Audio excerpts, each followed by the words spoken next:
Okay, today is Monday, May the 15th. We are at Plato. I am coming back to the phones.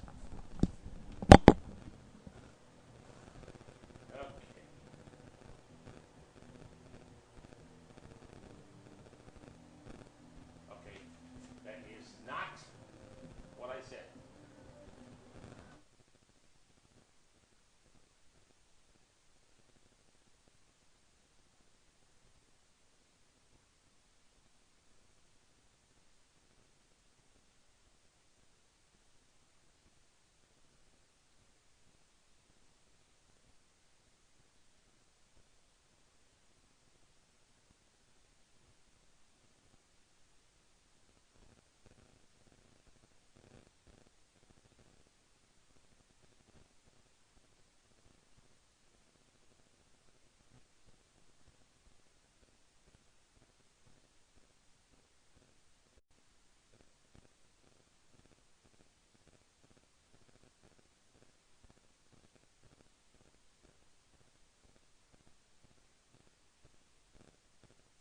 Okay, test two. This is Monday, May 15th. We are at Plato. Coming back to the phones.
This is Monday, May 15th. We are at Plato. I'm coming back to the phones.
All right, this is Monday, May the 15th. This is the fourth try. I'm going back to the phones.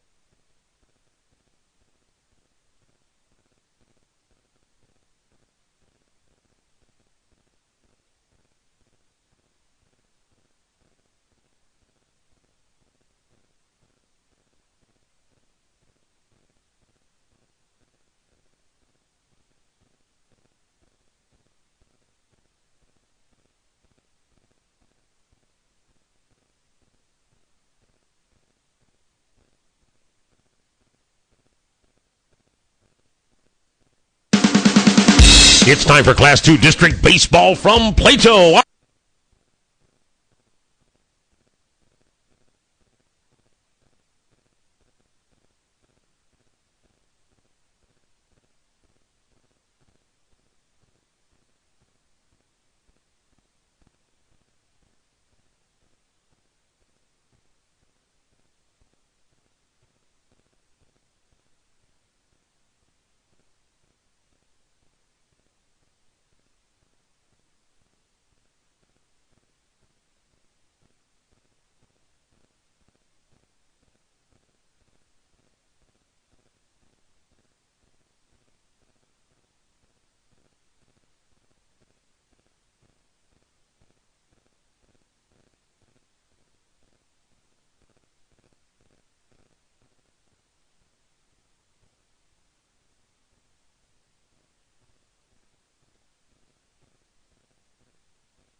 It's time for Class 2 District Baseball from Plato. Our games brought to you by...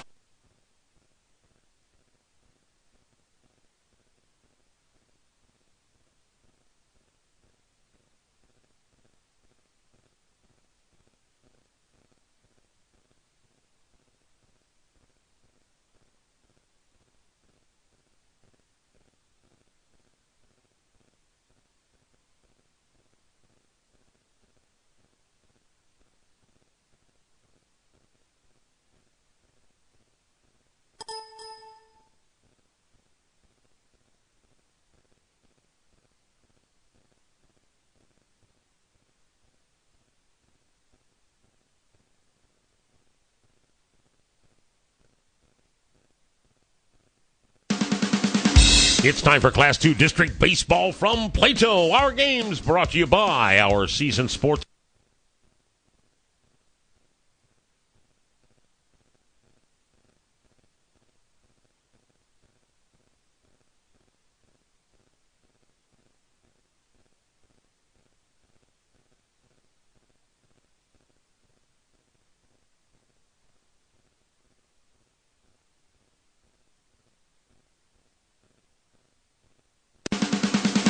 It's time for Class 2 District Baseball from Plato.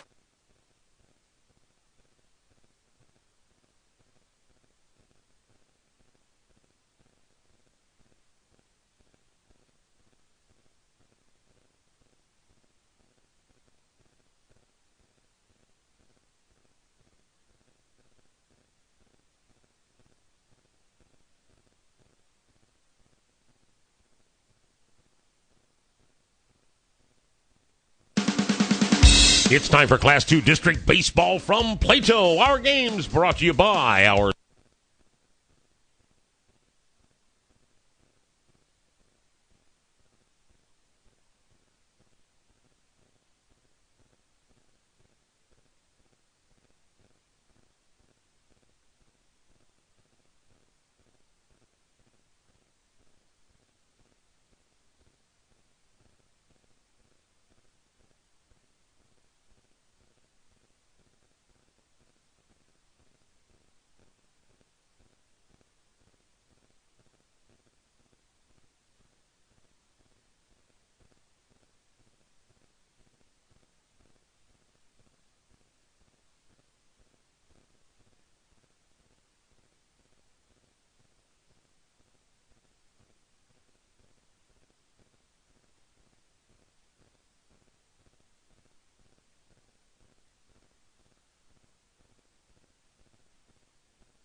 Check 1 2 1 2 1 2.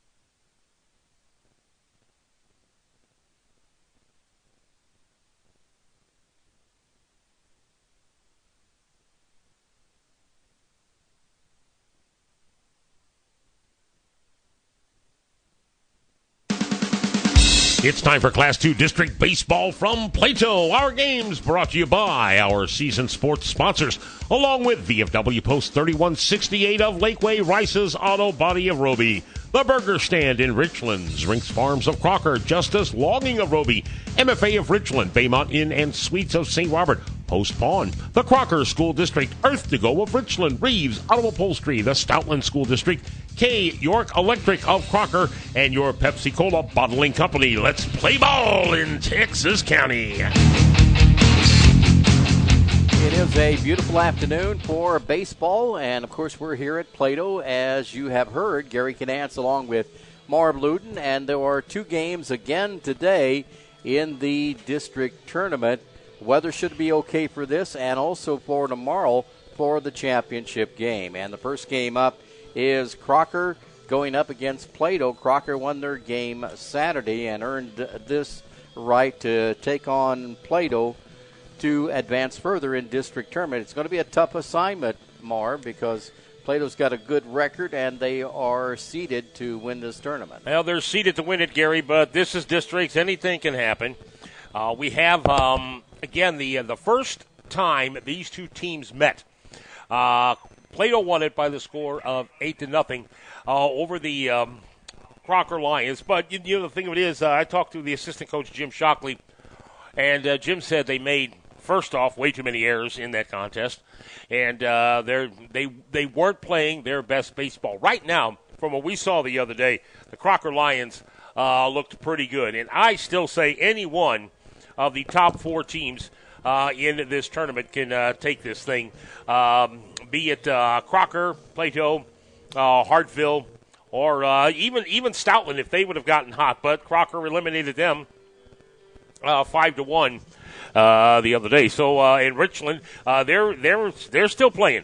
They knocked off Lakeway 5-1. Again, at this time of the year, everybody's playing pretty good baseball, you know, and you better be playing your best at this time of the year if you want to advance. Well, the surprise to me is that Nate Combs is going to get the starting assignment for Crocker. Nate was actually pitched an inning and two-thirds in relief on Saturday, and kind of wondered about that, why Adam Shockley would not be the starter, but we talked it over just a few moments ago, and you know, you have to figure if you are the Crocker coach that you're going to win this game against Plato, and who do you have for a pitcher in the championship game? So the coach has to really be mindful not only of pitch counts this year, but also to think ahead as to who's going to be your next pitcher. The pitch counts have really put the thinking cap on these coaches. And another thing, you know, when you take a look at your defense, about every team's shortstop, and that's where most of the balls go because most of them are right-handed hitters. Right. They go to the left side of the infield. So your shortstop is one of your key positions. Almost every team has a shortstop who is also a pitcher. So now, do you usually they're pretty good ball players. Do you take away your shortstop position and put it on the mound and rotate your defense around, or do you keep that good defensive player out there at shortstop and mess around with the pitching staff? Again, this is it's a crapshoot for any one of these teams coming into this district tournament. The Plato Eagles, okay, they've got their ace, Wiley Miller. Wiley is going to Missouri State. And he's not starting. I think Drury. Yeah. And he's playing, and he's going to play college baseball, and he's not starting here. Okay, Mark, why isn't Wiley Miller starting? Mark Vaughn, coach. Well, he's at shortstop. Okay, you got KJ Stafford. Again, yeah. And again, you just have to go with what brung you, I guess. Go to the dance or dance with who you brung, or however that silly saying goes. But it's really a toss up here for these teams. And at this time of the year, you have to be, you better hope your second and third string pitchers are as sharp as your ace coming into these tournaments. All right, we'll take a break and be back in just a moment here on KOZQ. At Pepsi, we think it's important to celebrate stuff in life. I mean, a professional football player celebrates with a touchdown dance in front of 80,000 screaming fans.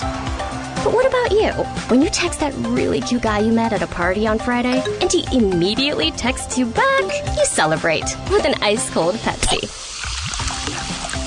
Sounds good, doesn't it? But why stop there? The refreshing taste of Pepsi is the perfect way to celebrate anything. Like when you and your roommate order a pizza and the delivery guy throws in extra breadsticks, no charge. That's worth a Pepsi celebration. Or your friend turns on the radio and your absolutely most favorite new song just happens to be playing. That calls for a Pepsi, too. Because when you and your best friend stare at your screen for over an hour while one of those online concert ticket waiting room thingies refreshes over and over, then you finally score front row seats? Oh, yeah. Break out the Pepsi. How much do we depend on electricity? Think about it. Our everyday lives are affected by power. And what do we know about electricity? Should the power fail? Here's all you need to know. K. York Electric of Crocker, serving Pulaski and surrounding counties. When it comes to electricity, there's no quick fix, there's no guesswork. It's dangerous, and it takes the experts to get the job done right. K. York Electric handles the residential jobs as well as the major jobs when businesses have electrical problems. New construction or remodeling, call K. York Electric at 736-5977 at 200 South Commercial in Crocker. KOZQ, Z102 FM, Waynesville, St. Robert, Fort Leonard Wood, Missouri. Get Napa know-how at your Napa parts store. St. Robert Auto Supply off Missouri Avenue, 7 days a week. We are back here at Plato. Marv Luton along with Gary Canance, and we are waiting for umpires. We have one that is here. I did see Melvin Respris earlier. Sometimes, Gary, when you have these 3:30 starts, an early start, sometimes it is tough to get umpires because these umpires do have other jobs. They do. This is not the major leagues where their sole job is to go around the different ballparks and umpire games. All these umpires have different jobs, and sometimes it's hard to get an umpire. I mean, take an early. Well, here they come. So we're gonna get ready to go here very shortly. It looks like it is. Well, I know Melvin Respris is one, and he is carrying his mask, so he will be behind the plate, and we'll find out who our other umpire is, and they will bring both coaches to the plate.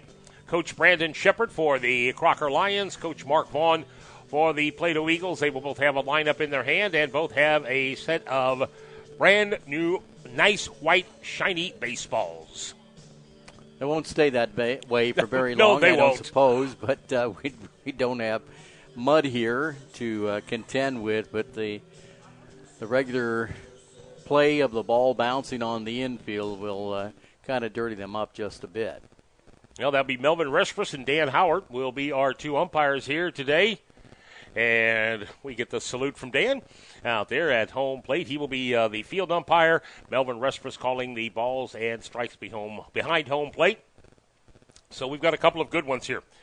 These are longtime umpires around the area. They know the game very well. And I think we'll have, in other words, we won't have, and when you don't have any issues with the umpires, it's always a pretty good game. Yeah, it is. So Blake Newman comes out with Coach Brandon Shepard. Blake is one of the seniors on the team, and again, he maxed out his arm the other day against the Stoutland Tigers. Did a good job. He did a great job, and he couldn't throw anymore. They would have left him in, I'm sure, but with this new pitch count that says you can only throw 105 pitches during the course of one game, Blake had the pitch count, and he maxed it. He had 107. If you are facing a batter, you can finish that batter when your pitch count hits 105. That's one of the rules. So he ended up unofficially with 107. He struck out 11 in 5 1/3 innings and walked 4, allowed 1 run on 5 hits. And then Nate Combs came in and Well, it was a little exciting in the seventh inning for the Crocker Lions because the bases got loaded. Who was it? Zach Feeman and Colton Shepard had back-to-back singles, and then Nate walked Stone Matthews. Stoutland had the bases loaded. It's a 5-1 game, and the tying run comes up to the plate in the form of Jake Pendergrass, a number 5 hitter in the lineup. Well, Combs got Pendergrass on a strikeout, and the game came to an end. But Stoutland, they gave Crocker one heck of a game, and I believe Crocker is going to give Plato one heck of a game here. I think so, too. So the Crocker Lions will be batting first, and then it'll be the Plato Eagles. Take a look at the defensive lineup for Plato. Sure we get a chance later on to introduce them as they get out on the field, but I'll do it right now. The pitcher will be KJ Stafford, as Marv talked about a little bit earlier. Jack Morrison behind the plate, first baseman Marshall Pittman. At second base is Gavin Vaughn. Third baseman is going to be Hayden Smith. That shortstop, Wiley Miller, as Marv also mentioned. Left field, Andrew Hoover. The center fielder is Caden Hathaway, and the right fielder for the Plato Eagles will be Grady Todd, and that is the defensive lineup for Plato. And looks like we don't have much change in the batting order for Crocker. There is a little bit of a change toward the bottom. Brian Fincher, who is the designated hitter, has moved up one notch, and he's going to be batting number 8. He'll be hitting for Colton York, who will be playing second base, and Tristan Sterling, who he hit for back on, Saturday, if my memory serves me right. Is that when we were here? Yeah. He hit for Sterling. Sterling will be hitting for himself here in the lineup, and we'll get to that Crocker lineup coming up. But first, we are going to have the playing of our national anthem and the introduction of the players here at the Plato Baseball Field. And we will remind you that our game is being brought to you in part by Rocky Top Pets in Waynesville. If your pets could talk, they'd say Rocky Top. By Justice Logging of Roby, Syrinx Farms of Crocker, Sada's Gift Shop in Waynesville, where you'll find unique gifts and collectibles for everyone and for all occasions. We're back in a moment. Yeah, I remember some things about my elementary school years. I remember, what's her name in 5th grade. I had a crush on her, but never told her. I remember the lunch lady. She used to bang a metal spoon on the counter when we got out of line. Her name escapes me. But I do remember the name of our bus driver, Mrs. Bernie Donnelly. I remember her smile, and I remember how she always used to say, "Make it a good day now." Isn't it strange? I can't remember the teacher's name, but I never forgot Mrs. Donnelly. Stoutland School is looking for bus drivers. The pay scale for bus drivers starts at $20.38 per hour. Apply at stoutlandschool.com. Fans, when you attend a high school game, do you stand at attention during the national anthem? Do you cheer a good play by the opposing team? If your team loses, do you take it well in stride? If you have answered yes to any of those questions, you are showing positive examples of sportsmanship. Don't forget that when you attend high school events, young eyes are watching you for examples of acceptable behavior. By making a conscientious effort, you'll be helping our students grow into better citizens. This message has been brought to you by your friends at the Missouri State High School Activities Association and this local radio station. The shooting season is heating up, so stop at Post Pawn in the Gateway Shopping Center in St. Robert for the best prices in the area on firearms, ammunition, and shooting supplies. Post Pawn also has the area's largest selection of reloading supplies, from powders to primers to bullets, and right now they have a huge selection of pre-owned compound bows. Get a 90-day layaway on anything. And if you have your guns shipped to Post Pawn, they only charge a $25 transfer fee for guns on the same order. That's Post Pawn at the Gateway Shopping Center in St. Robert.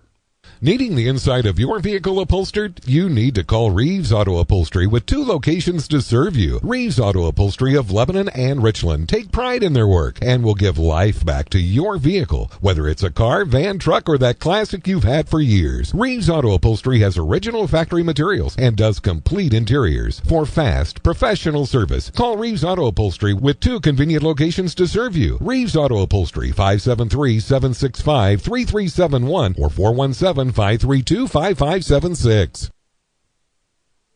Back here getting ready for the first ball game of the afternoon. Gary Canance along with Marv Luden. It'll be Crocker against Plato, and they really love this field here. One thing I was going to mention on Saturday when we were here is the Eagle logo that is painted on both sides of home plate. And it's in blue and green and white. I wonder where they get grass that color to grow. I think they use paint. I'd say it's called a spray paint can. Yeah, but I mean it's very elaborate the way they did it. It takes a while to spray that on, and the question is, does it stay that way for how long? Yeah, who knows? I'm just glad they limited the spray paints to the field and not some graffiti artist around here at this nice facility. Our dimensions are 305 down the left field line, 324 in the left center alley, 350 in dead center field, 321 in the right center alley, and 273 in right field. But it takes a poke over a 10-foot fence in right field to get this ball out of here compared to just the 5-foot fence all the way around the rest of the ballpark. It used to be tennis courts here, but I think they've turned them into some basketball courts because I don't see any tennis nets out there anymore. Basically, Gary, well, maybe there is a tennis net out there. What you're looking at is it's an abutment that comes out, and then it goes back all the way to the right field line. So you can hit one down in the corner and get it to a 320 mark down there, and I mean that'd be a pretty good poke to get it down there. And then there's this big old piece of padding on the corner where that thing sticks out into center field in case the fielder would go over there and try to catch the ball and need to catch the ball and go crashing into the fence. At least he's going to bounce off one of those pads. The Plato Eagles have taken the field, and we are about ready to get this first of the two semifinals underway. We want to congratulate the Licking Wildcats. They moved on with a 10-0 win on Friday over Ava, or make it over Houston. They are playing Ava today. The Dixon Bulldogs, they won their game 3-2, and they played Herman on Saturday, and they are going up against Vienna today at Vienna. Also, the Iberia Rangers are still alive, and they took care of Newburgh at their district over at Vienna. Did I say, I think Dixon's at South Callaway is where Dixon is. Yeah. And they're not playing Vienna because they're not there. Let's see, who is Dixon? I'll figure out who Dixon's playing as we go along here, but it will be Iberia that goes up against Vienna. That is being played at Vienna.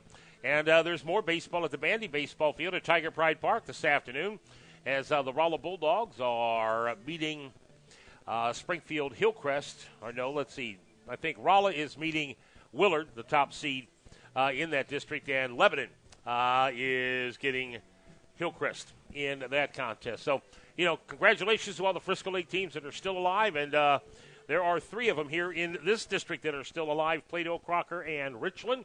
And we've got 2 of them getting ready to start off here with the Plato Eagles on the field. The Crocker Lions coming to bat, and Adam Shockley will step to the plate. My partner, Gary Canans, has your play-by-play to start it off. Terry, take it away, Gary. Well, I'd like to send congratulations out to all the track stars who are moving on for state competition. I think we have one at the plate right now. Adam Shockley for Crocker, leadoff batter. First pitch to him almost hit him as he was attempting to bunt the ball, or at least showed signs of doing that. And I asked his dad, Jim Shockley, the assistant here, what time did you guys get back Saturday before you came down here? They got back at 3 o'clock, and we're here at 4. Swung on and hit out to center field. The center fielder running out a bit, one-hands it, and that is out number 1. Caden Hathaway got a good read on that as it came off the bat of Shockley, had his back to the infield and tracked it down. Wind blowing in here from center field a little bit.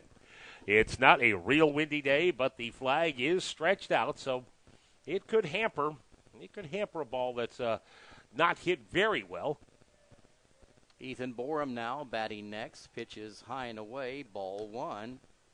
The pitcher is KJ Stafford for Plato. He is a right-hander facing a left-handed batter in Ethan Borum.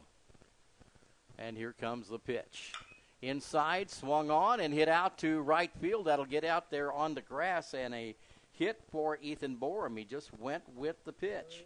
Borum is another one of those Crocker Lion track stars who will be participating this Friday and Saturday at the state meet. He will be in one of the fast relays. So I would imagine, and we've seen him on the basketball court, he does have speed. And I would imagine he may test the arm of Jack Morrison behind the plate for the Plato Eagles. Let's see if Brandon Shepard has the track shoes on. Blake Newman comes to bat now for Crocker. Here's a pitch to him, a little high, ball one.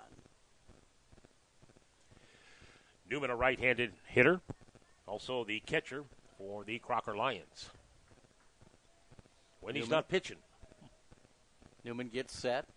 Here comes the pitch, and that is high and inside. I think it went over Newman's head, and that's a ball. That would have been a good pitch to run on. But Ethan Borum has a nice lead over there at first. 2-0 count.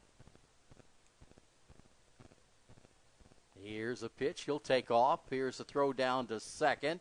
And he is in there safely with a stolen base. Ethan Borum steals second and is now in scoring position. Gavin Vaughn one hop that behind second base and put the tag on Borum. He thought he had him, but Borum, he did slide in safely. Good call by the field umpire, Dan Howard. Well, Crocker is one of those clubs that will take advantage getting manufacturing runs by stealing second base every time. Some teams do and some teams don't, and I think that is probably dictated by if they have the speed on the bases. And they certainly have the speed at Crocker this year. 3-0 the count now to Newman. And here's a pitch, and that will be ball four. So a single, a walk, and up to the plate, Nate Combs.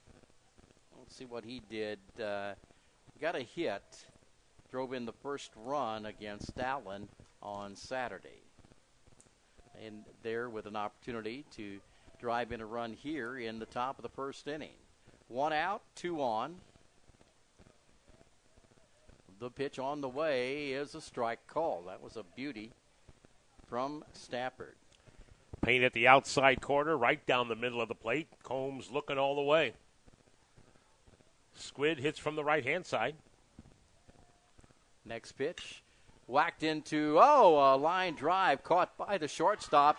And the base runner, Borum, caught leaning toward third, was thrown out. A double play there on a sharply hit ball, but right to the shortstop.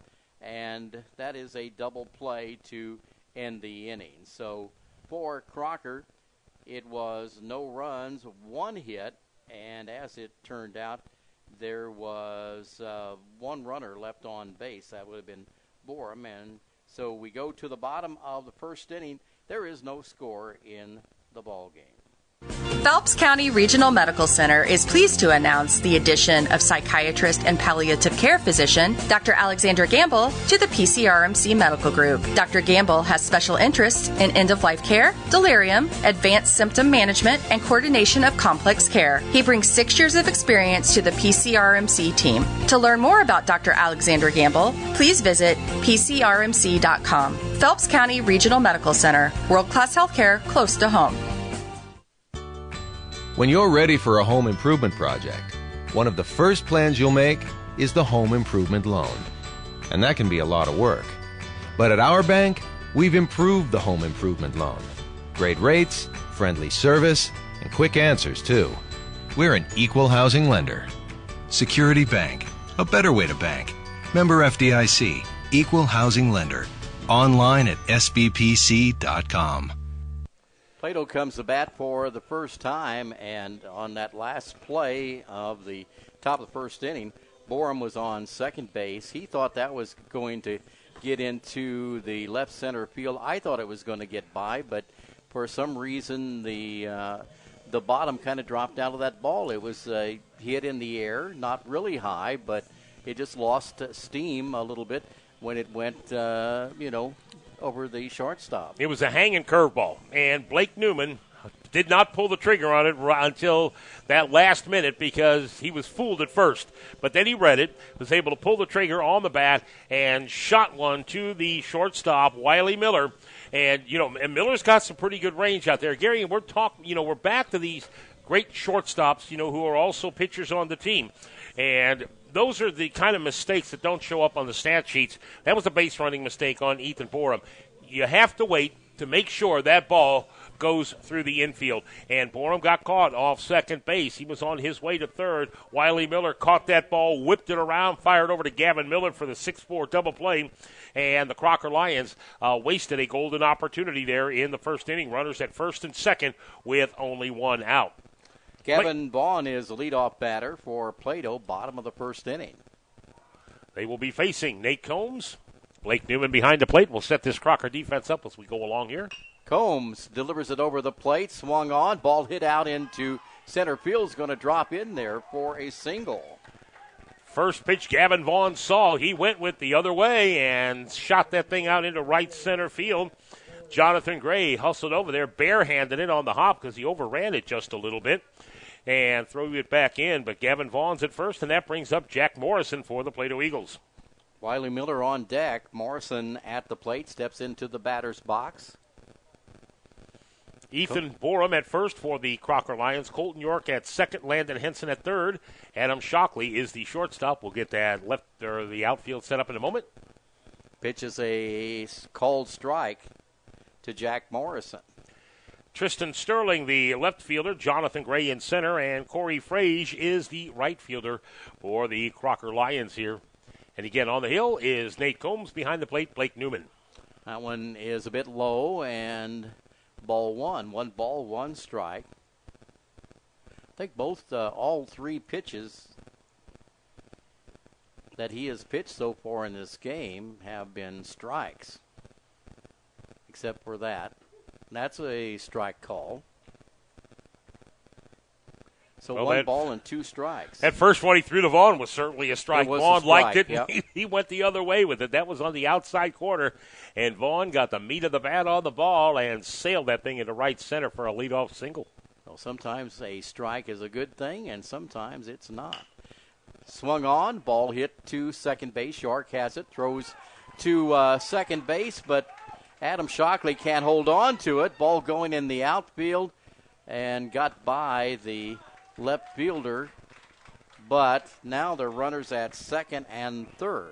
Well, that'll go down as an E4 in the book. That ball was hit to Colton York.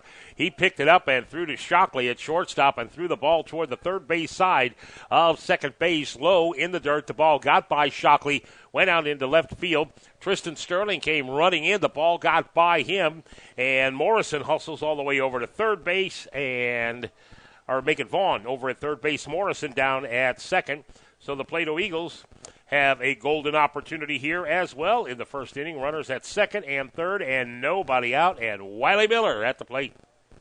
Pitch is high for ball 1. Wiley better do all the hitting he can here. Because when he gets to the college level, he's going to be a pitcher. He'll pop it up out into... This could be trouble. Center field. I couldn't tell where the ball was. The center fielder, actually the right fielder, I thought. The right fielder did catch the ball. Yep. Corey Frage came over, Gary. Yep. That ball, look at where the wind is blowing. You'll see the flag. The wind is blowing from left field to right field. That thing was hit high up into the air off the bat of Wiley Miller. Jonathan Gray did not pick up the ball right away. I think he lost it in the sun. Corey Frage, the right fielder, did pick up the ball, and look where Corey's playing. Yeah. And look where he ended up catching that ball. He had to go a long way to haul that thing in. But it is an RBI sac fly for Wiley Miller, and the Plato Eagles are on the board with the run that came home because Vaughn came across the plate. Tagged up after the catch. So the error has proven costly for Crocker. Smashed, and that'll be a foul ball. Strafford, 0-1 count now. He is the opposing pitcher in this ball game. Well, Crocker had an opportunity, but their runner was erased on a double play. Plato getting that runner home here in the bottom of the first inning. Crocker had an opportunity at a double play as well, but they could not turn it. Matter of fact, that was the first error of the contest. That has Jack Morrison on second. Hit out into right field. It is going to drop in there for a hit. Gets by the right fielder, and the runner comes home from second base. That'll be a stand-up double for Strafford. RBI double, I might add, Yeah. for Mr. Stratford, because running home on that was Jack Morrison, and the Plato Eagles are on top by the score of 2-0. Brings Marshall Pittman to the plate now. Pittman, the first baseman for Plato.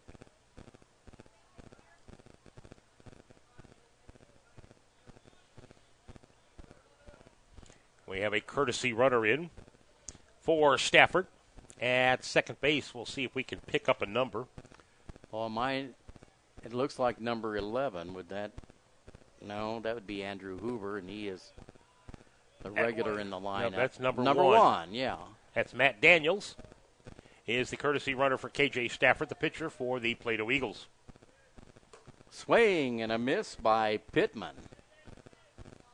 Count evens up now on Marshall Pittman, first baseman for the Plato Eagles. They have played it 2 here in the inning.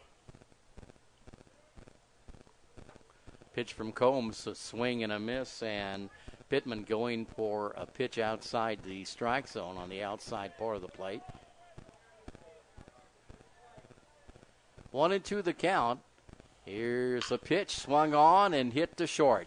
Shockley has it. He decides to go to first in time for the out, and the runner advances to third base. He thought about going over to third base, but I'm not sure Landon Henson was over there at third base in time, and Shockley knew all he had to do was throw over to Combs or over to first base to Ethan Borum, and he would have the out. That's the second out of the inning. That's the right play for Adam Shockley. So a runner at third, and that is Daniels, the courtesy runner for KJ Stafford, and that brings up Grady Todd. Todd playing at right field for Plato. Here's a pitch from Combs, a little bit high. A high fastball, that is ball one.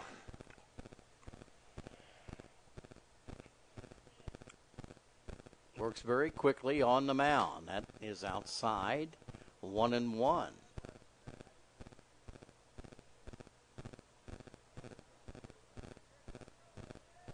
Two nothing ball game here. Plato on top.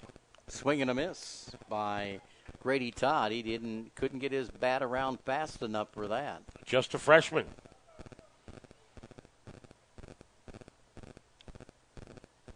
So a 2-1 count. That one is fouled back and away. 2-2. If he gets on, Andrew Hoover will come to bat for Plato. Plato, the top-seeded team here in the tournament. That's fouled off as well.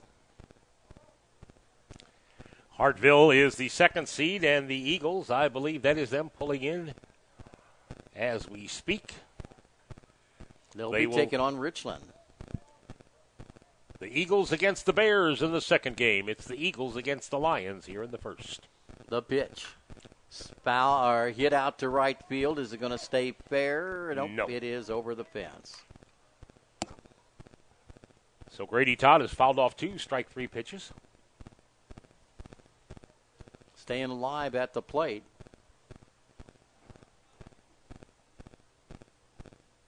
The pitch, and it's hit out to right field.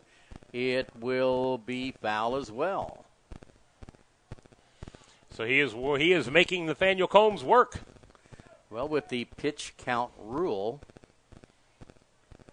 you wonder at some point whether a coach will take the strategy. Okay, let's get as many pitches out of him as we can and foul the balls off, if at all possible. Get him out of there. And that is ball 3, 3-2 the count. A full count, and now the pitch from Combs. It's going to be fouled off as well. How many pitches does that make? That is 4 fouls and 7 pitches. Well, actually 5, so that's 9 pitches here in this at-bat. So they just threw a whole bunch of balls out. 1, 2, 3, and they're making the umpire and the catcher go after those balls. Well, they need him as many as Grady Todd has fouled off. He stayed alive at the plate. Combs delivers a pitch, a strike, and hit out to center field or out to right field is caught there, and that is the third out of the inning. Corey Frazier was headed to right field, but that coming off a right-handed batter, Gary, going to right field. Yeah. That ball is tailing, and with a little help of the wind, because it's blowing from left field to right field, that had Corey Frazier fooled for a little bit, but he was able to get underneath it. But the Eagles score 2. It's 2-0. We're headed to inning number 2 when we come back. Biodegradable Food Service and Earth-to-Go specializes in the manufacture and sale of environmentally friendly, bio-based, compostable, and 100% recyclable food containers, cups, bowls, tableware, and cutlery for the food service industry. They have over 200 products that are made with annually renewable resources and bio-based ingredients that include a broad range of product offerings that are GMO-free, certified BPI compostable, marine degradable, and USDA bio-preferred. Their company motto, we're the solution, not the pollution, says it all about their commitment to preserving our environment. Visit their website at www.earth-2-go.com to see their complete line of Earth-to-Go food service products. York and Company Pharmacy. Hey, it's Lily, proud member of the York & Company Pharmacy team in Richland. With most of us, our lifestyles are go, go, go, which means sometimes for our kids, meals become whatever we can fit in. Sound familiar? York & Company Pharmacy offers a free kids vitamin program designed for our kids 2 to 12 to help fill in those gaps. Just stop in. We're happy to help, and your kids will be stronger, happier, and healthier because you did. York and Company Pharmacy. Gary Canance along with Marv Luton. We're back for the second inning here of the first game in the district tournament at Plato. The first game for today, that is. We've already had 2 games that took place on Saturday. Crocker and Plato has taken a 2-0 lead at the end of the first inning. And now it is time for the Lions to come to bat. It'll be Jonathan Gray, Landon Henson, and Corey Fraze. If anybody gets on, Brian Pincher will come to the plate. Here's the pitch. Hit out into left field, but it will drop in there in the grass for a hit. A leadoff hit for Jonathan Gray. Thought that thing was going to go a little farther, but it just died right there in front of Andrew Hoover, the left fielder. He didn't have a chance of catching that thing on the fly, even if he would have charged in hard. So a leadoff single for the Crocker Lions here in the second inning. That brings up Landon Henson. Henson is a right-handed batter, waiting to pitch from Stafford. Stafford delivers a pitch, a bunt. That one hit the bat. I don't even think you would call it a bunt, but it was hit an attempt. It hit the bat, and that's strike 1. I'm not sure he wasn't trying to pull that thing back. I think he was.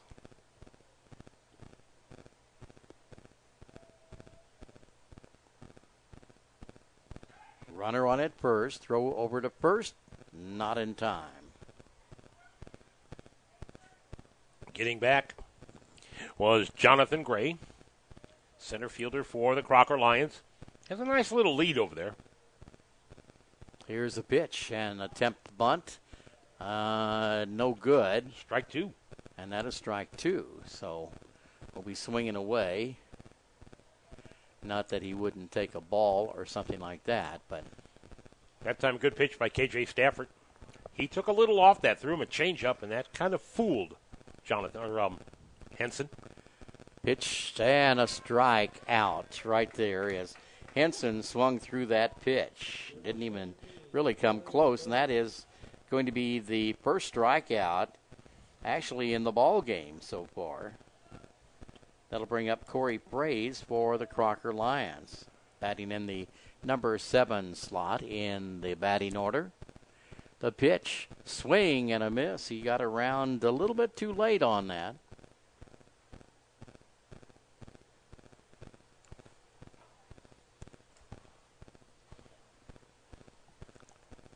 And now Stafford will step off the rubber, and the runner gets back to first base. 1 on, 1 out here for the Crocker Lions in the second, trailing by 2. The pitch is a strike called, and Fraze was showing a bunt there. Or maybe just the bat to try to break the concentration of Stafford. 0-2 the count, not a Frage.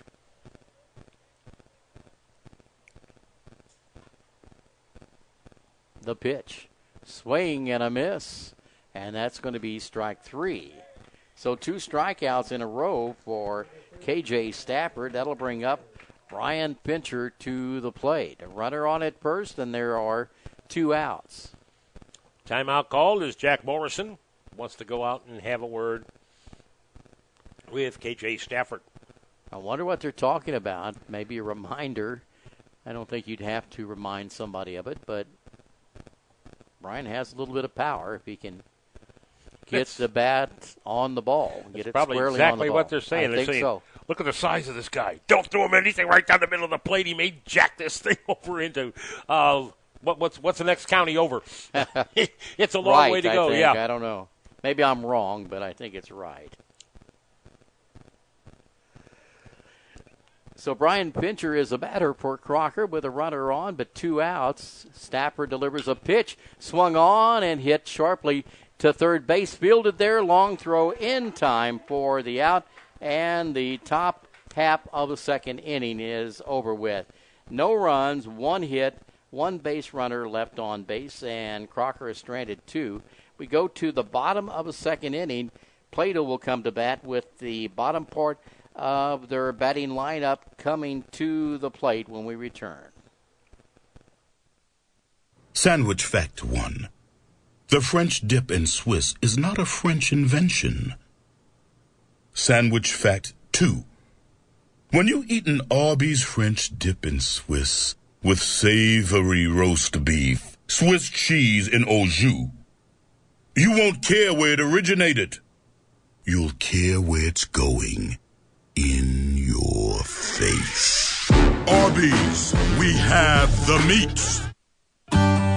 Hi there, it's Robin from the Richland branch of the Marys County Bank, and I'm excited to tell you about our brand new Shazam Bolts mobile app, a fraud protection app offering 24/7 fraud alerts, ATM locators, and account balances, even the ability to block your card. This app is available for download today, and setup is easy with step-by-step instructions. Take control of your debit card with the new Shazam Bolts mobile app, now available for the Marys County Bank's debit card holders. Member FDIC. Pride in our past, investing in your future. The Marys County Bank. Our game being brought to you by Columbia College of Fort Wood and Waynesville, where you get more degree and less debt. Well, it will be the law firm of Hoover, Smith, and Hathaway coming to the plate here in the second for Plato. That's a good one. Sounds like a law firm, too. Swing and a miss by Hoover. And this bottom half of the second inning is off and running. That is strike 1. Andrew Hoover, the left fielder for the Plato Eagles. The pitch from Combs is going to be a ball now. 1 ball and 1 strike. Nate Combs threw 24 pitches in that first inning. As far as KJ Stafford, he has 18 through 2. Pitch is high for a ball. Ball 2, 2-1 count now on Hoover. Plato scored 2 in that first inning. One of them unearned. Actually, both of them unearned. That one a little bit high, and that'll be ball 3, 3-1. Don't want to walk the leadoff batter.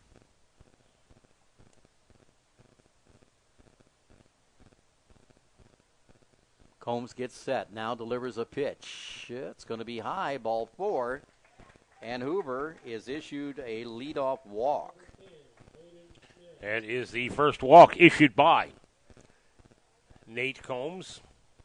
An error back in that first inning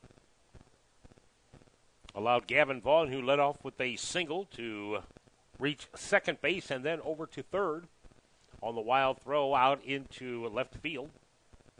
Jack Morrison hustled down to second. Wiley Miller hit a sac fly RBI. Hayden Smith now at the plate takes the first pitch for a ball 1. That one looked pretty good to me from where I'm sitting, but I'm not exactly sitting behind home plate.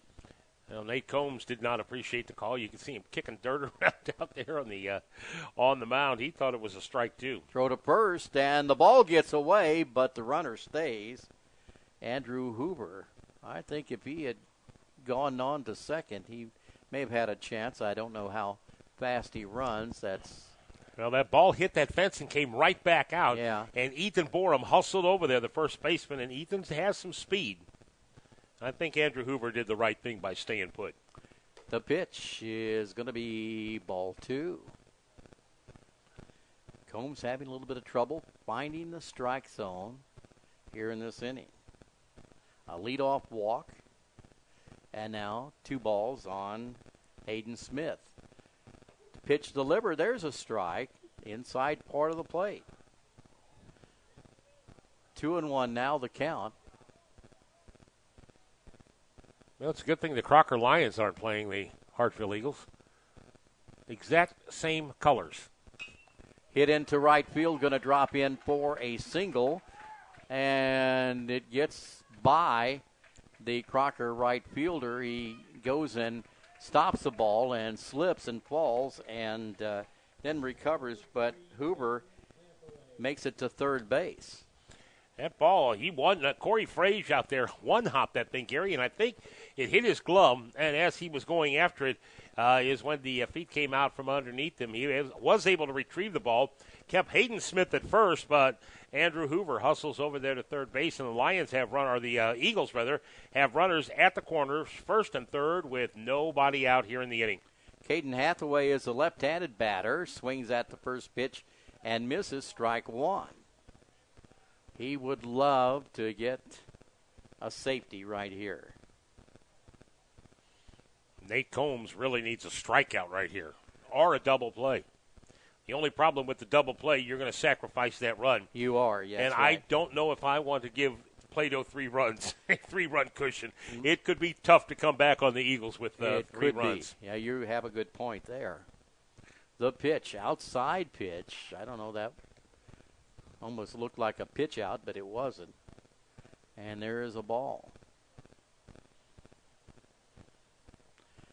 So the count is 1-1 on Hathaway. That pitch outside, again, is ball 2. I think Nate Combs and Blake Newman, the pitcher and catcher for Crocker, certainly expect Hayden Smith to take off for second sometime soon. The pitch and a swing and a miss by Hathaway, and the count now is 2-2. Smith, however, has stayed put over there at first base. Runners at the corners. The pitch and a check swing. Ball will get by the catcher. It bounced off his foot, and now coming home to score is going to be Andrew Hoover. That was ball 4 anyway, I think. Well, Nate Combs is saying he thought it hit the bat, which would be a foul ball. Well, now the umpires are going to, and they're going to, I think, going to bring Hathaway back from first. Well, now they're going to go over, and the home plate umpire is going to go talk to Mark Vaughn and explain to Vaughn. And I think you're right, Gary. I do believe that got a little bit of Hathaway's bat before it went off the catcher's foot and careened over to the left side of the field. They're going to leave Hathaway on first base.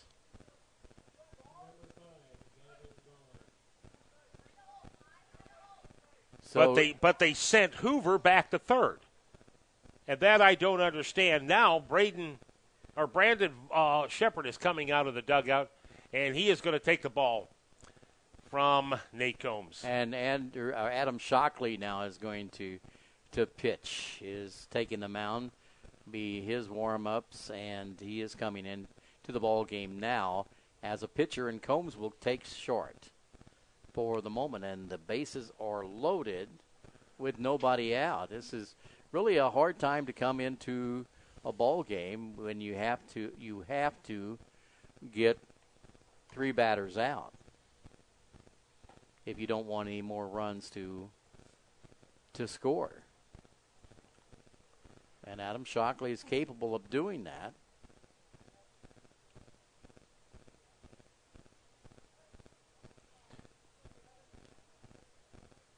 Well, the reason the runner goes back to third is because the ball hit Caden Hathaway. Oh, okay. That's why he goes down to first. That's why the runner goes back to third, because once he was hit with the ball, it is a dead ball. I thought the ball went off his bat. Instead, apparently, it went off a piece of his arm and then off of Blake Newman and got away, which is why Hoover was sent back to third. Over to second is Smith, and at first base is Caden Hathaway as he was hit by a pitch, and Adam Shockley enters the game now for the Crocker Lions. Well, sometimes it's kind of hard to see, even though we are fairly close to the action, but to see if the ball hits the bat or the batter. Normally, you can hear it hit the bat because of the ding. Right. But if it's an inside pitch and it hits the tape right there on the handle, sometimes you don't hear that ding or that little clang off the bat. So now here we are. The bases are loaded, and the leadoff batter comes to bat for Plato, Gavin Vaughn, who already has a hit in this game. Adam Shockley is now the new pitcher for the Crocker Lions, and the first pitch is going to be low for a ball. Plato on top, 2-0. They're about ready to break this thing open with runners at first, second, and third. Nobody out here in this second inning. The pitch. There's a strike, and the count evens up. 1 ball, 1 strike. Certainly a strikeout here would be welcome news to the Crocker Lions and Adam Shockley. Plato went to the dance last year. Ended up tying for third place. I guess you almost need a strikeout if you don't want at least 1 run to score. Well, you can get a one-hopper back to the pitcher would really help. Swung on, and it's going to be hit out to the second baseman shortstop going over there. Nate Combs grabs the ball. Yeah, they called the infield fly rule on that, Gary. Okay. Yeah. And everyone stays where they are, but they get the out. So Vaughn popped out, and that brings up Jack Morrison. Reached base on an error and scored a run in the first inning. Infield fly rule is still in effect with only 1 out and the bases loaded. Oh, that one. That got him. Did it get him? Got him on the shoulder, just Nick Morrison. So a hit batsman, an RBI, and another run across the plate for the Plato Eagles. As Andrew Hoover crosses the plate, everybody moves up 90. Hayden Smith down to third. Caden Hathaway over to second. At first is Jack Morrison, and Wiley Miller stepping to the plate with a bases loaded for the Plato Eagles. They're up by the score of 3-0. I hate to face Wiley with the situation that we have here. The base is loaded, and he already has Adam signed Shockley. to play. Yeah, Adam Shockley probably ain't real thrilled about this either, but that's his job. And the ball gets away from Newman. The run will come home to score, and that now makes it a score of 4-0 in favor of Plato. Hayden Smith scores on the wild pitch. Ball 1 to Wiley Miller. Everybody advances 1 base, and that means we have Caden Hathaway at third, Jack Morrison at second base. Pitch to Wiley Miller, swung on, he hits it through the gap, out into left field, and another run will come home to score. Another RBI for Wiley Miller. He had a sac fly RBI in the first and drives home Caden Hathaway here in the second. Sends Morrison over to third, Miller at first, runners at the corners, and KJ Stafford coming to the plate. Stafford drove in a run with a double in the first inning. 5-0 favor of Plato. We are halfway to run ruling the Crocker Lions here in the second inning. Pitch there, and the runner takes off from first base. Did he tag him? Combs, the throw to Combs. Now the runner coming home to score from third, but I think the ball went in the dugout. Yeah. They threw the ball over to third as they tried to get Jack Morrison off of third base as he rounded third on the throw down to, he actually took off from third on the throw down to second, where they did get Wiley Miller on a 2-4 put out, and then they threw the ball over to third to try to get Jack Morrison. It went into the dugout. Morrison scored. It is 6-0. So now the bases are void of any runners. And a 2-strike count to KJ Stafford. The pitch from Adam Shockley outside, a ball. All his ducks have left the pond. 1 ball and 2 strikes. And a curve ball, and that fails to hit the strike zone. So we go now to 3-2, a full count. The pitch and a swing and a miss, and he gets Stafford to go for that one. That'll end the inning, but not before 4 runs cross the plate on only 2 hits, and nobody left on base. And so we come to Crocker's side of the third quarter, or third inning of the ball game. They'll start it off with Tristan Sterling coming to bat. Adam Shockley and Ethan Borum will then get their turns at the plate. And right now, Crocker needs to get some runs up there on the scoreboard. They've been serving the Tri-County area of Camden, Laclede, and Pulaski County since the Roaring 20s. Richland MFA on McClurg in downtown Richland, just south of the square. You'll find feed for the farm animals and the domestic critters we all call members of the family. Agriculture products to make your fields flourish and produce at a high level. Farm gates, cattle panels, squeeze chutes, and hardware brands like Viking, DeWalt, and Husqvarna. Richland MFA, helping area farmers, ranchers, and homeowners for nearly a century. Just south of the square in downtown Richland. The Crocker School District is proud of the academic success of their students and success of their athletic programs. The two go hand in hand. Discipline in the classrooms transfers to discipline on the fields and in the gyms and courts and courses. The Crocker School District's student body works hard and is very dedicated to achieving their goals throughout the school year, academically and athletically. The Crocker School District reminds you to support our children. Their future and ours depends on it. Our game being brought to you by Cape Air, offering fast daily flights between Fort Wood and St. Louis. Check-in is easy, connecting a breeze plus flight time less than an hour. Learn more at kpair.com. Well, the Plato Eagles, Gary, have been issued 2 hit batsmen, a walk. There's been an error, and that is 4 base runners out there without a hit. And then you add the 4 hits, and they have 6 runs, and they have a 6-0 lead in this, and it is going to be tough for the Crocker Lions to come back, because I guarantee you, if Stafford gets into problems, Wiley Miller is coming in. Well, I'm sure of that, but Coach Vaughn, he does not want to use Miller. No, he does not. Wants to save him for the next game. If Plato can hold on to this, there'll be a next game. Stafford delivers in a swing and a miss by Sterling. Nice strike thrown by Melvin Respress out to the pitcher.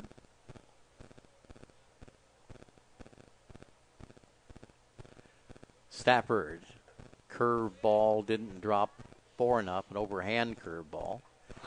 And that looked like a slow pitch softball coming in there, man. Another pitch on the way. Swing and a miss. That was a strike. Either way, Sterling is behind on the count. 1 ball and 2 strikes. Stafford fooled him on that one. Swing and a miss. And so that is strike 3. And the third strikeout for KJ Stafford will bring up Adam Shockley to the plate, the top of the batting order for Crocker. Try to get something going here. 2 hits, but no runs in the ball game.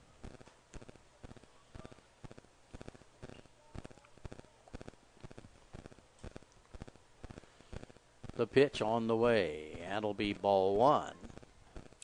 Shockley flied out to center field. Second pitch he saw. from KJ Stafford back in that first inning.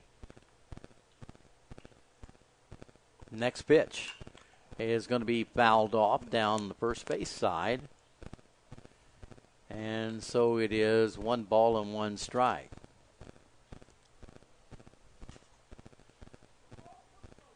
Our second game is scheduled for a 6 o'clock start. Richland and Hartville, the Eagles are here.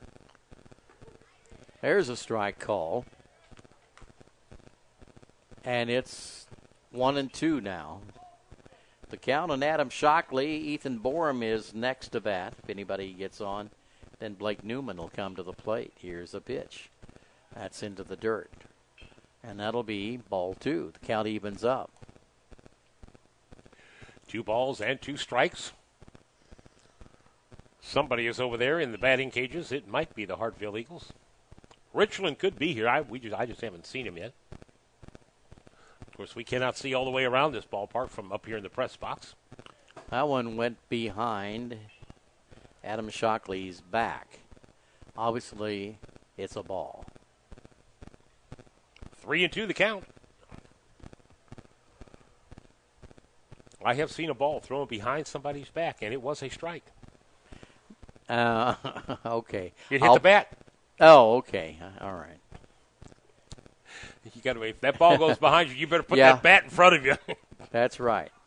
That's ball 4, so Shockley gets on first base, and that'll bring up Ethan Borum. Borum with a single in the first inning, but broke for a third a little too early on a ball that was hit by Nate Combs, which the shortstop caught and turned into a double play. Left-handed batter here.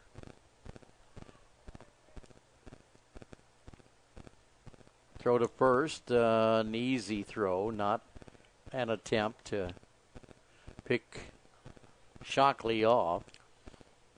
Well, right now the Crocker Lions have to make something happen, Gary, and I would imagine Adam Shockley has a green light to go. Another throw by Stafford. Looks like he doesn't like to throw to first, but needs to keep Adam Shockley close enough to first base. Now, it takes too long to deliver the pitch, and Borum asked for and granted timeout. He was just looking out the corner of his eye and seeing if Shockley was going to take another foot lead off of first. There we go. He came back. Outside pitch is going to be a ball. 1-0 the count now to Ethan Borum.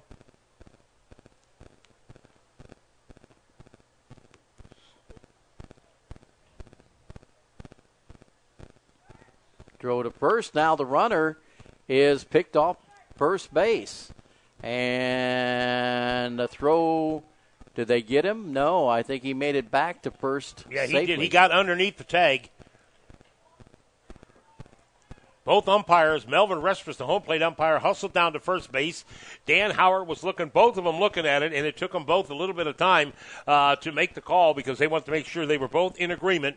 And getting underneath the tag was Adam Shockley as he hustles back to first. He had a pretty good lead over there at first base. He did. And they caught him leaning the wrong way. However, he is back safely at first. And now stepping off the rubber is Stafford. And Shockley gets back to first base. Well, Shockley's got Stafford rattled a little bit out there. He does. And that is a purpose for what Shockley is doing. Of course, he'll take off if he thinks he has a chance to make it down to second. He's got some speed, but Plato's not giving him much of an opportunity. Throw to first, and the runner gets back safely there. Borum also with some speed at the plate.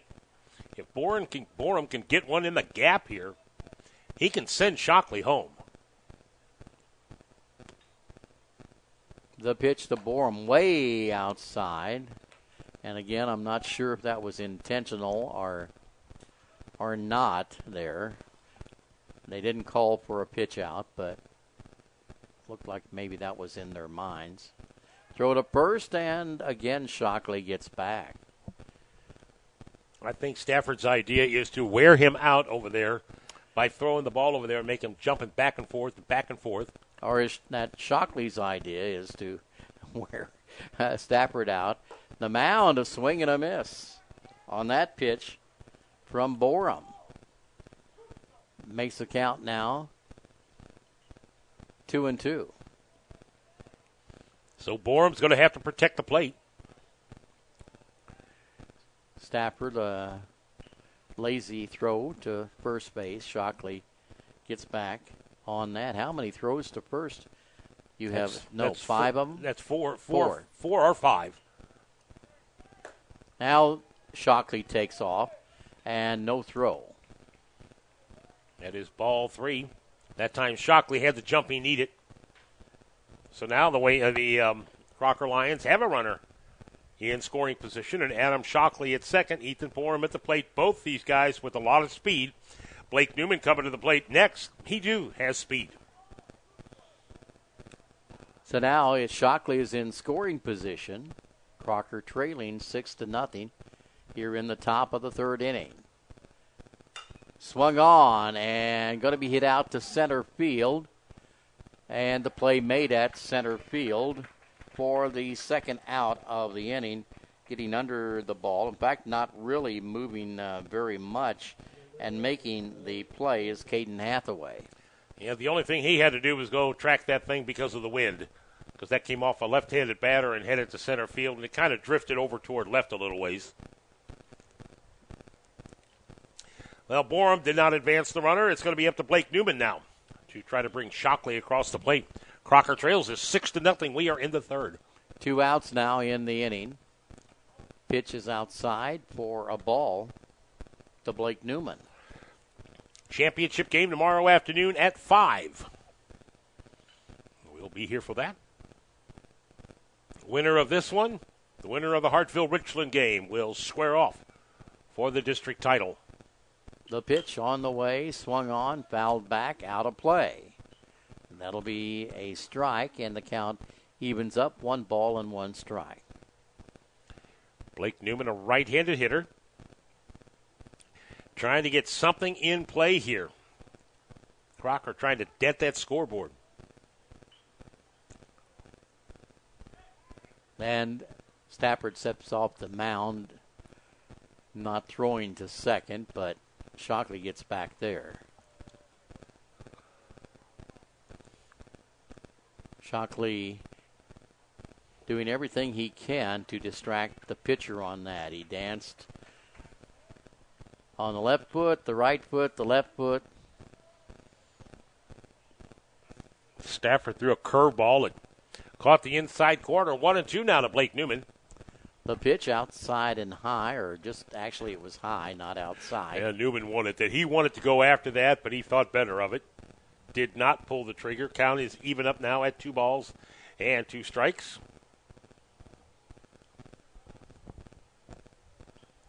And Stafford steps off the rubber. No throw down to second.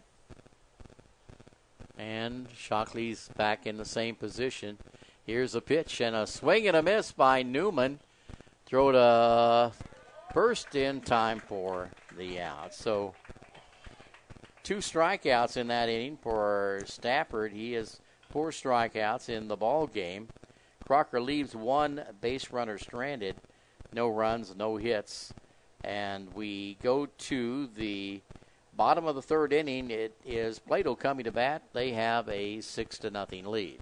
When you reach a milestone of 106 years in business, let's face it, you must be doing something right. The Bank of Crocker is 106 years old this year, and they have seen their customers come and go on horse and buggies to hybrids and Harleys. With today's PCRs, laptops, and phones, you can bank wherever you are in the world because the Bank of Crocker is there too, and they've kept up with our ever-changing times. The Bank of Crocker, a full-service bank with 4 area locations in Crocker, Waynesville, St. Robert, and Richland. At 106, you might say they're as old as the hills, but when it comes to technology, they're as young as tomorrow. The Bank of Crocker, member FDIC and equal housing lender.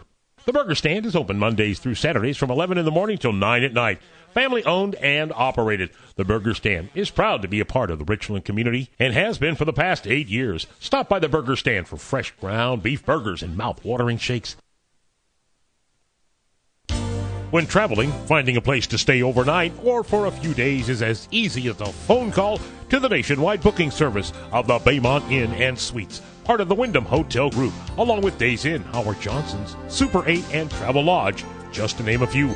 Call 1-800-337-0550 and experience hometown hospitality, no matter what inn or suite you stay at. They're nationwide at the Baymont Inn. Stay longer, save more. Book online as well at BaymontInns.com. The Burger Stand is open Mondays through Saturdays from 11 in the morning till 9 at night. Family owned and operated. The Burger Stand is proud to be a part of the Richland community and has been for the past 8 years. Stop by the Burger Stand for fresh ground beef burgers and mouth-watering shakes.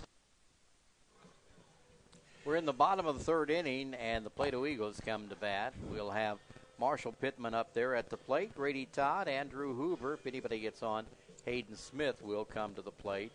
Plato with 4 hits in the ball game, but they have 6 runs, helped by 2 hit batsmen, a walk, and I think an error. And that's basically how they got their 6 runs. That's 4 free passes, and you put 4 runners on, coupled with 4 hits, and that tallies up on the scoreboard. And it's a 6-run deficit right now that the Crocker Lions have to make up, and in the meantime, hold this very good Plato team. Yeah, that is the job for Adam Shockley and his defensive crew in there now. Shockley delivering the pitch high for ball 1. Marshall Pittman, Grady Todd, Andrew Hoover here in the third. Eagles lead it 6-0. Next pitch, swing and a miss, and the count evens up 1 ball and 1 strike.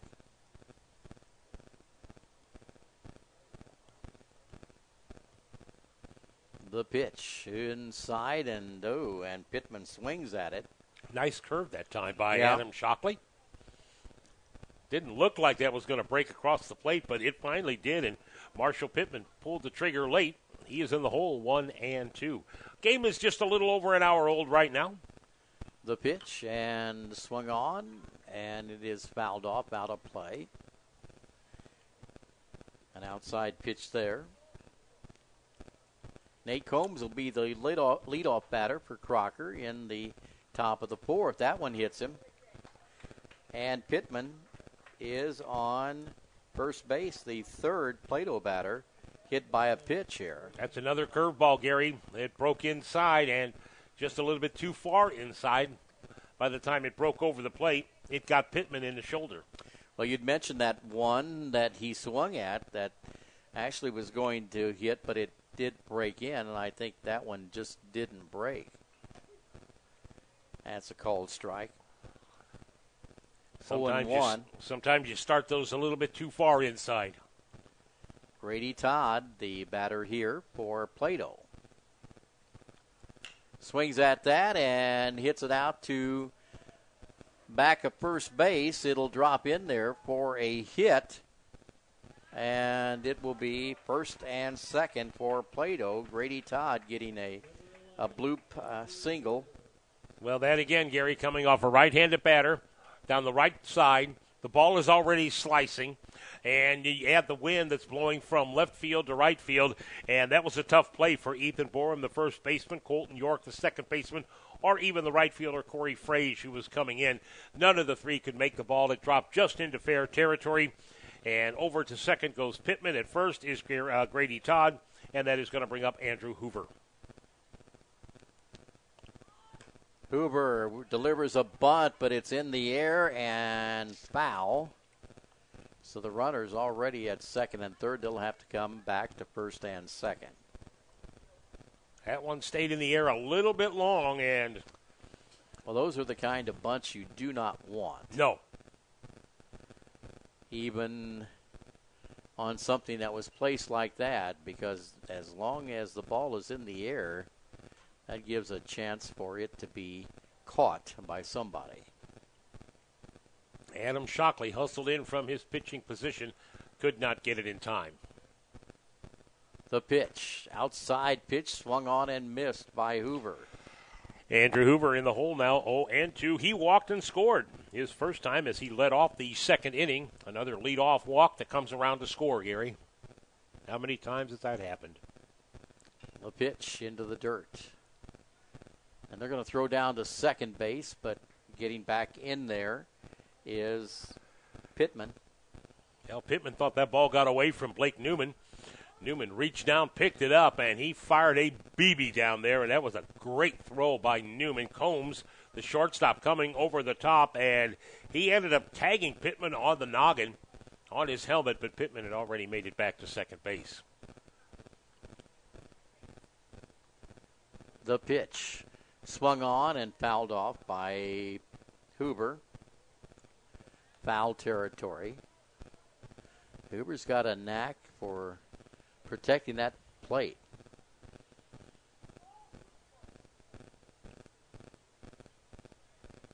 First and second and nobody out. Plato batting in the bottom of the third, leading by 6 runs.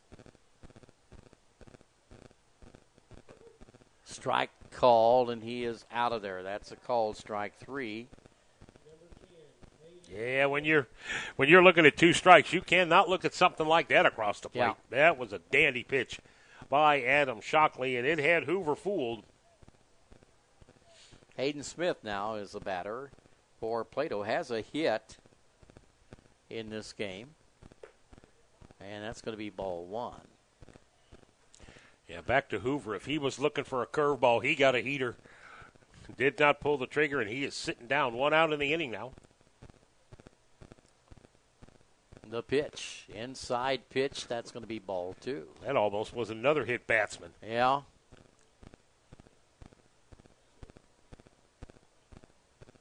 Two on and 1 out. Plato batting here, bottom of the third. Shockley brings it home, and that is going to be ball 3. 3-0 count on Hayden Smith. Shockley's going to have to bring it home right here. There's a called strike, and it is now 3-1.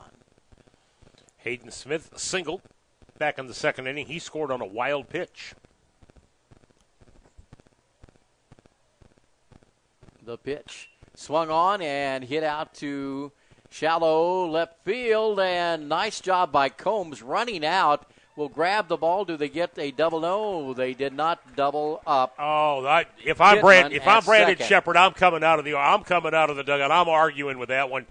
Colton York had the ball in his hand, and here comes Shepard out of the dugout. Yep, you called it. Because that throw was made by Tristan Sterling. He caught the ball out in left field, and they had the runner at second. Marshall Pittman way off the bag. They threw the ball to second base. Now, Colton York dropped the ball, but he reached down and he grabbed the ball, and he had his knee on second base. Now, unless that knee, Gary, if that knee was not on second base, I can understand the umpire's call. But he did have the ball in his hand, and I thought the runner was out. Pittman walking back to second now. I'm not sure what he thought there. Well, he probably thought he shouldn't have ran because he had to go flying back. And now Brandon Shepard is appealing to the home plate umpire. Now, like I said, if Colton York had a part of his body on that bag, okay, that would have been a force out because the runner was off the bag. Right. The fly ball was caught by the left fielder. All you have to do is throw the ball to second. The ball was dropped by Colton York, but he reached down and picked it up. But apparently a part of his body was not on that bag when Pittman went back in, and he is safe. So it's first and second, but there are now 2 outs for Plato, and Caden Hathaway comes to the plate, batting left-handed. There's a called strike outside part of the plate. That should have been another double play for the Crocker Lions.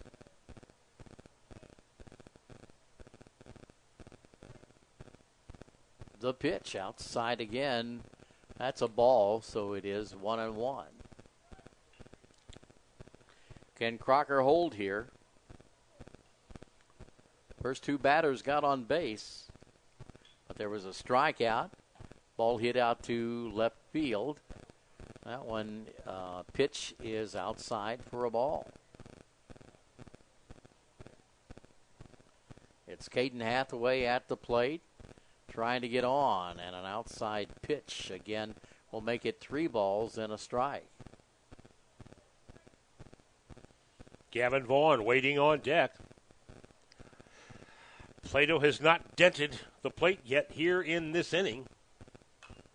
That one fouled off, and the count remains, or actually is 3-2 now.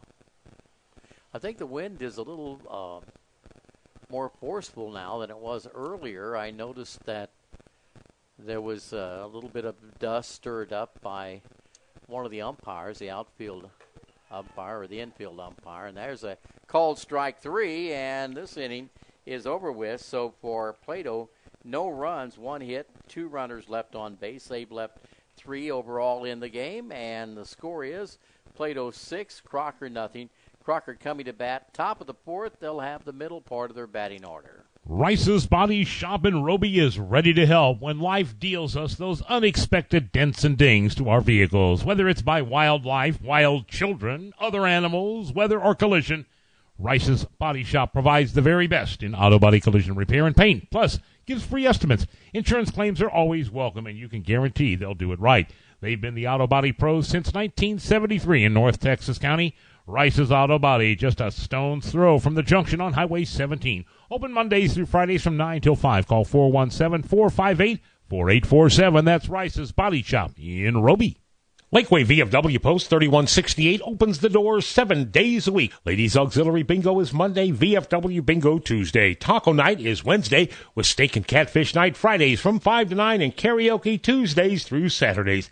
The canteen opens at noon every day, and don't forget, Sundays is always Sports Sunday with the 4 big screen TVs. VFW's been a voice of our nation's veterans for more than a century, and at the Francis J. Lynch Memorial Post 3168, they're proud to support and be a part of this global vision. Check them out on Facebook or call 765-3168. Our game also being brought to you by the Pulaski County Health Center and Home Health Agency in Crocker. Quality home care provided by professionals from your hometown by Zerings Farms of Crocker and Justice Logging of Roby. And we thank all of our fine sponsors for coming along for the ride here at Plato at this district tournament. Well, it'll be Nate Combs and Jonathan Gray, Landon Henson coming to bat here in the 4th inning. Crocker has not made it up there on the scoreboard so far.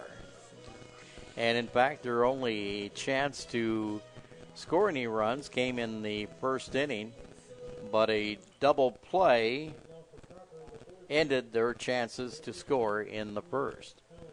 Nate Combs, who hit that ball that led to the double play, is the first batter right here for the Lions. Lions need some base runners, and they need some runs.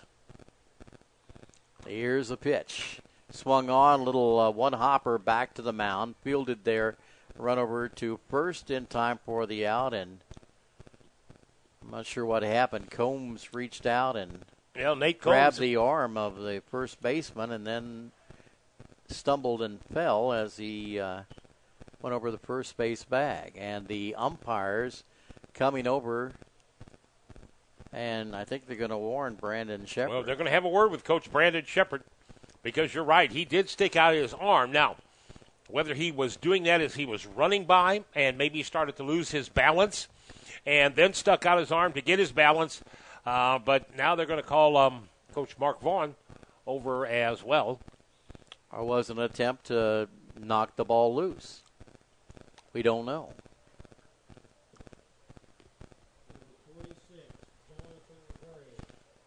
Happened to me one time playing first base in a softball game, and I put the runner up against the fence. I was not a happy camper. I did hold on to the ball, though, by the way. Next batter is going to be Jonathan Gray. He'll take that pitch for a ball 1.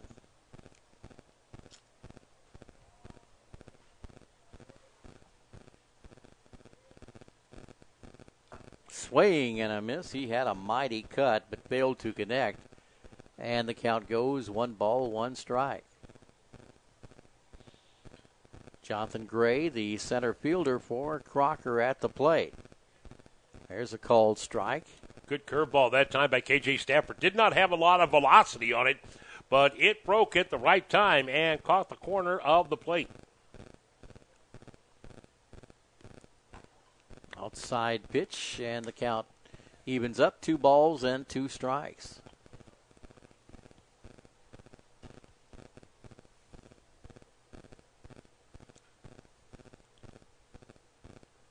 The pitch on the way, and curveball swing and a miss by Combs. He goes down swinging.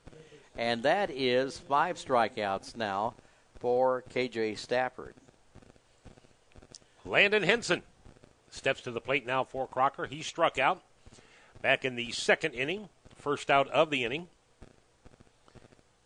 Third baseman hasn't seen a lot of action at third base. Swung on, and ball hit to third. Nice job, and throw to first in time for the out, as it was Landon Henson who was tagged out. Marshall Pittman had to make a heck of a play over there at first base. As Hayden Smith, the third baseman for Plato, fielded that ball and threw high. Marshall jumps up in the air, and he came down off the bag, but was able to tag Landon Henson as he was going by. No runs, no hits, no errors in the inning for the Crocker Lions. We are headed to the bottom of the fourth. It's the top of the lineup for the Plato Eagles when we come back. Hi, I'm Katrina, and if you like to use fresh ingredients when you cook, you'll want kitchen appliances where design and function unite. You'll want a refrigerator where you have better storage options to keep your vegetables and fruits fresh longer, and an oven that has precision heat that won't undercook or overcook your meals so it retains that perfect taste. My associates at Lynch's Furniture and Appliance would love the opportunity to show you a new appliance that can help you prepare that healthy and tasty meal with 18 months 0% interest-free financing. Shopping at Lynch's Furniture and Appliance just got better. Ever think about living to be 100 years old? Well, maybe you will. Hello, this is Martin Vernon, owner of Memorial Chapels and Crematory. Making plans and being prepared for events in our lives is the right thing to do. At Memorial Chapels, we offer many choices in funeral planning, and we're always available to discuss options regarding how best to fund those choices. Because when it comes to important events in life, you really need to get prepared. Well, we go to the bottom of the fourth inning. It'll be the top of the batting order for Plato. They lead in the ball game 6-0 over Crocker. Gavin Vaughn, Jack Morrison, Wiley Miller will come to the plate for the Plato Eagles. Yeah, they have been responsible for 3 runs scored and 3 RBIs. The other RBI for Plato coming from their number 4 hitter, KJ Stafford. So the top of this lineup for the Plato Eagles has done some damage. And then you look at the bottom of the lineup back in the second inning, Gary, with the walk, the hit, and the hit batsman. All 3 of those came around to score. That your 7, 8, and 9 hitters on the RBI by Jack Morrison and Wiley Miller. And Vaughn swings at the first pitch, delivered by Adam Shockley. Fouls it back to the screen, strike 1. Vaughn with a hit in the first and scored a run and hit the ball to left field for an out. Outside pitch, called strike. So that is strike 2 on Gavin Vaughn.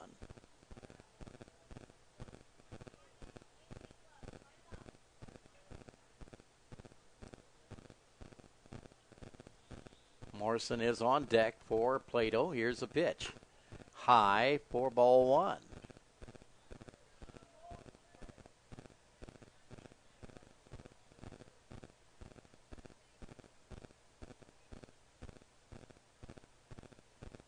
That is going to be high, ball 2. Coming into this fourth inning, Shockley is throwing 35 pitches. Of course, he relieved Nate Combs back in the second.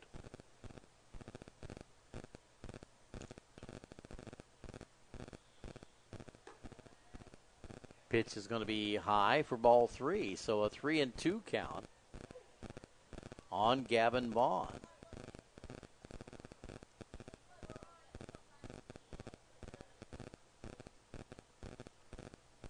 Shockley gets set, and here's a pitch on the way, ball 4. And a leadoff walk to Gavin Vaughn. In fact, Plato's had their lead batter off in every inning so far in the ball game. And they scored in 2 of the 3 innings, and back in the third, left a runner at second base. Jack Morrison now coming to bat for the Plato Eagles. Has a wide open stance. Shockley checks the runner over the shoulder, now throws to first, and the runner gets back safely. Jack Morrison, just a sophomore. Matter of fact, there's not a whole lot of seniors on this Plato team. Swings at that one a little bit too late.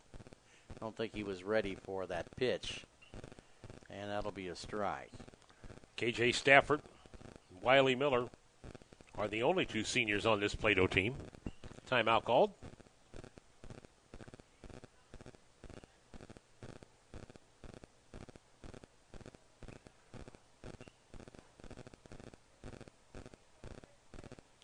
Throw to first. Pretty good throw to first, but the runner has to dive back in there, and that's Gavin Vaughn. Shockley's got a nice move over to first. Yep. In fact, didn't we see him pick? Oh, well, no, that's right. He was not pitching. Blake Newman's got a real good move to first. Blake Newman. Here's another throw. But the runner gets back. Here come the Richland Bears pulling into the Plato baseball field. They will be battling the Hartville Eagles. That game is coming up next. Scheduled to start at 6, a little more than an hour from now.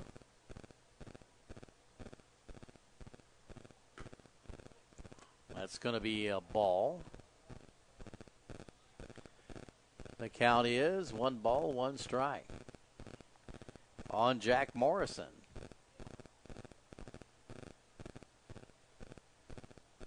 Throw to first, and the runner gets back safely. This time, throw was a little bit closer there. Seemed like Morrison has been at the plate.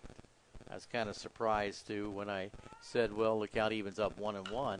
Swung on, and it is hit out into center field. An easy play for the Crocker center fielder, Jonathan Gray. Able to haul that in. Gavin Vaughn goes back to first base, and that's going to bring up Wiley Miller. Has a sac fly RBI in the first, an RBI single in the second. Was out trying to steal second back in the second inning.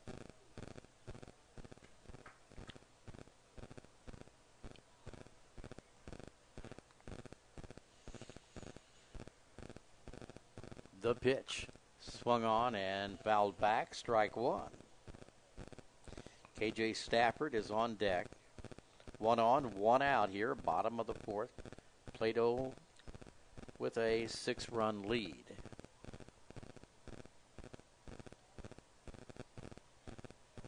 Five hits in the game, but 6 runs. Pitch on the way, and the runner will take second base without a throw. Yeah, that ball was in the dirt, and Newman stopped it from going behind him, but it popped out in front of the plate, and he knew he would have no chance getting Gavin Vaughn. Now a hit by Wiley Miller would produce another run for the Eagles. Outside pitch, not going to give him anything good to hit. And that will be a ball. Yeah, it should make the count. Well, I thought it was 2-1. I did too. I thought that pitch prior to that was a ball. But we could be wrong. Shockley delivers. Inside pitch, called strike. Had Wiley Miller looking at it, and I don't think he agreed with the call. Okay, 2-2. We were right. Okay. And that's outside for ball 3, so a full count now on Wiley Miller.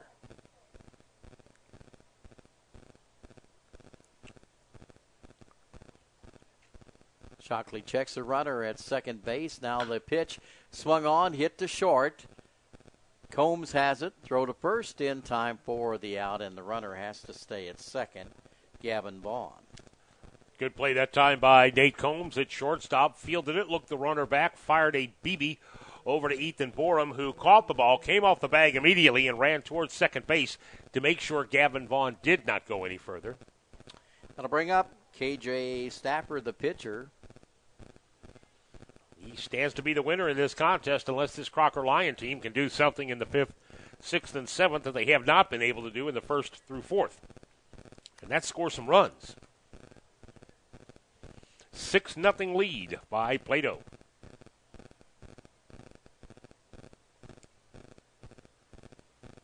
The pitch to Stafford is inside, a called strike. So Shockley gets ahead on the count.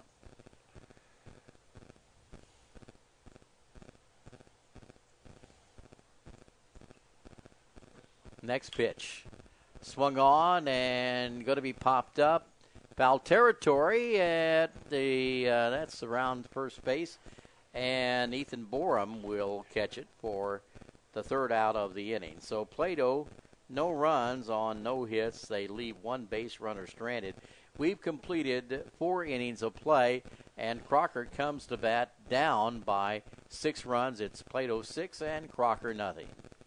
Yeah, I remember some things about my elementary school years. I remember, what's her name in 5th grade. I had a crush on her, but never told her. I remember the lunch lady. She used to bang a metal spoon on the counter when we got out of line. Her name escapes me. But I do remember the name of our bus driver, Mrs. Bernie Donnelly. I remember her smile, and I remember how she always used to say, "Make it a good day now." Isn't it strange? I can't remember the teacher's name, but I never forgot Mrs. Donnelly. Stoutland School is looking for bus drivers. The pay scale for bus drivers starts at $20.38 per hour. Apply at stoutlandschool.com. The score of any athletic event is generally forgotten over time, but the actions of players, coaches, and spectators leave lasting impressions. The next time you attend a high school game, think of how history will remember you. Choose good sportsmanship and help rekindle the spirit of citizenship. Remember, the lessons you teach today will help develop better citizens in our communities for tomorrow. This message has been brought to you by your friends at the Missouri State High School Activities Association and this local radio station. Wonder what the outrageously energizing experience of Mountain Dew Kickstart is like? Well, it's like a combo of 3 awesome things. Dew, juice, and caffeine, rebooting your entire personal operating system. Mountain Dew Kickstart is in position for consumption. Prepare for Mountain Dew Kickstart assimilation. Stand by for attitude conversion. Engage reflexes for new activities. Engaging reflexes. All systems cleared for launch. Initiate launch sequence. Bring Mountain Dew Kickstart online in T-3, 2, 1, mark. Release the Mountain Dew Kickstart. Mountain Dew Kickstart released. Experiencing a charge of Mountain Dew Kickstart now. Calculating charging effect. Mountain Dew Kickstart operation successful. Congratulations. You are now off the couch and out exploring the world. Roger that. Get charged up for what's coming next anytime, anywhere with Mountain Dew Kickstart. Available in 10 energizing flavors like mango lime, raspberry citrus, midnight grape, and orange citrus. Mountain Dew Kickstart. Fuel with flavor. Corey Frage leads off the 5th inning for the Crocker Lions. He struck out back in the 2nd. He will face KJ Stafford for the 2nd time here in the 5th, and here's the first delivery. It's going to be a called strike as Frage lets that one go by. 0-1 count. Crocker needing some base runners at this point of the game. Another swing and a miss. Actually, that was his first swing at it, but that is strike 2. Brian Pitcher on deck, and then Tristan Sterling.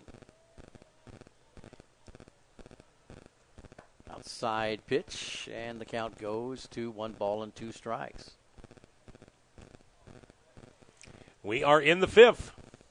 6-0. Plato leads this. That one riding high at the shoulders. 2 balls, 2 strikes. Stafford with 5 strikeouts so far in the ball game. Delivers a pitch. And, misses that one a little low. Yeah. Close. 3-2 count. Stafford's got a 2-hitter going here in this contest. Here's the next delivery to Frage. That's going to be ball 4. So a leadoff walk for Crocker, and that'll bring up Brian Fincher.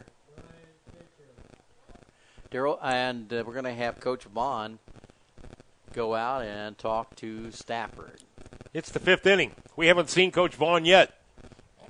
It's the first time, and that's the 3rd walk issued by his pitcher, KJ Stafford. Coach Vaughn, he just wants to go out and have a little word with his team. Make sure, they don't get too complacent. With a 6-0 lead, you're in a district semifinal game, and you have a chance to kind of, when you're in the fifth inning, you're on the downhill slide, but you have to make sure you mind your P's and Q's out there, keep your T's crossed, your I's dotted, and Coach Vaughn might have seen something from his players that he wanted to address. Well, whatever it was that he wanted to say, he said it and very quickly left. Brian Fincher stepping to the plate for the Crocker Lions. Grounded to the third baseman, his first time up, back in the second. Bats here in the fifth. And waits for the first one. Swings at it. Ball hit on the ground. Too short. Throw to second. Time for the out over to first. A double play, and Fincher takes a tumble as he crosses the first base bag. He is on the ground and in a little bit of pain. He's going to... There we go. Yeah, just going to help him up a little bit. Yeah, he's all right. He's more upset that he hit in the double play than anything else, I'm sure. So, again, Corey Frage gets erased at second on the 6-4-3 double play, and that's going to bring up Tristan Sterling for the Crocker Lions. Sterling struck out in the third inning.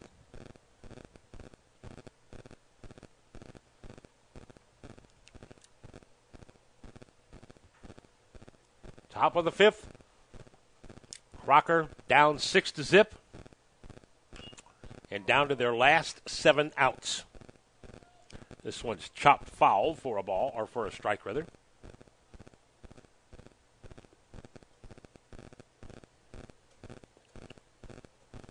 Hartville and Richland coming up next. Shot out into left field. This one's trouble. It's down for a base hit. Now, against the foul line and cutting it off is Andrew Hoover. So Tristan Sterling, the number 9 hitter, picks up the third hit of the game for the Crocker Lions, and that brings up the top of the lineup, Adam Shockley.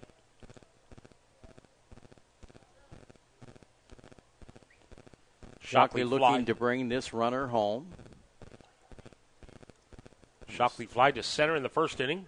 Walked and was stranded at second in the third.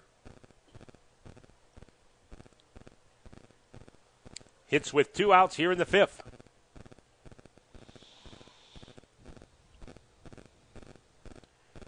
Runner at first, Tristan Sterling, and KJ Stafford will throw over there. He does not like runners on the bases.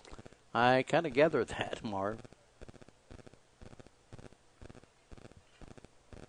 Threw over there to first several times with Ethan Borum and Jonathan Gray. This one outside for a ball. Good stop by Jack Morrison behind the plate. 1-0 the count.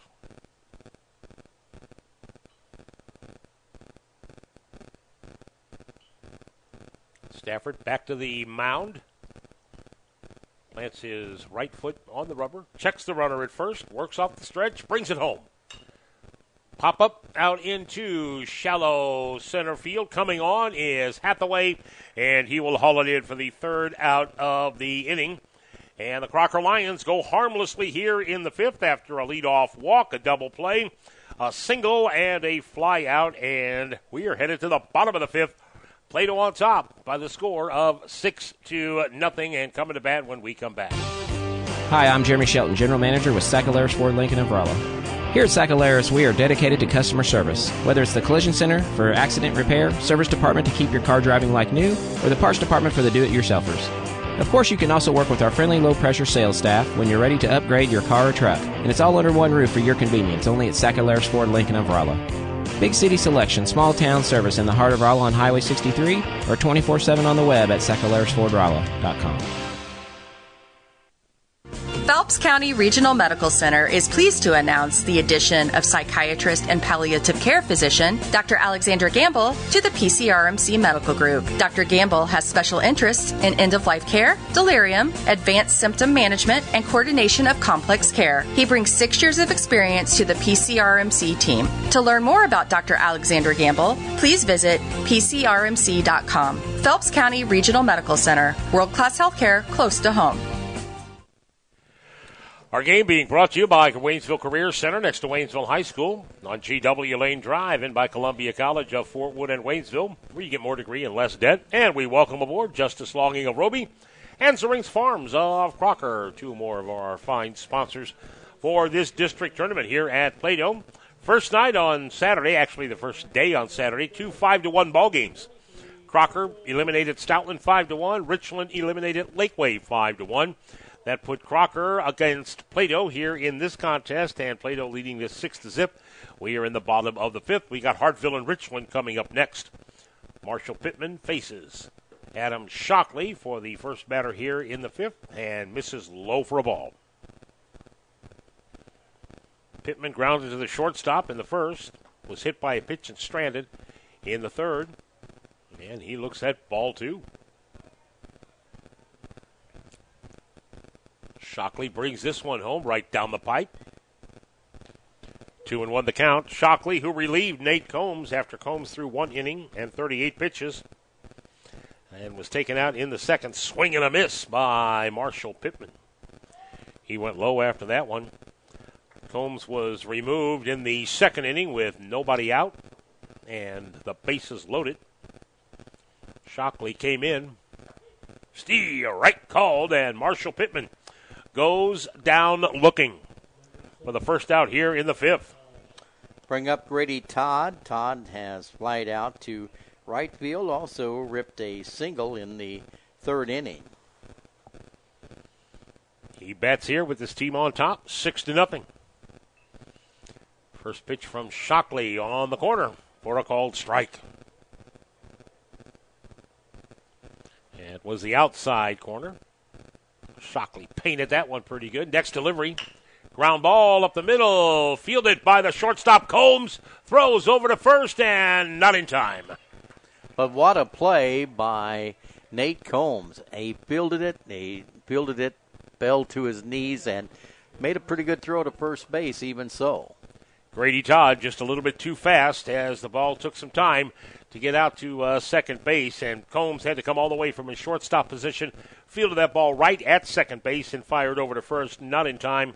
An infield single for Grady Todd, and that brings up Andrew Hoover, the left fielder, and Shockley throws over to first and keeping Grady Todd close.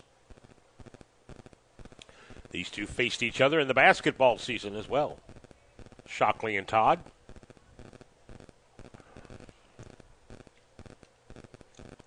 Andrew Hoover at the plate. He shoots this down the left field line. Foul. Well, he turned on that thing. And he smoked it. Long, hard strike. That was the second hit for Grady Todd, by the way, in the ball game.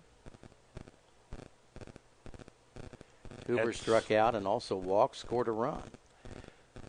6 hits for this Plato Eagle team. They have 6 runs. Of course, the Lions have not helped themselves. They've hit 3 batters, walked 2 batters, and there's been an error committed behind them. That error cost them a run.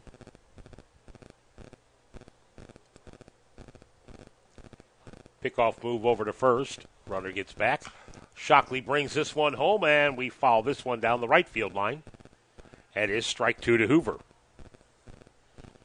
Leadoff walk in the second, came home to score. A hit batsman in the second, came home to score. Matter of fact, 2 hit batsmen in the second inning, both came home to score. So these free passes that Crocker has issued to Plato, Plato has made him pay. Foul back against the screen, that's strike 1 to Hoover.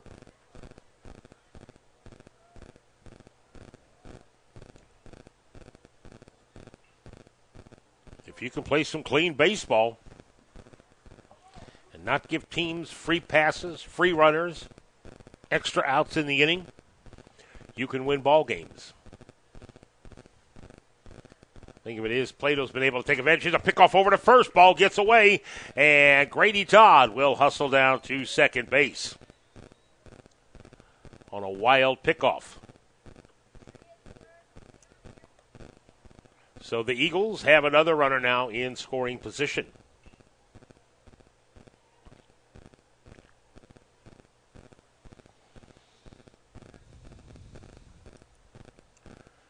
So the pickoff move pushes a runner up 90 feet. This one in the dirt. And Blake Newman quickly grabs the ball, and he tags Andrew Hoover before Hoover has a chance to even run down to first base. Nice play there, and that'll bring up Hayden Smith, the third baseman for Plato. Has a hit, scored a run, flied out to left field. 2 outs in the inning, runner on second. We are in the bottom of the fifth. 6-0 lead for Plato. Ball high to Hayden Smith. Smith singled in the second. Moved around and came home on a wild pitch. Grounder to the shortstop, fielded by Combs. Over to first for the 6-3 put-up. Inning is over. 2 strikeouts and a ground out in the inning. Runner is stranded at second.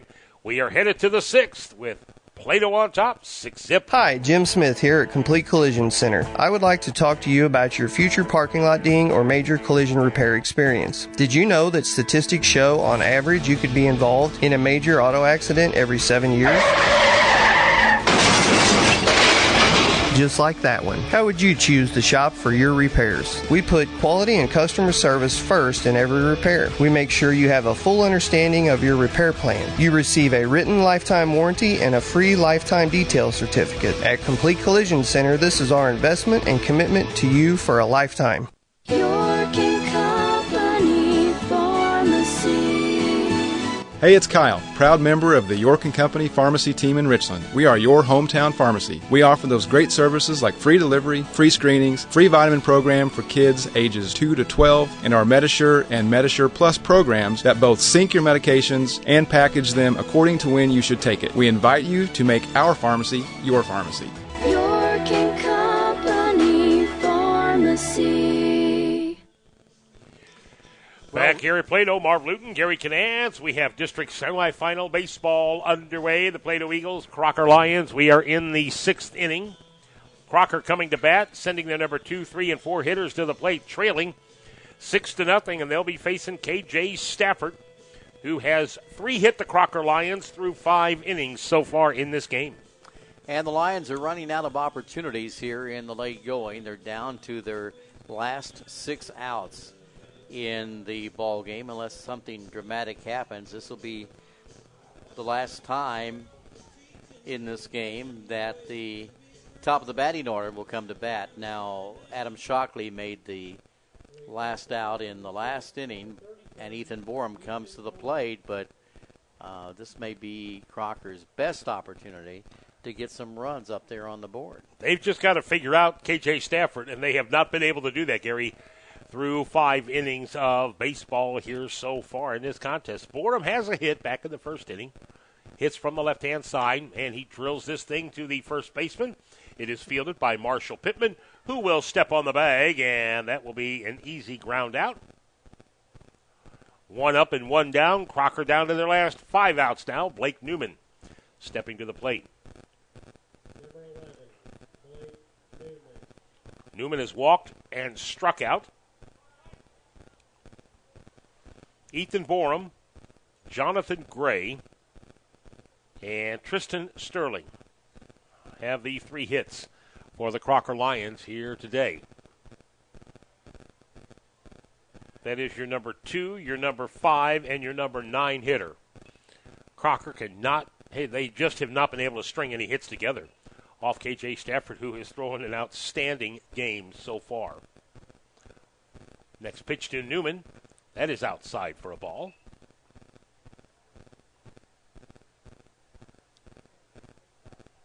That should make the count 2-0, I believe. Next pitch from KJ Stafford, who works off the windup.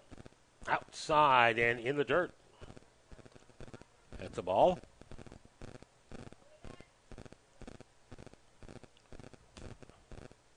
So let's see what Blake Newman does. 3-0 the count if he gets the green light.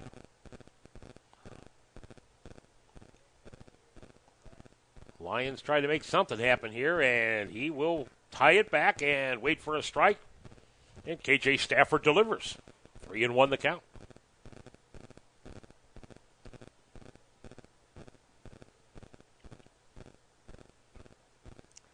Stafford doing a little landscaping work out there on the hill.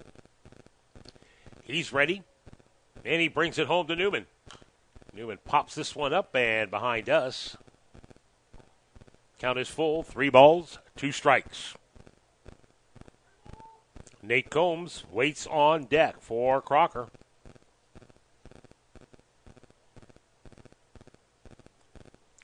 Lions have to be pretty frustrated. They just have not been able to figure out Stafford. Here's a shot out into center field. That's going to push Hathaway back, and he will haul it in for the second out of the inning. Caden Hathaway, the center fielder for the Plato Eagles, dropping back. He backpedaled.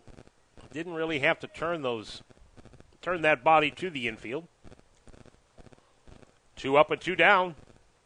Nate Combs steps to the plate for Crocker. He hit into a double play back in the first inning, grounded to the pitcher back in the fourth. And looks at this one inside for a ball.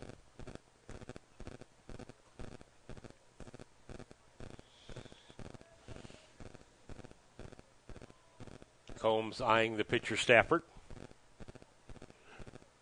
Next delivery. This one's fouled down the right field side. Strike 1. Count evens up at 1 ball and 1 strike.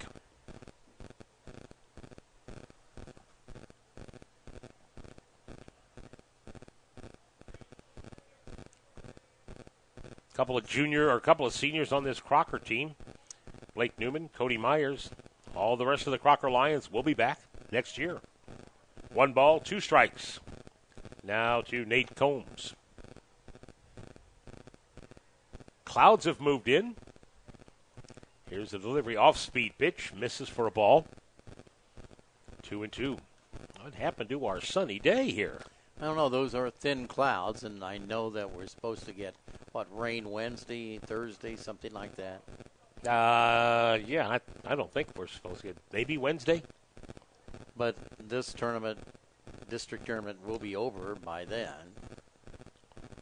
But they have made some rain dates some rain dates in this thing, and this one is popped up on the infield on the right-hand side. First baseman Marshall Pittman calling everybody off. Inning goes over. 1, 2, 3 go the Lions. Crocker down to their last 3 outs. And in the bottom of the 6th, Plato will have their number 9 hitter and then the top of the lineup when we come back. Hi, this is Kevin Ware. And Brock Ware. With Warehouse Inc. Screen Printing in Crocker. It's a catchy name. We are the Wares, and we started in our house, but now we have a real warehouse. And we print ink. We keep our costs low to keep your costs low. And we do our best to match any price out there. Screen printing is all we do, so you can also expect a fast turnaround time on your screen printing jobs. We can use your logo or artwork, or let us create it for you. That's Warehouse Inc. Screen Printing in Crocker. Check us out on Facebook at Warehouse Inc. That's INK LLC. How much do we depend on electricity? Think about it. Our everyday lives are affected by power. And what do we know about electricity? Should the power fail? Here's all you need to know. K. York Electric of Crocker, serving Pulaski and surrounding counties. When it comes to electricity, there's no quick fix, there's no guesswork. It's dangerous, and it takes the experts to get the job done right.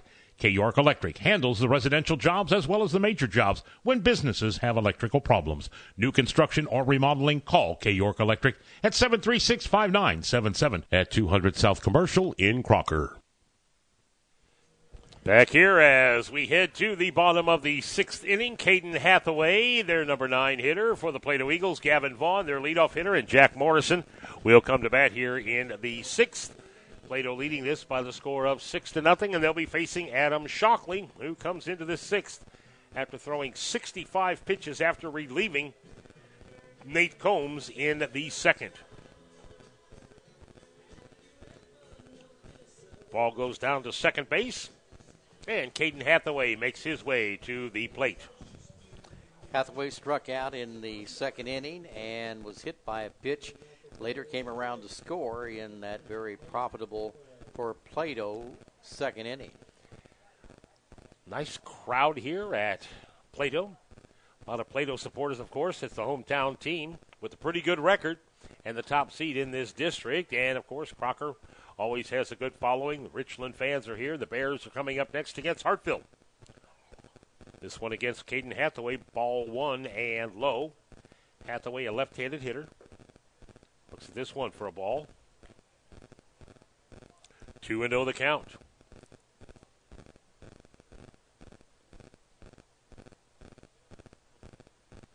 Here's a delivery from Shockley. This is ball three. Rides inside and above the letters. So Hathaway will tie it back. Wait for Adam to throw him a strike. There it is.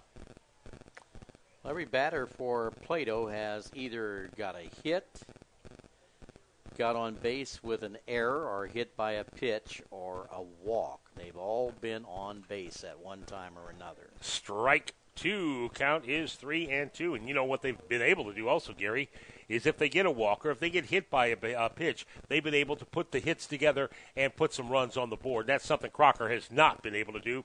And that is ball four as Caden Hathaway walks down to first base. That's the third walk issued here in the contest by both Nate Combs and Adam Shockley. They've hit three batters as well. There's only been one error committed in the field behind him.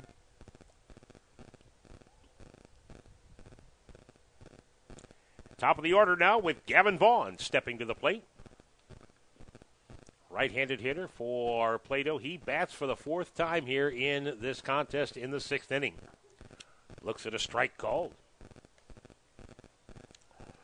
Singleton scored in the first. Hit a line drive or a pop-up to short in the second. Walked and was stranded at second in the fourth. Bats here in the sixth. Adam Shockley looks the runner back at first. Throw this one low for a ball. Evens up the count now at 1-1.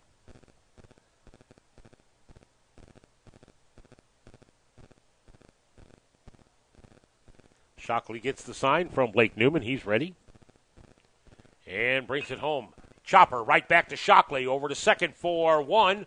Over to first. Do they have time to turn the double play? They get him. They did. Yep. Stretch by Ethan Borum at first base, and he caught that BB thrown by Nate Combs, even though it was a little wide and to the right. The long arms of Ethan Borum, and that's what it happens if you're 6'4". You can stretch those arms out, and the Crocker Lions turned a 1-6-3 double play. 2 outs in the inning, and that is going to bring up Jack Morrison. Third double play here in the ball game. Plato or Crocker, Plato has 2 of them, and Crocker, that is their first in the contest. This one is high for a ball. Crocker had the opportunity to turn 2 more double plays. Back in the first inning, they threw wild to second base, and then it was, back in the third inning when they had the fly ball to left field. They threw over to second base and tried to get the runner going back to second, but they didn't have their body on the bag. Inside to Jack Morrison. He was ready to go down to first base. He thought he'd been hit. 2-1 the count now. I thought he would fool the home plate umpire, but this one is popped up. Nate Combs at shortstop calling everybody off, and he'll make the play right behind second base. And you cannot even see the second base bag out there, Gary. No, it doesn't even look like it's there. It is covered up with dirt, I guess, or the volcanic rock that is here on the field at Plato. Well, we are through 6 full innings, and it is up to the Crocker Lions. They have Jonathan Gray, Landon Henson, Corey Frage. That is the last hope for the Lions, and they're coming to bat when we come back in the top of the 7th. The shooting season is heating up, so stop at Post Pawn in the Gateway Shopping Center in St. Robert for the best prices in the area on firearms, ammunition, and shooting supplies. Post Pawn also has the area's largest selection of reloading supplies, from powders to primers to bullets, and right now they have a huge selection of pre-owned compound bows. Get a 90-day layaway on anything. And if you have your guns shipped to Post Pawn, they only charge a $25 transfer fee for guns on the same order. That's Post Pawn at the Gateway Shopping Center in St. Robert. Hi there, it's Robin from the Richland branch of the Marys County Bank, and I'm excited to tell you about our brand new Shazam Bolts mobile app, a fraud protection app offering 24/7 fraud alerts, ATM locators, and account balances, even the ability to block your card. This app is available for download today, and setup is easy with step-by-step instructions. Take control of your debit card with the new Shazam Bolts mobile app, now available for the Marys County Bank's debit card holders, member FDIC. Pride in our past, investing in your future. The Marys County Bank. Back here for the seventh inning. Plato leads us by the score of 6-0.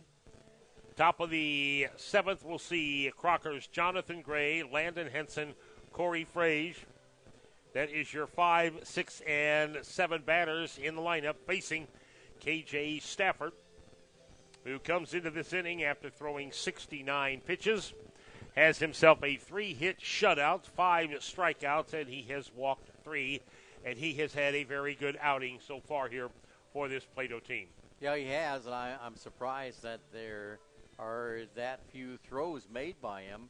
So the coach of the Plato Eagles, Mark Vaughn, getting the benefit. Of course, his team's in the lead. If they win this one, he will have gotten through the game with a win for Stafford, and now he'll be able to go with Wiley Miller against the next team that's going to be here in the tournament. So that was kind of the way he had planned it. Sometimes things do not go the way that you plan in baseball, but certainly Mark Vaughn's plans are on track.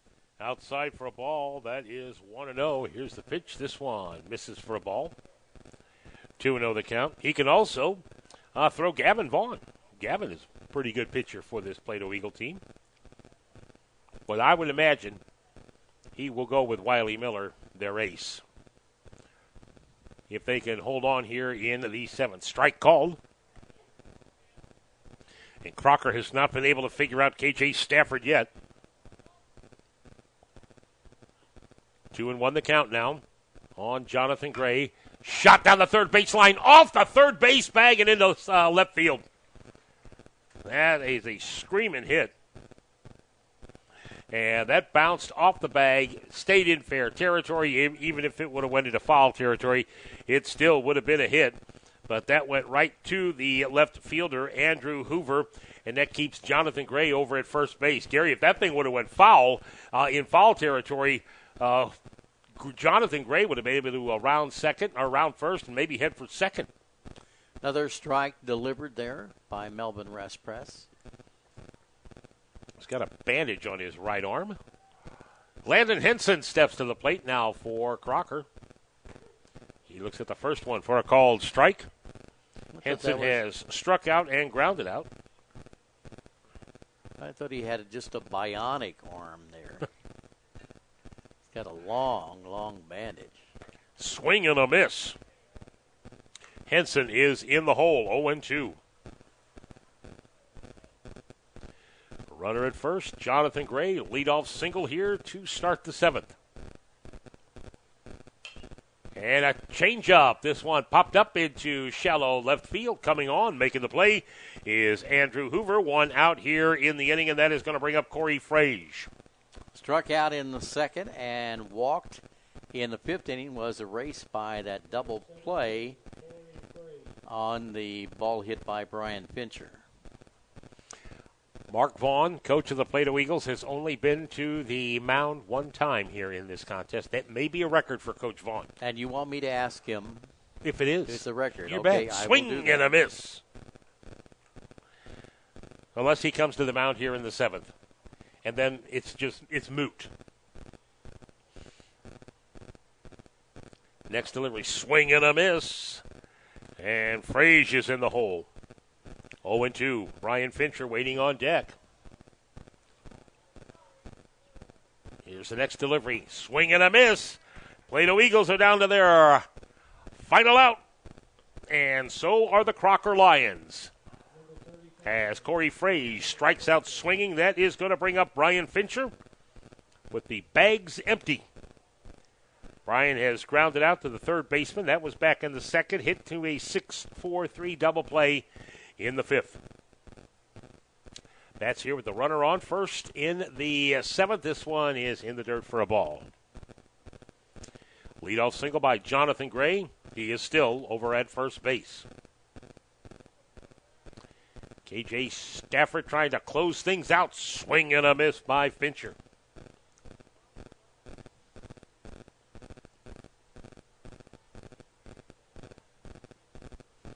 The championship game tomorrow night, I believe, is at 5 o'clock. Yes, it is. There's a strike called. So Plato needing one more strike to put themselves in the championship game. As Gary just mentioned, tomorrow afternoon at 5 o'clock. Here's a grounder. Shortstop Wiley Miller fields it, fires over the first, dug out of the dirt for the 6-3 ending ground out. And Marshall Pittman, the first baseman, digs it out of the dirt. And this game is in the books as the Plato Eagles shut out the Crocker Lions by the score of 6-0. We'll take a break, and we'll be back and start to wrap it up. And then we'll be sending it back to 102.3 on your FM dial here in just a little bit. As the teams shake hands, the Plato Eagles will help their coach fix this field, get it ready for game number 2 with Richland and Hartville. That's coming up. But don't go away. We'll come back and wrap this thing up in a moment. KOZQ, Z102 FM, Waynesville, St. Robert, Fort Leonard Wood, Missouri. Get Napa know-how at your Napa parts store. St. Robert Auto Supply off Missouri Avenue, 7 days a week. Lakeway VFW Post 3168 opens the doors 7 days a week. Ladies Auxiliary Bingo is Monday, VFW Bingo Tuesday. Taco Night is Wednesday, with Steak and Catfish Night Fridays from 5 to 9 and karaoke Tuesdays through Saturdays. The canteen opens at noon every day, and don't forget, Sundays is always Sports Sunday with the 4 big screen TVs. VFW's been a voice of our nation's veterans for more than a century, and at the Francis J. Lynch Memorial Post 3168, they're proud to support and be a part of this global vision. Check them out on Facebook or call 765-3168. The Crocker School District is proud of the academic success of their students and success of their athletic programs. The two go hand in hand. Discipline in the classrooms transfers to discipline on the fields and in the gyms and courts and courses. The Crocker School District's student body works hard and is very dedicated to achieving their goals throughout the school year, academically and athletically. The Crocker School District reminds you to support our children. Their future and ours depends on it.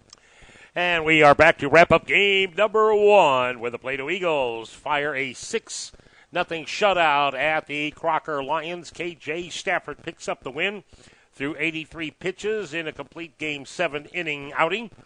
Allowed 4 hits. He struck out 6 and walked 3. There were no errors committed in the field by the Plato Eagles, and that always helps you win baseball games. For the Eagles, they had an RBI hit by a pitch by Jack Morrison, who was hit by a pitch with the bases loaded.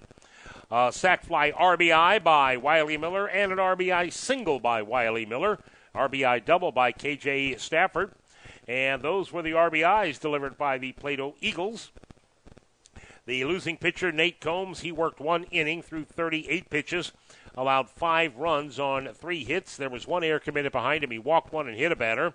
Adam Shockley came in and threw 78 pitches, and he worked the 2nd through the 6th, 4 full innings, or make it 5 full innings. And again, Shockley struck out 5. He walked 2, hit a couple, allowed 3 hits and 1 run. So this one is in the books. The Plato Eagles and the Crocker Lions. The Lions are done for the season. Plato will move on, and they will play the Hartville Eagles, or they will play the winner of the Hartville-Richland game. That is coming up next. Another 1-minute break, and then we'll send it back to 102.3 on your FM dial, and we'll be back here in just a little bit. Hi, this is Kevin Ware. And Brock Ware. With Warehouse Inc. Screen Printing in Crocker. It's a catchy name. We are the Wares, and we started in our house, but now we have a real warehouse. And we print ink. We keep our costs low to keep your costs low. And we do our best to match any price out there. Screen printing is all we do. So you can also expect a fast turnaround time on your screen printing jobs. We can use your logo or artwork or let us create it for you. That's Warehouse Inc. Screen Printing in Crocker. Check us out on Facebook at Warehouse Inc. That's INK LLC. How much do we depend on electricity? Think about it. Our everyday lives are affected by power. And what do we know about electricity? Should the power fail? Here's all you need to know. K. York Electric of Crocker, serving Pulaski and surrounding counties. When it comes to electricity, there's no quick fix, there's no guesswork. It's dangerous, and it takes the experts to get the job done right.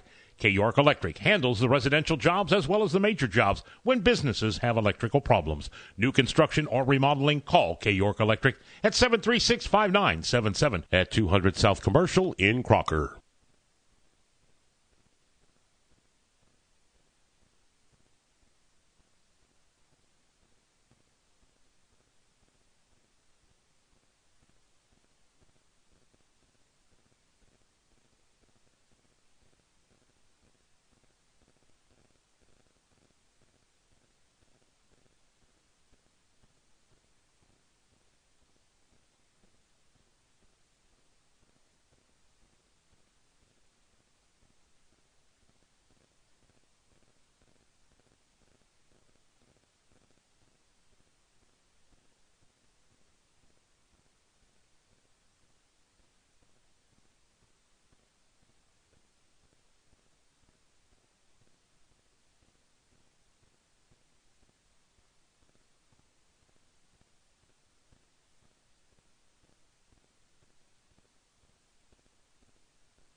It's time for Class 2 District Baseball from Plato. Our games brought to you by our season sports sponsors, along with VFW Post 3168 of Lakeway, Rice's Auto Body of Roby, The Burger Stand in Richlands, Rinks Farms of Crocker, Justice Logging of Roby, MFA of Richland, Baymont Inn and Suites of St. Robert, Post Pawn, the Crocker School District, Earth to Go of Richland, Reeves, Auto Upholstery, the Stoutland School District, K. York Electric of Crocker, and your Pepsi Cola Bottling Company. Let's play ball in Texas County.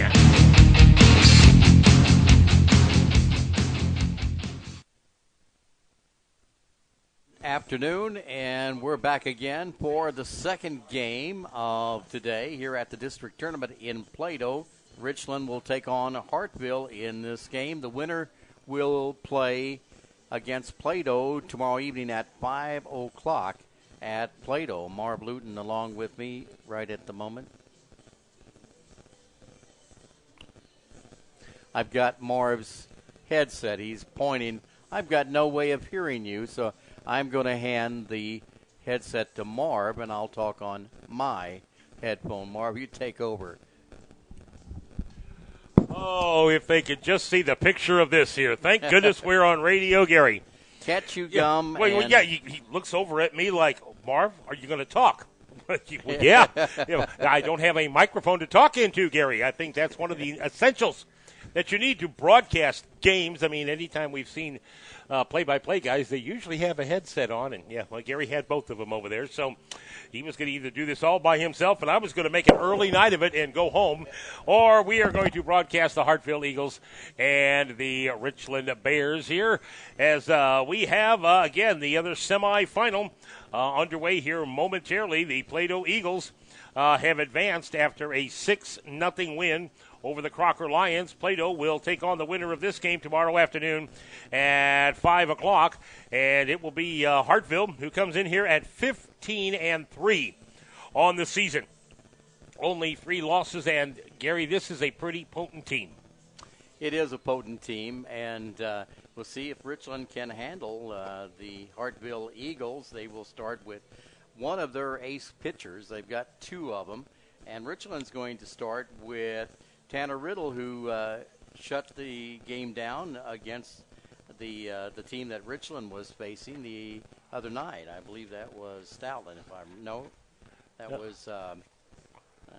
Richland. Richland played Lakeway. Lakeway, that was the Richland. other night. And Tanner Riddle came in, and he only threw about 31 pitches. So by throwing that low amount of pitches, and again, my 32 is always unofficial. So by throwing that many pitches, he is able to come back on 1 day's rest if he only threw 30 or below. If he throws under 60, I think he can come back on 2 days' rest. So from Saturday, he had Sunday, and today would be Monday. But again, he kept the pitch count low, and Matt Jane is able to use him today in this contest, and he will be facing again James Schmidt of the Hartville Eagles. Our home plate umpire is Dan Howard. Our field umpire will be Melvin Respris. As the umpires take the field, coming to the home plate is the coach of the Hartville Eagles, Joe Garrison, and Matt Jane, coach of the Richland Bears, will be joining him shortly as we are about ready to go. Still, those high-level clouds have filtered in. Don't have the lights on here yet. Don't need them yet. We are getting underway a little bit later than originally planned. We had planned on starting this at 6 o'clock, but the other game took a little bit longer, even though it was a 7-inning game and a 6-0 contest. All the throws over to first base that we had in that contest and all those pickoff moves, they always take extra time. And then the amount of pitches, and, of course, we had a couple of calls that the umpires and the coaches had to square away. That always takes a little extra time as well. But we're about ready to go, about a half hour late to start. Not quite, but we'll be getting this underway here momentarily as the Richland Bears will be the visitors and Hartville will be the home team. All right, so they are talking it over at home plate. Pretty soon we'll get this ball game underway. We'll take a look at the batting lineup for Richland. They come to the plate first. It'll be Ethan Adams, who is playing second base. He pitched, if you remember, against Lakeway. He was a starting pitcher. Evan Adams will be the catcher, like he was in that previous game. John Domingue will be the shortstop, or Domingue, I should say. Tanner Riddle, the pitcher, batting in the cleanup slot. Jason Porter at first base next will be batting in the order. Hunter Weller, the left fielder. Also then Bridger Lobland, the third baseman. Daniel Burkhart, center fielder. Riley Huff will be the designated hitter, batting number 9 in the order for Josh Oftenkamp, who is the right fielder. We may see a change in the lineup as they come to the plate, Gary, because we were watching in warm-ups. Daniel Burkhart, the center fielder, went after a ball out there, and he went sliding. And I don't know, he came up limping. And he tried to walk it off out there in the field for a little bit. And while Matt Jane, the head coach, was here hitting balls to the infield, I think the assistant coach, Mark Schneider, called him into the dugout, and he wanted to take a look to make sure. You know, you don't want to play if you've got an injured player with a pulled hammy. That's the last thing you want to do is put him back out there, or if he is twisted a knee, we'll have to see. And I was watching Riley Huff was out there in right field, so Riley Huff might not necessarily be the DH. They may move him over to a Burkhart spot and have Josh Oftenkamp bat for himself. But we'll have to see how this all pans out. We are going to have the national anthem as we're going to do this again as the Hartfield Eagles line up on the third base side. Richland lining up over on the first base side. We will take a break, and we will be right back. At Pepsi, we think it's important to celebrate stuff in life. I mean, a professional football player celebrates with a touchdown dance in front of 80,000 screaming fans. But what about you?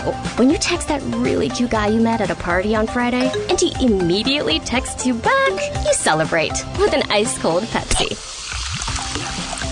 Sounds good, doesn't it?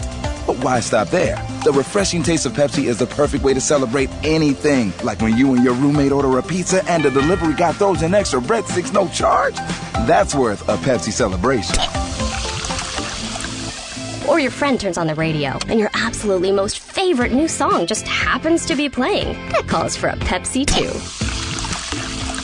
Because when you and your best friend stare at your screen for over an hour while one of those online concert ticket waiting room thingies refreshes over and over, then you finally score front row seats? Oh, yeah. Break out the Pepsi. How much do we depend on electricity? Think about it. Our everyday lives are affected by power. And what do we know about electricity? Should the power fail? Here's all you need to know. K. York Electric of Crocker, serving Pulaski and surrounding counties.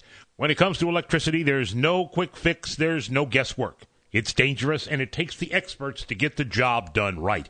K. York Electric handles the residential jobs as well as the major jobs when businesses have electrical problems. New construction or remodeling, call K. York Electric at 736-5977 at 200 South Commercial in Crocker. KOZQ, Z102 FM, Waynesville, St. Robert, Fort Leonard Wood, Missouri. Get Napa know-how at your Napa parts store. St. Robert Auto Supply off Missouri Avenue, 7 days a week. Gary Canance, Marv Luden back here at Plato getting ready for our second game. It'll be the Richland Bears, coached by Matt Jane, going against the Hartville Eagles, coached by Joe Garrison. Already Plato has won its ball game, so the Eagles will be in the championship game tomorrow night at 5 o'clock. The winner here will be their opponents. Taking the mound right now for Hartville, James Smith, the starting pitcher. Behind the plate, Braden Keith. At first base, it'll be Jace Keith, who we understand will be the starting pitcher tomorrow, a left-handed pitcher. At second base, Brock Arnold. The third baseman will be Caleb Moore. At shortstop, they'll go with Holton Simmons. At left field, Hagan Simmons. The center fielder will be Derek Jones, and the right fielder, Matthew Marco. Again, Dan Howard will be calling the balls and strikes here, and Melvin Resmus will take the field.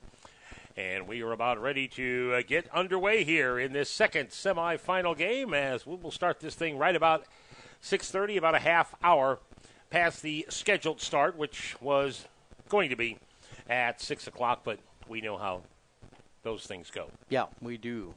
And especially in baseball, since time is not really a factor No, you're right. Time is never not a factor. A factor, yeah. And I have often said, when you get in tournaments, now not necessarily district tournaments, but when you get in these regular tournaments where you have an 8-team bracket and you're playing a 7th-place game, a 5th-place game, a 3rd-place, and a 1st-place game, and this is during the week, school nights and stuff like that, where kids are out there, I think they should put a 2-hour time limit on it. And,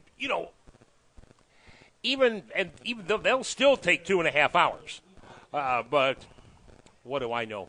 The coaches don't like it. The kids don't like it. We want to play ball. We don't want no 2-hour time limit on our games. But I think that would be a decent idea. Maybe something for some people to toss around or just to toss out, whichever they prefer. And we are ready to go as James Schmidt gets ready to deliver the first one.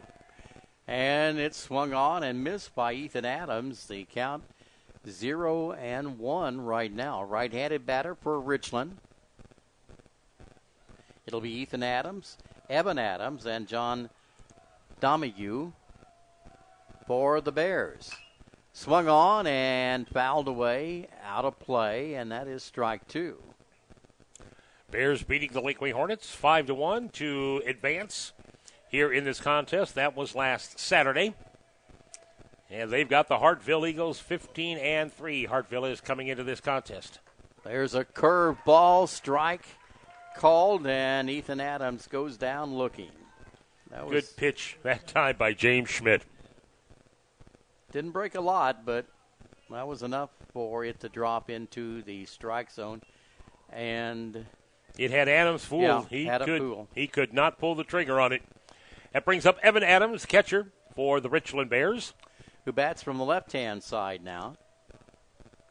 Here comes the pitch.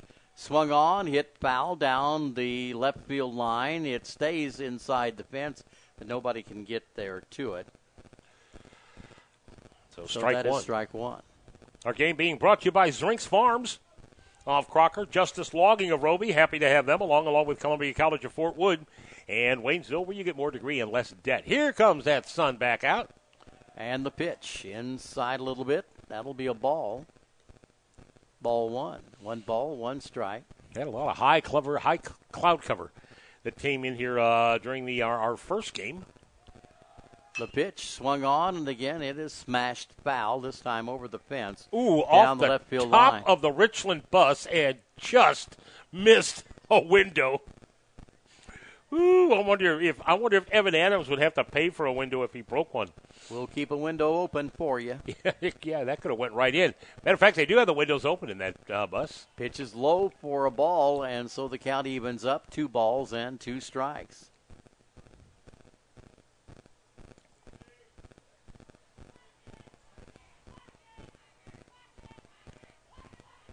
And the pitch now from Smith, and that's hit down on the ground to second base.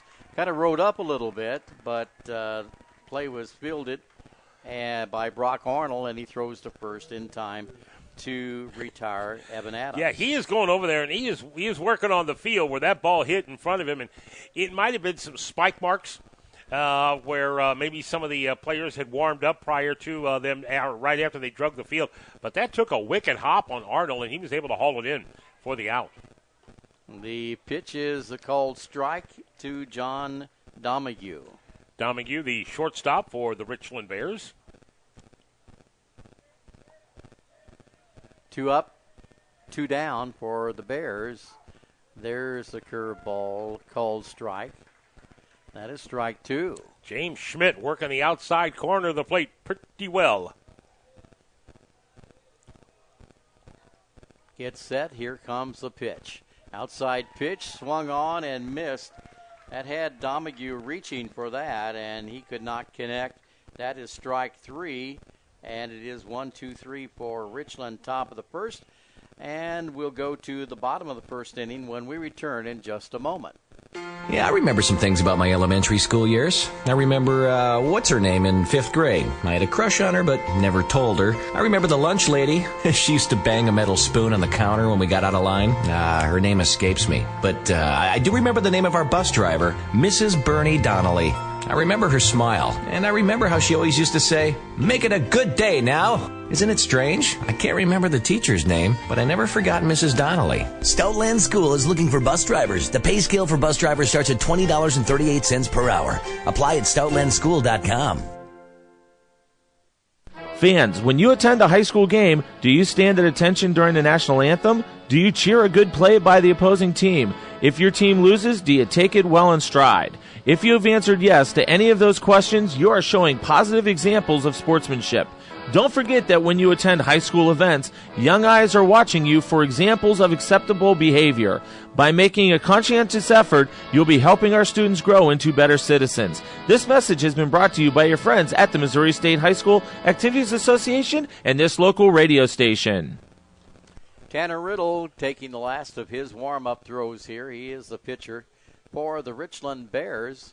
Defensively, we have behind the plate Evan Adams, first baseman Jason Porter, at second base Ethan Adams, the shortstop John Domingue, third baseman is Bridger Loveland, and then out at left field it will be Hunter Weller, center fielder Daniel Burkhart, and Josh Oftencamp is out at right field. And Burkhart did make the starting lineup out there in center field. I watched him during the national anthem. He was standing over on the sideline, and when he walked toward the dugout, he didn't seem to be limping too terribly much. So maybe a little bit of time off after the warm-ups, he was able to settle that leg down, whatever the problem was. But it's good for him. He's out in center field, and we're about ready to go, and we will see Tanner Riddle, again a hard-throwing right-hander for the Richland Bears, face a pretty stout Hartville Eagle lineup.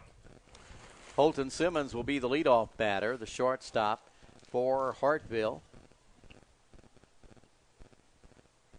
Riddle gets set, gets a sign, and now here comes the pitch. Outside, ball one.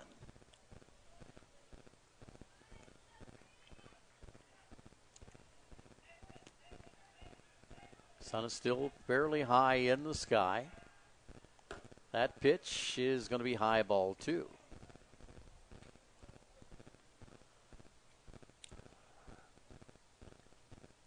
Riddle needs to bring that ball down just a little bit. He's found the plate. That one rides in and high, ball three. Now he just needs to find the strike zone.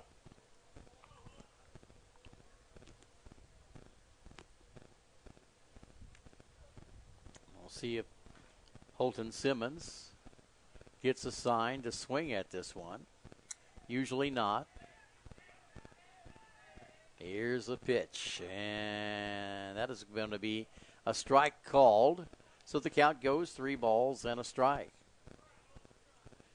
You can't give 15-3 teams a lot of free passes, Gary. Oh, you can. Here's the pitch. That's going to be strike called. That one had me fooled. Had the batter fooled, too. Trust me. Holton Simmons walked out of the batter's box kind of shaking his head. Yeah, full count of 3-2. Riddle delivers. Swung on and hit back to the mound. And Tanner Riddle picks it up and throws it to first. And there's an easy first out here in the bottom of the first inning. Brings up Brock Arnold, the second baseman. Well, Dan Howard behind the plate, a little generous with that strike zone here in the first batter. At least I thought it was. Tanner Riddle's enjoying it. But he's a consistent umpire. Don't get me wrong. He's one of our better ones. First pitch and a hopper to first base, fielded there by the first baseman for the Richland Bears, Jason Porter, and he takes it back to first base and steps on the bag, and there's an easy 2 outs now. Brock Arnold, first pitch he saw from Tanner Riddle he liked. That's going to bring up Jace Keith, first baseman, left-handed hitter. And again, we said that Jace Keith probably will be the pitcher tomorrow if Hartville wins, and he swings and hits it out to the fence out at center right field. He is already rounding. He's on second base standing. A stand-up double. Well, Tanner Riddle threw a fastball right down the pipe, and Jace Keith didn't waste any time. He put that bat on the ball, drilled it into right center field for a 2-out double. That is going to bring up the pitcher, James Schmidt, who's batting in the cleanup spot for the Hartville Eagles. 2 outs in the inning, though. Riddle checks the runner, second, now delivers a pitch, swung on and fouled back to the backstop. That'll be strike 1. Nice curveball that time by Tanner Riddle. Might have been his first curveball he's thrown I here. think it was, Gary. You cannot give a team a steady diet of fastballs because eventually they're going to tee off on it. Riddle checks the runner at second, now brings it home. And ball gets away from Adams, and the runner advances to third base.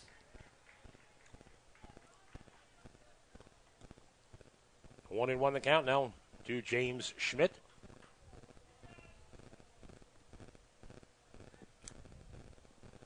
Tanner Riddle trying to get out of this inning without any damage. Runner over at third. A double and a wild pitch has put Jace Keith there. Next pitch. Swung on and hit out to right field. On the run, running back, and is it caught or not? Nope, dropped. And now he's rounding second on his way to third. Did he get a glove on it? I thought maybe he had. I think he got a glove on it, but as he was going back, that ball just kind of rode further out. Yeah, on it, it just kept going and going and going. And Oftencamp again could not pull that thing in.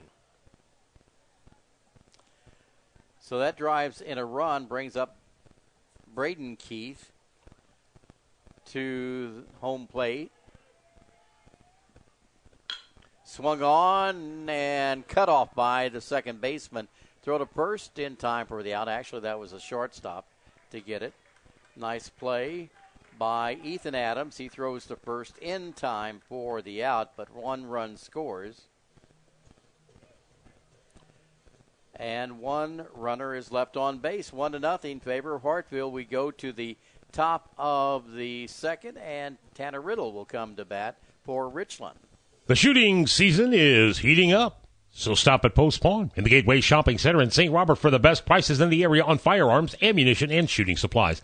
Post Pawn also has the area's largest selection of reloading supplies, from powders to primers to bullets, and right now they have a huge selection of pre-owned compound bows. Get a 90-day layaway on anything.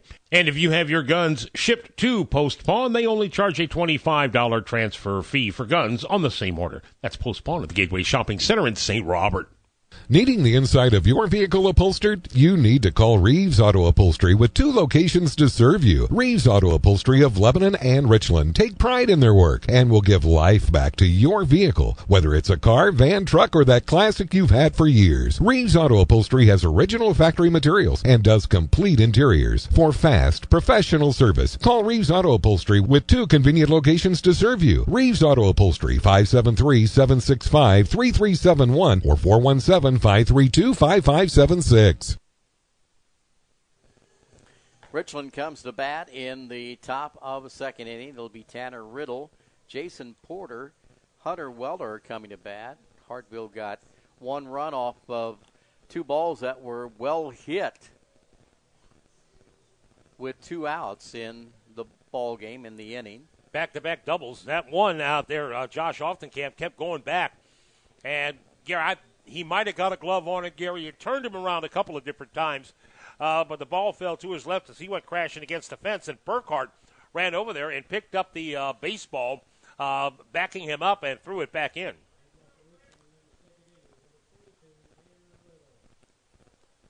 Riddle coming to bat here, as we said, leadoff batter in the second inning for the Richland Bears.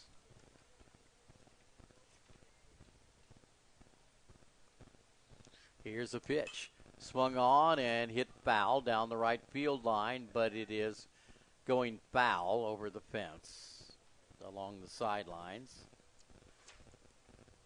That would be strike 1. It'll be Tanner Riddle, Jason Porter, Hunter Weller here in the second for the Bears, trailing 1-0 in this game. Back-to-back doubles in the first by Hartfield, played at 1. The pitch on the way is going to be a called strike. Curveball. That is strike 2. James Smith putting pressure on the batter here. Pitch to Riddle. Curveball hit out, popped up on the infield. And the second baseman will pull it down. That was Brock Arnold. And that fooled Riddle a little bit. He dropped that back shoulder and popped that thing up to the second baseman. 1 out. Here in the top of the second, that brings up Jason Porter. Right-handed hitting first baseman for the Richland Bears. Nobody on, and there's 1 out now here in the top of a second. The pitch swung on, hit sharply to second base, fielded there, throw to first in time for the out. Well, Brock Arnold is having a good time out there, making the plays. Made 1 play in the first inning, ground ball, and he's made 2 here for 2 outs in the second. That's bringing up Hunter Weller. That was an easier one to pick up. The first one, that was hit his way, took a bad hop.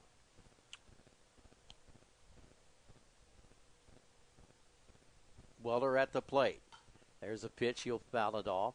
Strike 1. The Bears aren't wasting any time. They are coming up swinging. Schmidt only needed 11 pitches in the first inning.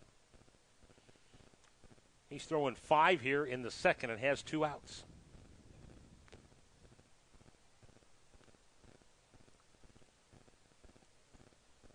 Here comes a pitch to Weller, a swing and a miss. And that is strike 2. Curveball fooled Weller. We'll have to protect the plate now. Smith has stayed ahead of each batter he's faced. That one's fouled off. And the count remains 0-2. Well, if you can stay ahead of the batter, you can do a lot of good things. Right.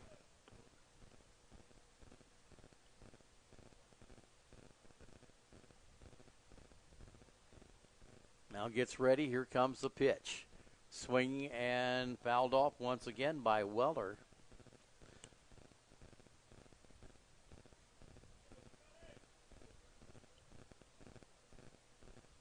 Out of the 19 pitches, Schmidt has only thrown 2 balls. Everything else has been strikes.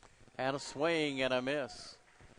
And Weller goes down swinging. That's the third strikeout that James Smith has managed to throw there. So it was 1, 2, 3 up, 3 down for Richland once again.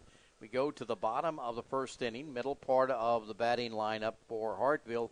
They lead 1-0.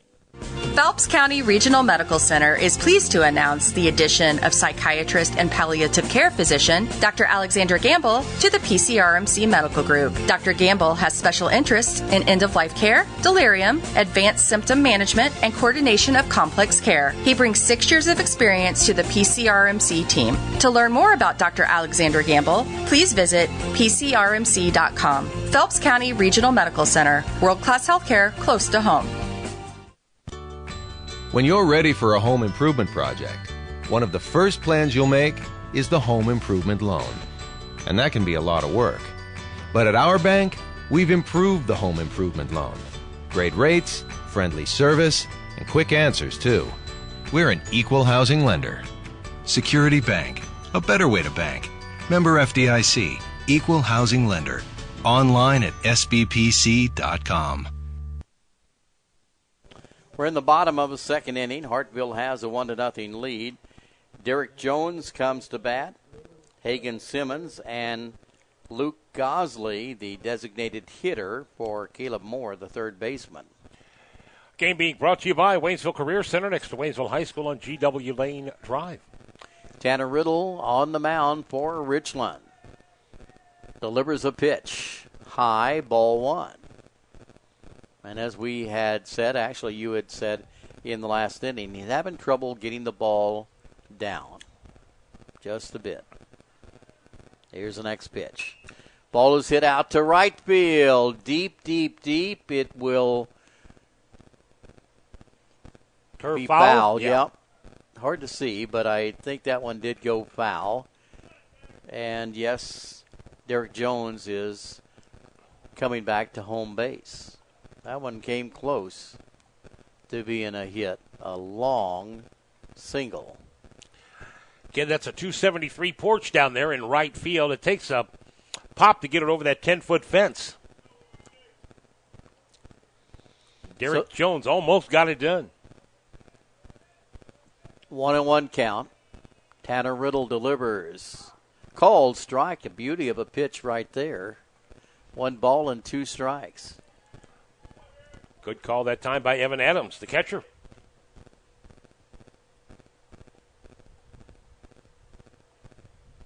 Riddle delivers, swung on and fouled back. So the count remains 1 ball and 2 strikes.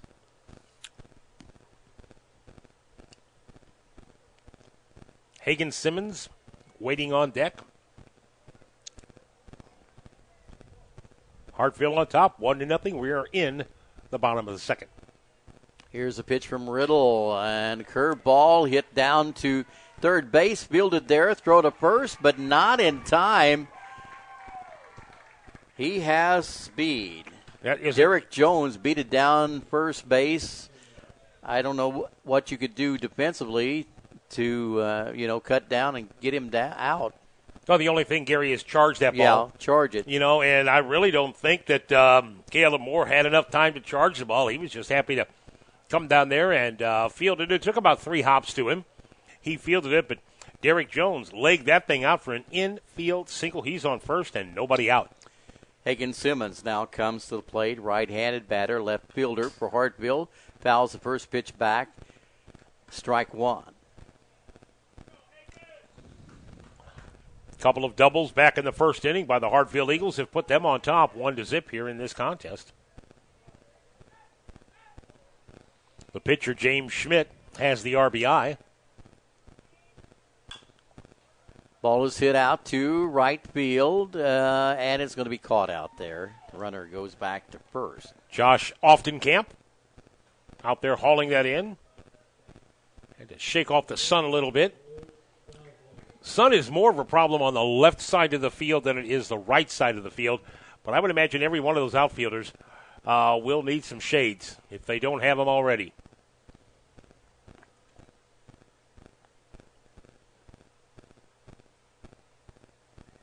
Runner getting a good lead off first base. Riddle delivers a pitch, and that will be ball. Ball 1. 1 ball and no strikes on Luke Gosley. He is the DH, hits for Caleb Moore. Riddle looks at the runner, now gets set. Here's a pitch. Runner takes off. Throw down there will, too late. And Derek Jones steals second. I don't believe you were going to catch him. I mean, he has got speed more. Yeah, he does. Even a good throw would not have cut him down. So now Gosley batting with a runner in scoring position. The count is 1-1.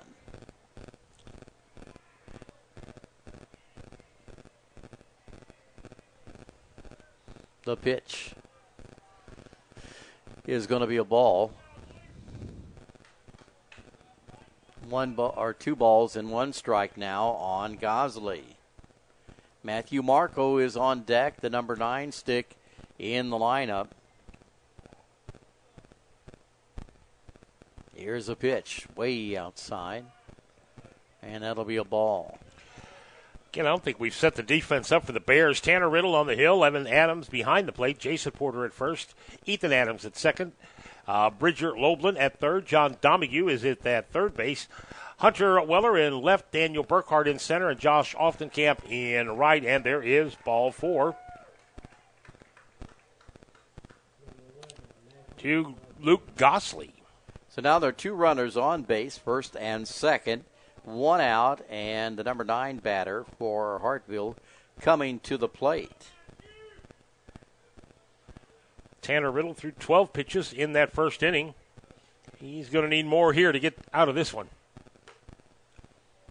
First pitch is going to be a ball, and he is disgusted as he kind of kicks up some dirt in front of the rubber there.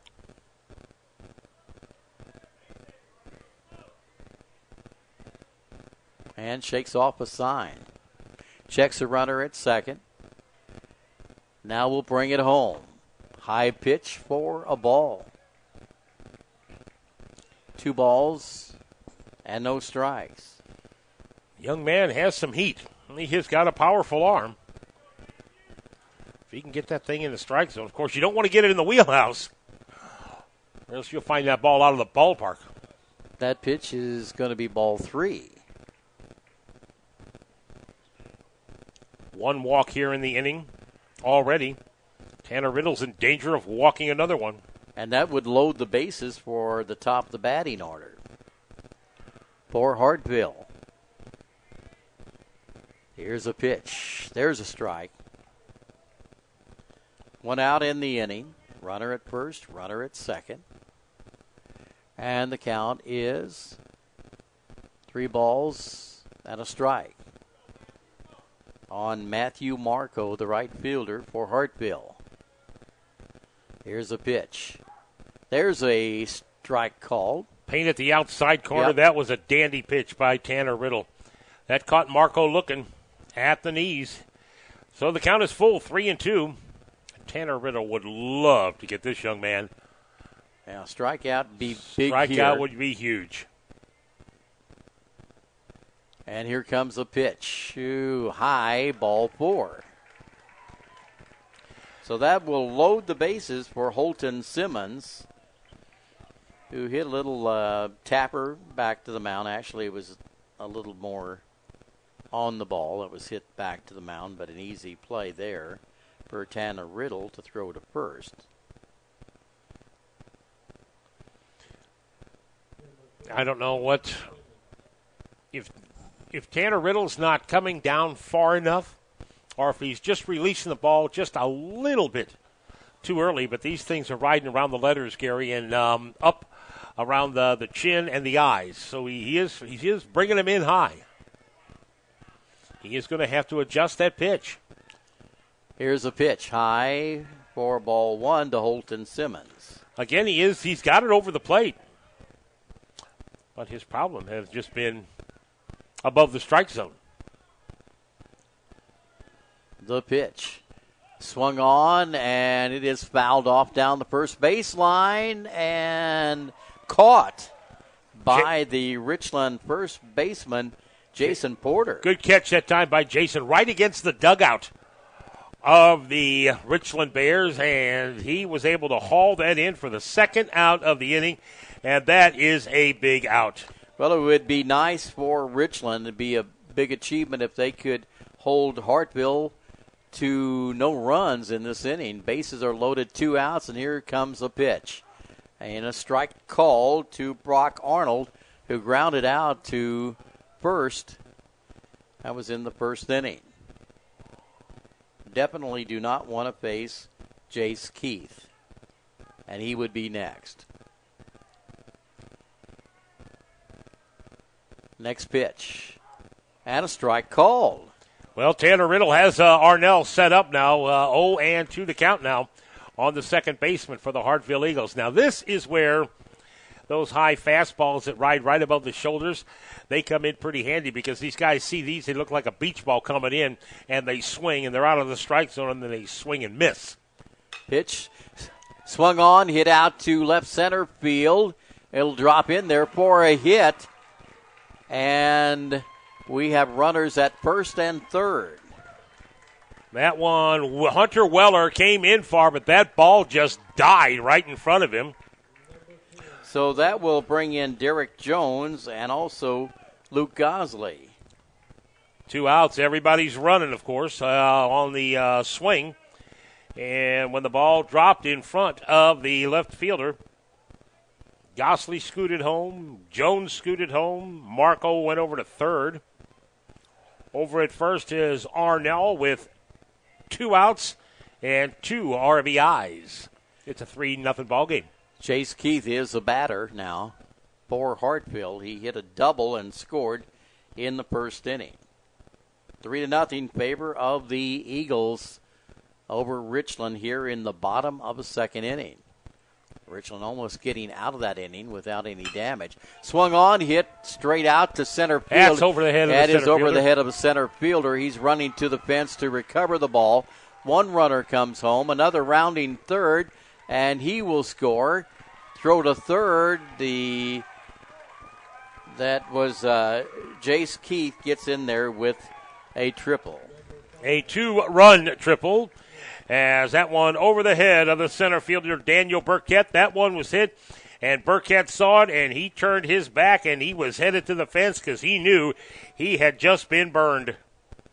Marco scores, and Arnell comes around and scores, and over at third base goes Jace Keith, and that brings up James Schmidt, who has an RBI double already in this game. Pitch gets away, and a wild pitch, and the runner at third comes home to score.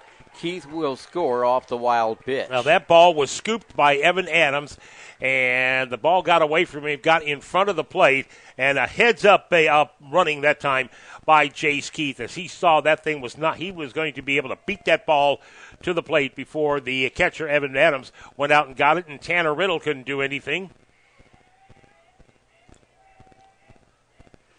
5 runs across the plate for Hartville, and that pitch rides in on James Smith. Ball 2 rather. 6-0 favor of Hartville. We're in the bottom of the second inning. Next pitch. Swung on and hit out to center field, but not deep. And the play is made out there for the third out of the inning. Ball was brought down by Daniel Burkhart. It was kind of right at him, and that will end the inning. But Hartville gets 5 runs off of 3 hits, and nobody left on base. So we've completed 2 full innings of play. The Richland Bears come to bat in the top of the third, bottom part of the batting order, and they trail 6-0. Biodegradable Food Service and Earth to Go specializes in the manufacture and sale of environmentally friendly, bio-based, compostable, and 100% recyclable food containers, cups, bowls, tableware, and cutlery for the food service industry. They have over 200 products that are made with annually renewable resources and bio-based ingredients that include a broad range of product offerings that are GMO-free, certified BPI compostable, marine degradable, and USDA bio-preferred. Their company motto: we're the solution, not the pollution. Says it all about their commitment to preserving our environment. Visit their website at www.earth-2-go.com to see their complete line of Earth to Go food service products. York and Company Pharmacy. Hey, it's Lily, proud member of the York & Company Pharmacy team in Richland. With most of us, our lifestyles are go, go, go, which means sometimes for our kids, meals become whatever we can fit in. Sound familiar? York & Company Pharmacy offers a free kids vitamin program designed for our kids 2 to 12 to help fill in those gaps. Just stop in. We're happy to help, and your kids will be stronger, happier, and healthier because you did. York and Company Pharmacy. Bridger Loebland will lead off the third for the Richland Bears. It'll be Loebland, Daniel Burkhart, and D.H. Riley Huff. Anybody gets on, it's the top of the lineup for the Richland Bears, trailing this now 6-0 after a 5-run second inning, a single, a double, a triple, and 2 walks. The pitch, swing and a miss by Loebland. Richland needs some base runners here.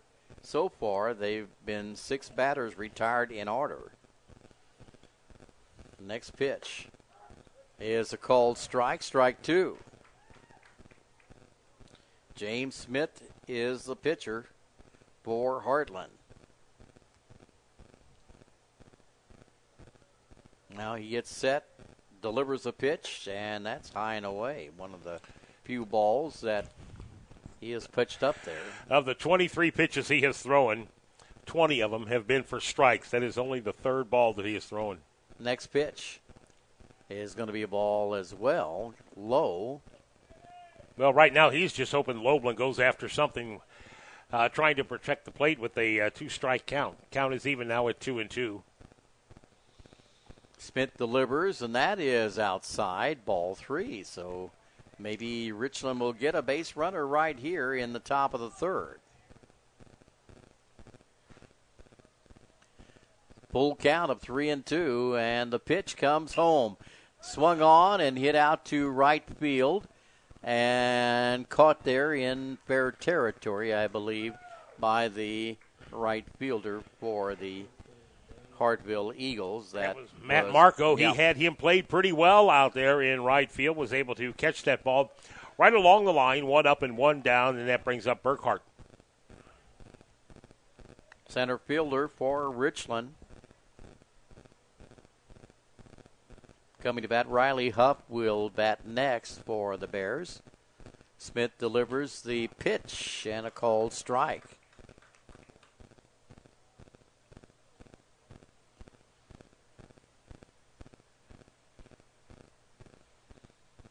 Next pitch on the way and swung on, fouled back. That'll be a strike, and the count goes to 0-2. 3 strikeouts for James Schmidt so far here in this contest. We are in the third. Hartville on top, 6-0. Winner here goes on to take on Plato, who beat Crocker 6-0 in our first game. The pitch. Swung on and hit out to center field. Fielded there very easily. And he is the second out of the inning. Now brings up Riley Huff to the plate, batting for Josh Oftenkamp. Well, center fielder Derek Jones didn't have to move too far on that one. He had Burkhart played perfectly. Couple of steps in, able to haul that fly ball in. 2 fly outs here in the inning in the third. Here's the pitch, and that'll be high for a ball. Riley Huff.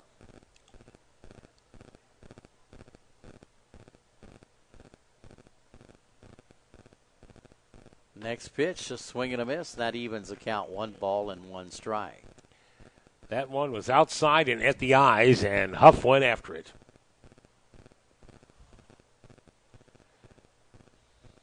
And the umpires conferring along the first baseline about something.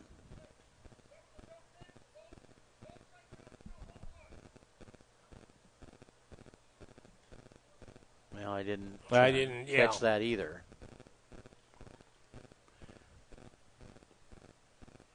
Now the home plate umpire is going over there to talk to both coaches.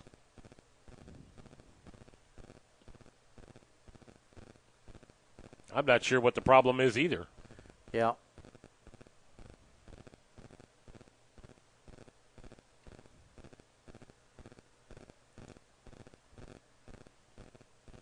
Now the first base umpire is going out and having a word with the pitcher.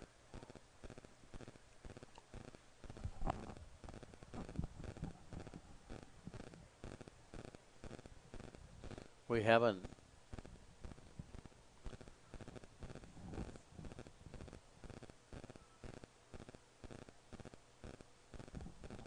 Now again, the officials are conferring with one another. Well, there's 2 outs in the inning, and the batter is Riley Huff. Will they put that pitch up on the scoreboard? I believe that was the second pitch to Huff. Yeah, I've got a 1-1 count. But is only 1-0 up on the scoreboard. Swung on and a little tapper. The pitcher will get it, throw to first, and the inning is over with. Again, Richland going down in order, 1, 2, 3. And so we go to the bottom of the third inning, middle part of the Hartville lineup once again, and they lead by a score of 6-0. Sandwich Fact 1. The French dip in Swiss is not a French invention. Sandwich fact 2.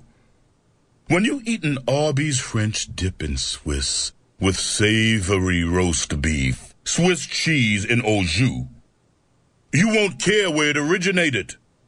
You'll care where it's going. In your face.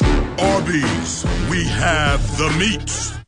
Hi there, it's Robin from the Richland branch of the Marys County Bank, and I'm excited to tell you about our brand new Shazam Bolts mobile app, a fraud protection app offering 24/7 fraud alerts, ATM locators, and account balances, even the ability to block your card. This app is available for download today, and setup is easy with step-by-step instructions. Take control of your debit card with the new Shazam Bolts mobile app, now available for the Marys County Bank's debit card holders. Member FDIC. Pride in our past, investing in your future. The Marys County Bank. We're back again and getting ready for the bottom of the third inning. Hartville comes to bat with a 6-0 lead. Marv, you've got some information on that call. Yeah, the umpire told me it was an administrative matter. I said, okay, that's all I need to know. Okay. So it will be Braden Keith, the leadoff batter for Hartville. Then Derek Jones, who's got that speed. He beat out a hit on the infield and scored a run. And Hagan Simmons then will come to bat. I'll find out more after the game when I see those guys over by their cars.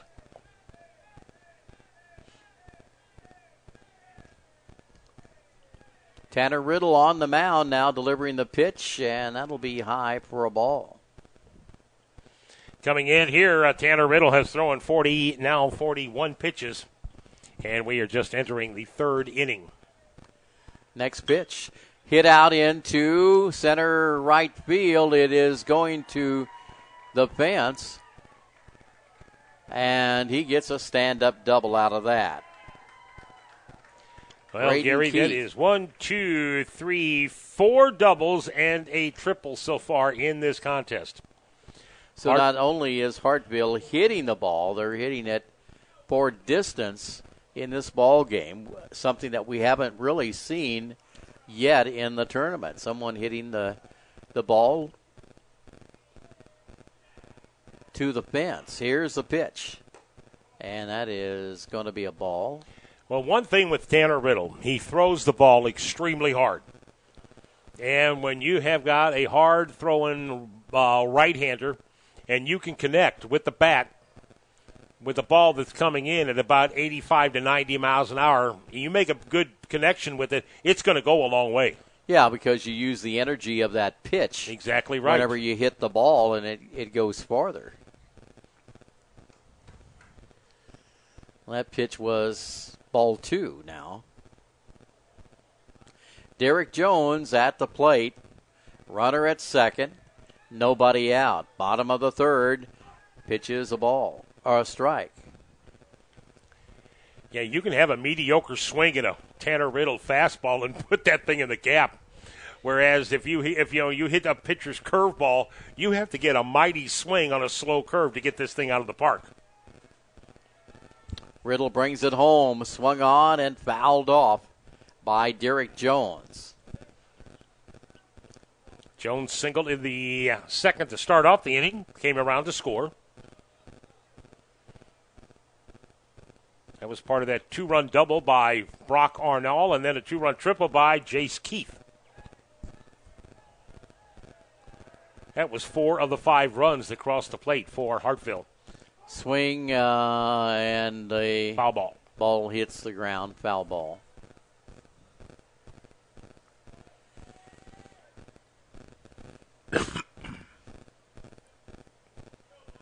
So the count is 2 balls and 2 strikes on Derek Jones. Runner at second. A hit would bring him home. The pitch from Riddle and a swing and a miss. And changeup fooled him. Yeah, it did fool him. Derek Jones goes down swinging, had a mighty swing at a slow fastball or a slow pitch, and that he was way out in front of that. That was a 2-2 count. Oh, you're right, it was. Yeah. And now Derek Jones is tying his shoelaces as if to say, I'm getting ready to run with the ball. I thought that was strike 3, but I did too. I was wrong. Either that or he got a little piece of it, but I think the catcher caught it, so that couldn't have been the case. All right, he is finished. Steps back into the batter's box.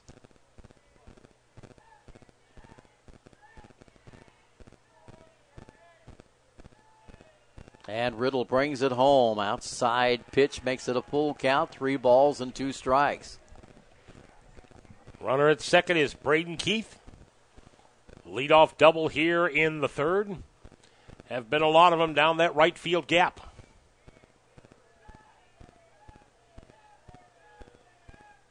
Here comes a pitch. Swung on, fouled back, and the count remains 3 balls and 2 strikes.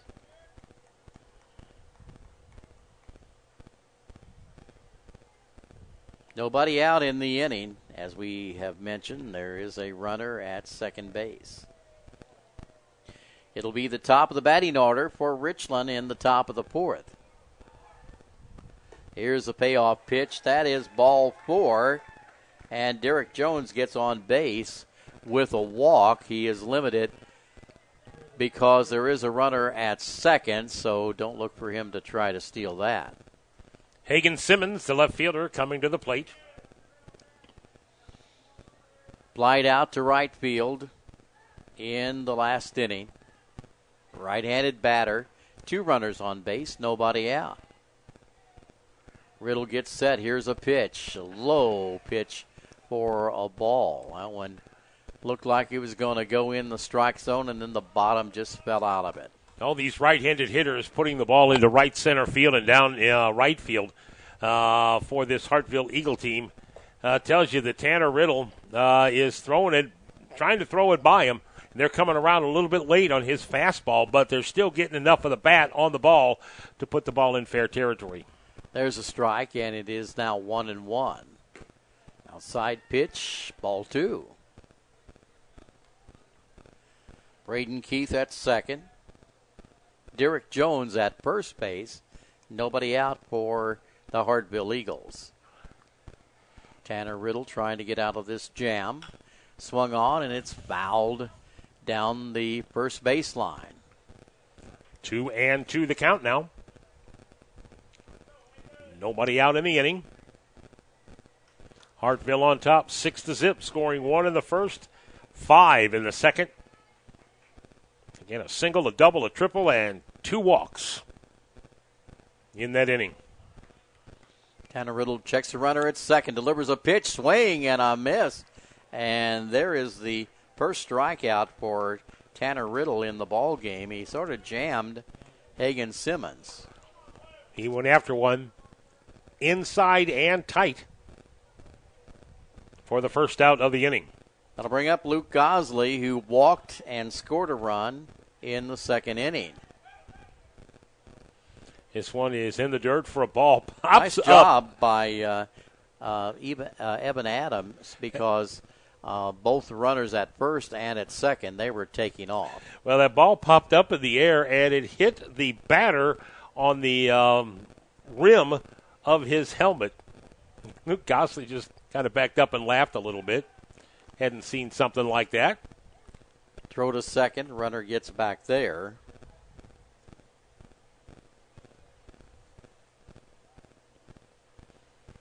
Gosley was probably asking the ump, do I get first base on that?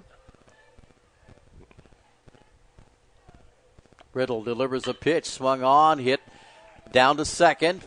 Tags the runner. Throws to first. Wild throw, and the runner will come home to score. Well, a blowing double play that time by the Richland Bears as Ethan Adams tagged the runner, headed to second base. That will be a fielder's choice. And they cut the runner down and then threw over to first and threw it in the dirt. And Jason Porter could not dig the ball out of the dirt. And as the ball went over toward the dugout, Braden Keith came home to score, making it a 7-0 ball game. Runner at first is Luke Gosley, and Matt Marco is the batter. So there's 2 outs now in the inning. 7-0, Hartville with the lead. The pitch is a called strike.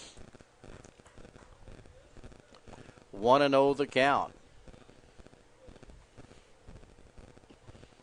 This would be big for Riddle to get Marco out so he doesn't have to face the top of the batting order in this inning. But then that leaves the possibility of the Hartville top of the batting order in the 4th inning. Or in the, throw to first, and the runner gets back safely there. And Gossley had to dive to get back in. Good pickoff move that time by Tanner Riddle. 1 ball, 1 strike to count to Matt Marco. I think sometimes baseball fans, whenever pitchers keep throwing to first base, they think, come on, let's get on with the ball game. But then they change their mind if a runner gets picked off. Well, of course. And Tanner, that's a ball? Yeah, Tanner Riddle wanted that one, and my he gosh. did not get it. That was just a little too far inside. But a dandy pitch. 2-2 is the count. Matthew Marco at the plate. Runner at first. He swings at a bad pitch and goes down on the strikeout. 2 strikeouts in the inning by Tanner Riddle. Hartville gets a run off of 1 hit. Wasted some opportunities to score more in that inning. So we go to the top of the 4th inning. Top of the batting order for Richland. Ethan Adams will lead it off when we return. They've been serving the Tri-County area of Camden, Laclede, and Pulaski County since the Roaring 20s. Richland MFA on McClurg in downtown Richland, just south of the square. You'll find feed for the farm animals and the domestic critters we all call members of the family. Agriculture products to make your fields flourish and produce at a high level. Farm gates, cattle panels, squeeze chutes, and hardware brands like Viking, DeWalt, and Husqvarna. Richland MFA, helping area farmers, ranchers, and homeowners for nearly a century, just south of the square in downtown Richland. The Crocker School District is proud of the academic success of their students and success of their athletic programs. The two go hand in hand. Discipline in the classrooms transfers to discipline on the fields and in the gyms and courts and courses. The Crocker School District's student body works hard and is very dedicated to achieving their goals throughout the school year, academically and athletically. The Crocker School District reminds you to support our children. Their future and ours depends on it. When you reach a milestone of 106 years in business, let's face it, you must be doing something right. The Bank of Crocker is 106 years old this year, and they have seen their customers come and go on horse and buggies to hybrids and Harleys. With today's PCRs, laptops, and phones, you can bank wherever you are in the world because the Bank of Crocker is there too, and they've kept up with our ever-changing times. The Bank of Crocker, a full-service bank with 4 area locations in Crocker, Waynesville, St. Robert, and Richland. At 106, you might say they're as old as the hills, but when it comes to technology, they're as young as tomorrow. The Bank of Crocker, member FDIC and equal housing lender. We go into the top of the 4th inning. Gary Canance, Marv Luton right here. District tournament play at Plato. Ethan Adams leads it off for Richland. Richland trailing by 7 in this inning. Swing and a miss by Adams. It'll be Evan Adams next, and John Domingue, who will be batting 3rd. Then Tanner Riddle comes to the plate if anybody gets on. That's going to be high and wide. Ball 1. 1-1 the count now on Ethan Adams. James Schmidt has thrown a little bit more than an average of 10 pitches an inning. He comes into the 4th throwing 32. But misses the strike zone on that pitch. 2 balls and 1 strike.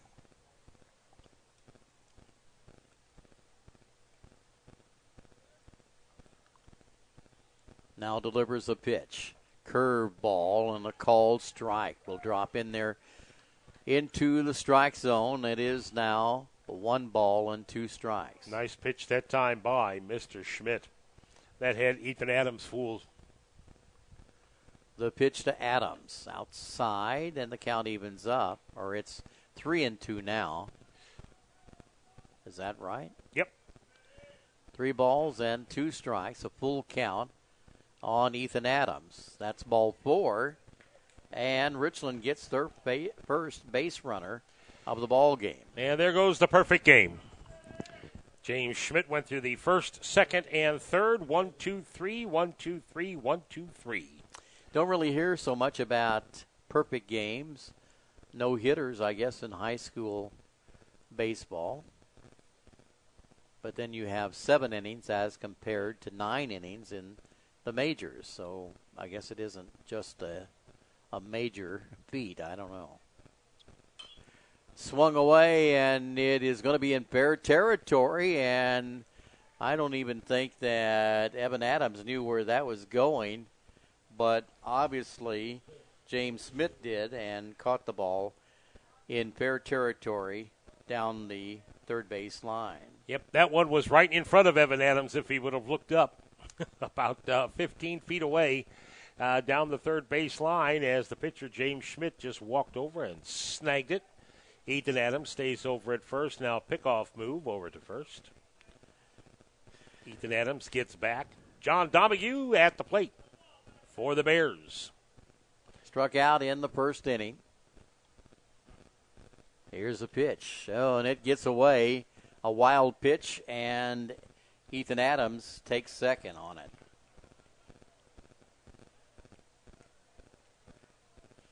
Well, that erases the chance of the conventional double play.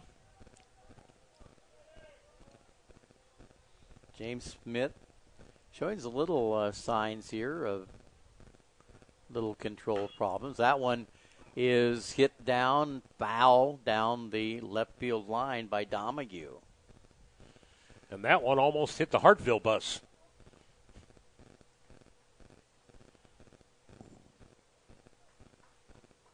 A single here would drive in a run.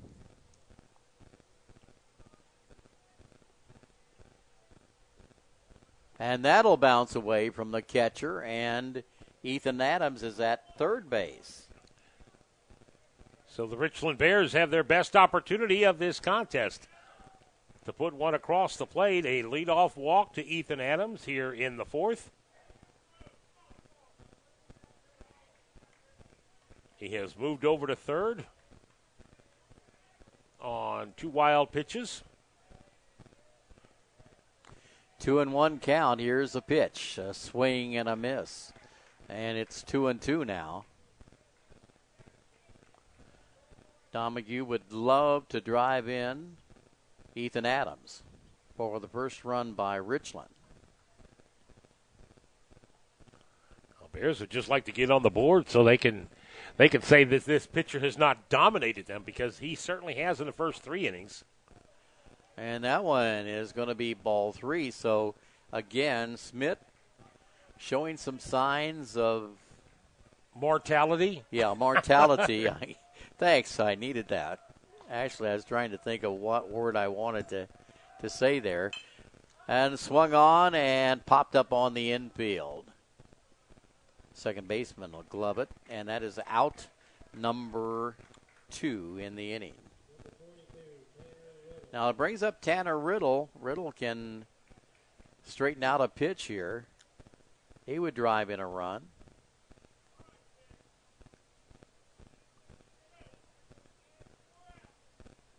Popped it up to the pitcher in the second inning.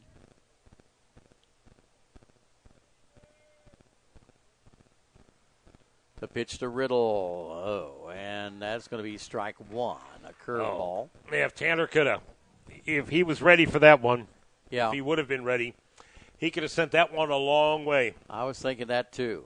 We'll see what he can do with the next pitch from Smith.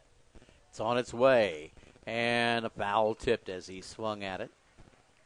That'll be strike 2. So now he'll have to protect the plate. He wanted that one, and he knew he got a piece of it, but he didn't get all of it.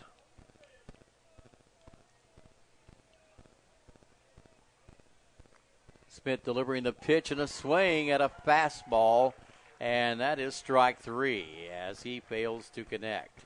So while it wasn't a 1 through 3 inning like the 3 previous ones, it still resulted in no runs, no hits. There was 1 base runner stranded. And we go to the bottom of the 4th inning. Hartville comes to bat, top of the batting order, and they've got a 7-0 lead. When traveling, finding a place to stay overnight or for a few days is as easy as a phone call to the nationwide booking service of the Baymont Inn and Suites, part of the Wyndham Hotel Group, along with Days Inn, Howard Johnson's, Super 8, and Travel Lodge, just to name a few. Call 1-800-337-0550 and experience hometown hospitality, no matter what inn or suite you stay at. They're nationwide at the Baymont Inn. Stay longer, save more. Book online as well at BaymontInns.com. The Burger Stand is open Mondays through Saturdays from 11 in the morning till 9 at night. Family owned and operated. The Burger Stand is proud to be a part of the Richland community and has been for the past 8 years. Stop by the Burger Stand for fresh ground beef burgers and mouth-watering shakes.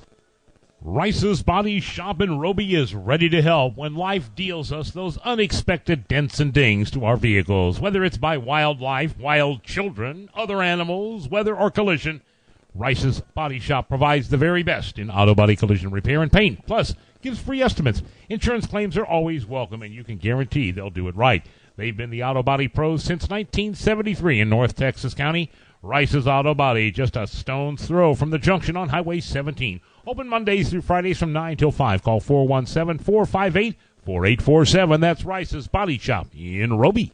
Lakeway VFW Post 3168 opens the doors 7 days a week. Ladies Auxiliary Bingo is Monday, VFW Bingo Tuesday. Taco Night is Wednesday, with Steak and Catfish Night Fridays from 5 to 9 and karaoke Tuesdays through Saturdays. The canteen opens at noon every day, and don't forget, Sundays is always Sports Sunday with the 4 big screen TVs. VFW's been a voice of our nation's veterans for more than a century, and at the Francis J. Lynch Memorial Post 3168, they're proud to support and be a part of this global vision. Check them out on Facebook or call 765-3168. The pitch to Holton Simmons is a called strike, and so Tanner Riddle gets ahead of this batter, leadoff batter, Holton Simmons, on an 0-2 count. Here's a payoff pitch, and a called strike 3. You know, Holton Simmons looking all the way, and Tanner Riddle delivered him 3 strikes. That'll bring up Brock Arnold, who has a hit and has scored a run in this ball game.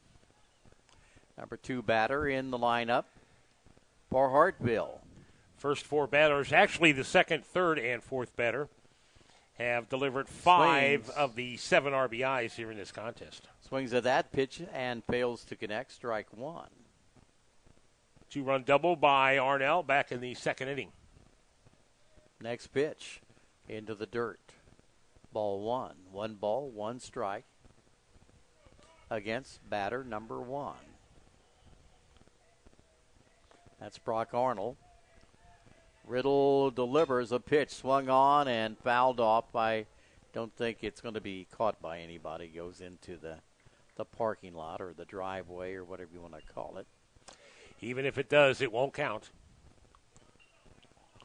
Wind continuing to blow from left to right here at Plato this evening. There's a called strike and gets another strikeout. Out of the last 5 batters that Tanner Riddle has faced, he has struck out 4 of them. But a harder task right here in retiring Jace Keith, who has a couple extra base hits. Left-handed batter. And the first pitch to him is a ball. Double in the first, came around to score, tripled home, 2 runs in the second. Outside pitch will be ball 2. So the idea, keep the ball away from him. Even maybe if it will result in walking him, put him on base. Well, don't put it in his wheelhouse. There's going to be ball 3. That one, Riddle changed up speeds on. Keith was not ready for it. Next pitch. Swung on and a 2-hopper to short. Fielded there. Throw to first in time for the out. And the inning is over. And he got the hit sign, or took the hit sign on 3 balls, but failed to connect there. So for Hartville, it was 1-2-3 for the first time in this ball game. And now We'll go to the top of the 5th inning, and Richland coming to bat, trailing 7-0.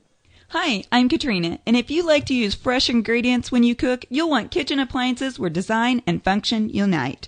You'll want a refrigerator where you have better storage options to keep your vegetables and fruits fresh longer, and an oven that has precision heat that won't undercook or overcook your meals so it retains that perfect taste. My associates at Lynch's Furniture and Appliance would love the opportunity to show you a new appliance that can help you prepare that healthy and tasty meal with 18 months 0% interest-free financing. Shopping at Lynch's Furniture and Appliance just got better. Ever think about living to be 100 years old? Well, maybe you will. Hello, this is Martin Vernon, owner of Memorial Chapels and Crematory. Making plans and being prepared for events in our lives is the right thing to do. At Memorial Chapels, we offer many choices in funeral planning, and we're always available to discuss options regarding how best to fund those choices. Because when it comes to important events in life, you really need to get prepared. Back here, Marv Luton, Gary Canance, as we are headed to the 5th inning. Our game being brought to you by the Pulaski County Health Center and Home Health Agency in Crocker. Quality home care provided by professionals from your hometown. And by Cape Air, offering fast daily flights between Fort Leonard Wood and St. Louis. Check-in is easy, connecting a breeze. Plus, flight time, less than an hour. Learn more at capeair.com. It will be Jason Porter, Hunter Weller, and Bridger Loveland for the Bears here in the 5th inning, facing James Schmidt, who comes into this inning throwing 48 pitches. We are in the top of the 5th. Bears trail 7-0. First pitch, strike on the outside corner to Porter. Jason grounded out to the second baseman in the 2nd inning. Second baseman Brock Arnold has had a busy day out there. And here's another one to the second baseman. Backhands it, knocks it down, throws over to first for the 4-3 put out. Well, Brock Arnold had a 4-3 put out in the first, one in the second, plus caught a pop-up on the infield in the second. Didn't do anything in the third. In the 4th inning, he caught another pop-up, and here in the 5th, he hits a ground ball to him, and he fields it and throws over to first. Hunter Weller at the plate now for the Richland Bears. Pitches, got a piece of it, fouled it back against the screen, strike one. Hunter struck out, swinging back in the second to end the inning. Number 6 batter in the lineup.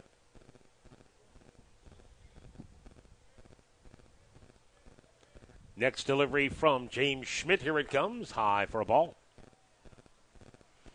Count evens up 1 ball, 1 strike. Bridger Loveland waiting on deck. Next delivery from Schmidt. This one at the knees for a called strike. 1-2. Starting to get some shadows here on the field. We are in the 5th. Lights still off. Sun still shining outside. Ball 2. As Braden Keefe one hops it behind the plate.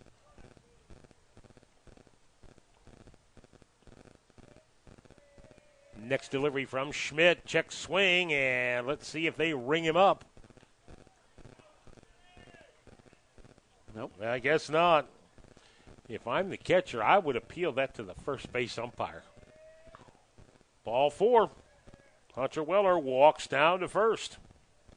That is the second walk that Schmidt has issued in the ball game. You're mentioning the shadows, but this field is pretty much in the sun no matter what. I mean, unless you have clouds, of course. But there's no trees nearby to, kind of cover up the most of the playing field. But you're going to have sun that's dropping off to the west. It's going to be the center field is going to be shaded by the gymnasium. Yeah, out there eventually.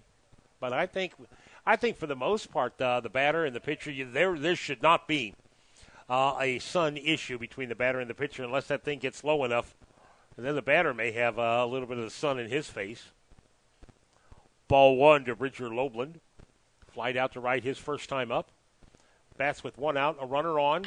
Shoots this one to shortstop. Fielded over to second for 1. Turn and throw, not in time. Not going to get at first base. So they're going to get the fielder's choice.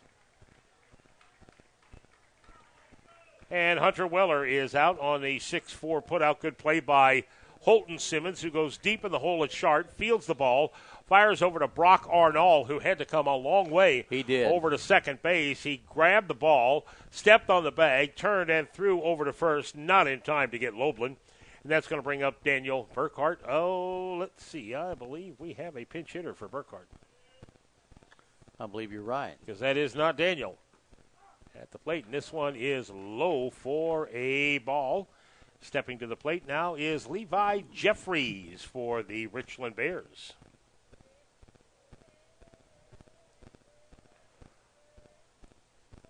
Oh, and 1 the count.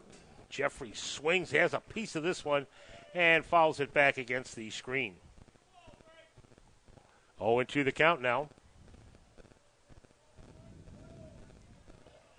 Levi wears number 28 on his back. Hits from the right-hand side.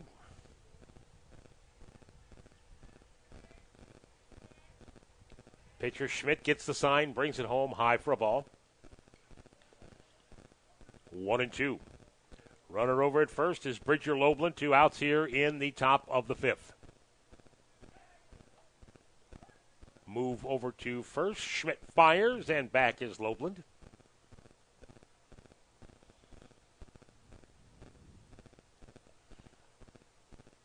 Schmidt checks the runner, brings this one home. Curveball on the corner for a strike out, and that is the end of the inning.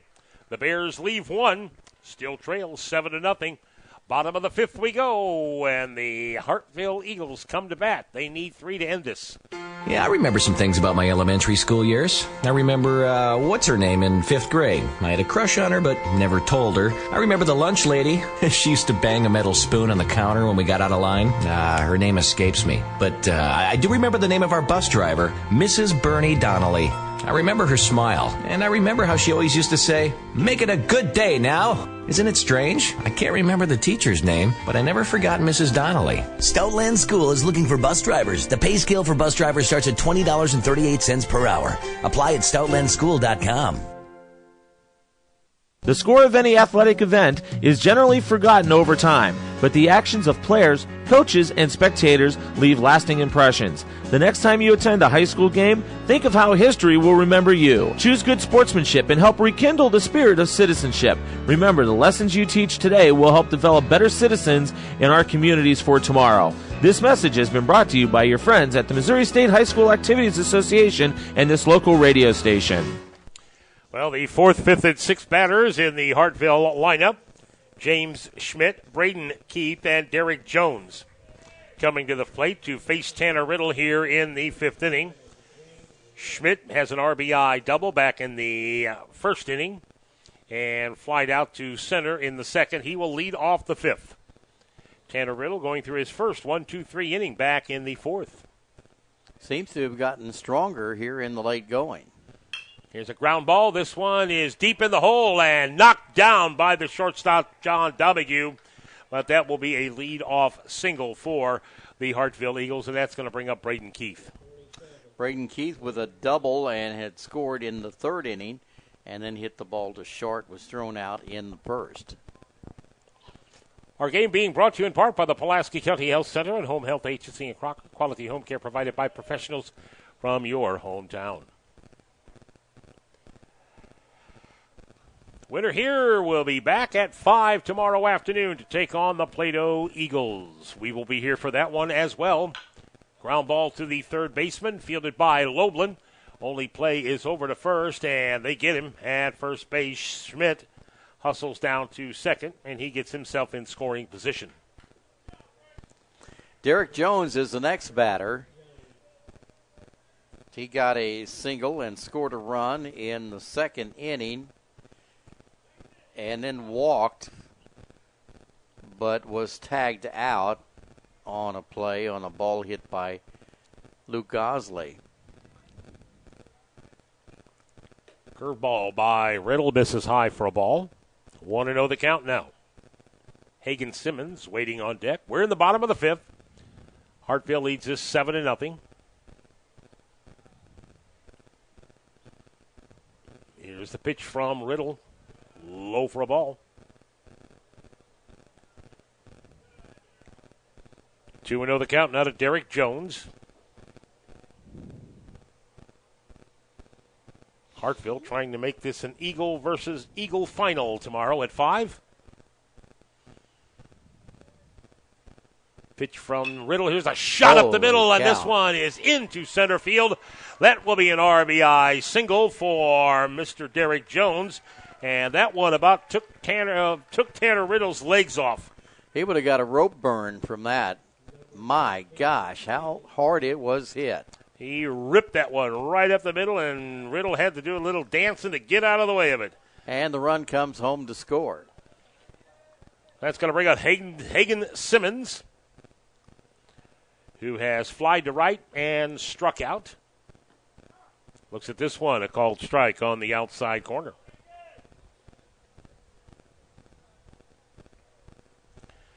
So the bottom of the lineup has not done a lot. They've gotten on base on balls, and came around to score on RBIs by the top of the lineup here for Hartville.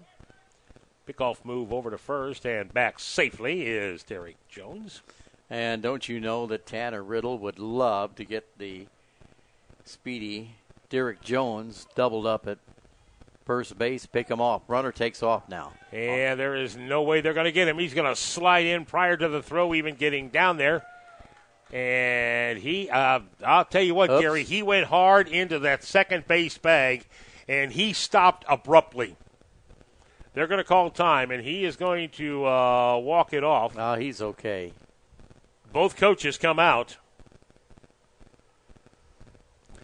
He went hard into that bag, and it looked like he slid a little bit too late, and that spike caught the bag and just stopped him abruptly.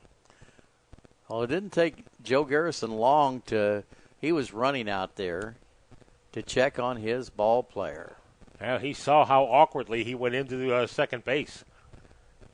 There, he's just standing there. I think I would be walking around a little bit, and unless there's nothing wrong with him, maybe just kind of tweak something. Umpire is out there as well, Melvin Respress.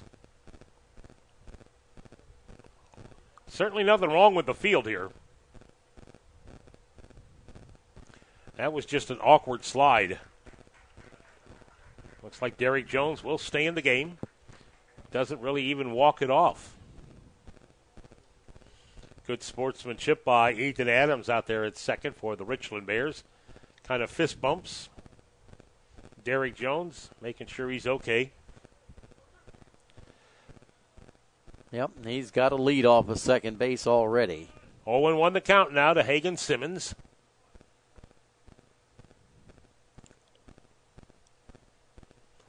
Tanner Riddle has the sign, checks the runner at second, and brings this one home. Swing and a miss.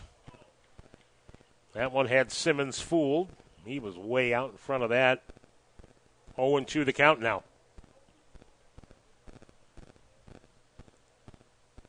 He thought he'd struck out, didn't he? Well, I guess that is the third strike. Okay, then I missed a strike somewhere along the line, because I thought that was only strike two. I guess the other strike was when Derek Jones went sliding into second base. Forgot to write that down. So that's 2 outs here in the inning. That brings up Luke Gosley. And this one bounces in front of the catcher and hustling over to third. And standing at third is Derek Jones. Ball 1 to Luke Gosley, the DH for the Hartville Eagles. Luke Gosley is the winning run at the plate. But we haven't seen anybody come close to tagging the ball out of the park here. This one drilled down the first baseline. It's foul. Count evens up now at 1-1. Gosley has walked and hit into a fielder's choice. Duck out on the pond is Derek Jones at third base. An 8-0 ball game. Here's the pitch to Gosley, and he fouls this one back against the screen. Strike two. Well, he walked and scored a run in the second inning and also reached base on a fielder's choice in the third.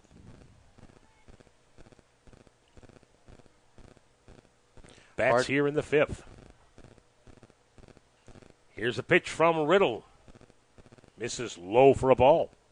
Hartville has scored in every inning except the last inning, the 4th inning, when they went down 1-2-3.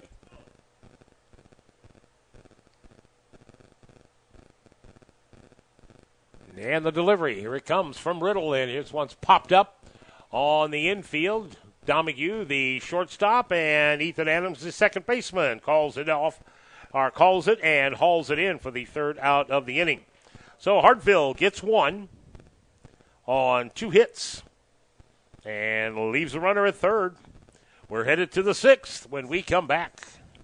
Wonder what the outrageously energizing experience of Mountain Dew Kickstart is like? Well, it's like a combo of 3 awesome things. Dew, juice, and caffeine, rebooting your entire personal operating system. Mountain Dew Kickstart is in position for consumption. Prepare for Mountain Dew Kickstart assimilation.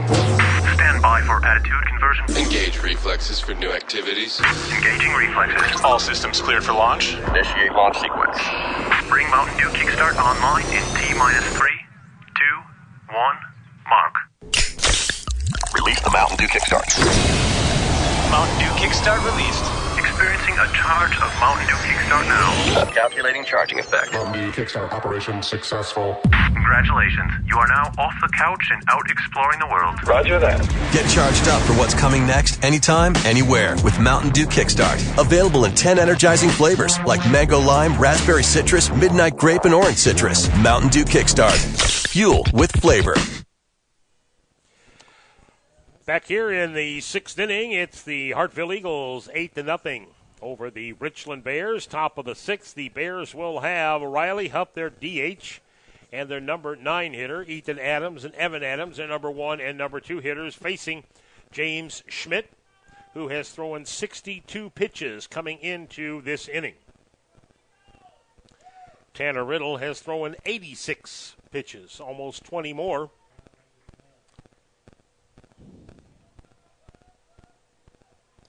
Riley Huff steps to the plate for the Bears.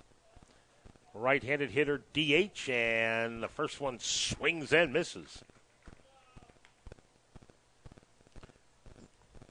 Ethan Adams is on deck for Richland, and Evan Adams will be batting in this inning. 0-1 the count. Next delivery, this one's fouled back against the screen right in front of us. Thank goodness for that screen. That is strike 2. I would have ducked. Nah. Well, either that or you'd be doing the play-by-play because I'd have a bloody mouth. Here's a shot up the middle, and that is a base hit for Riley Huff. And there goes the no-hitter. That one was solidly hit by Huff and driven out to center field. And now it'll bring up the top of the batting order for Richland.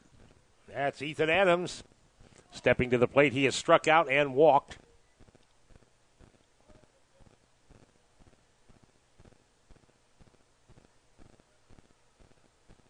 Ethan Adams stranded at 3rd in the 4th inning. That is the only runner to reach past 2nd for the Bears here in this contest.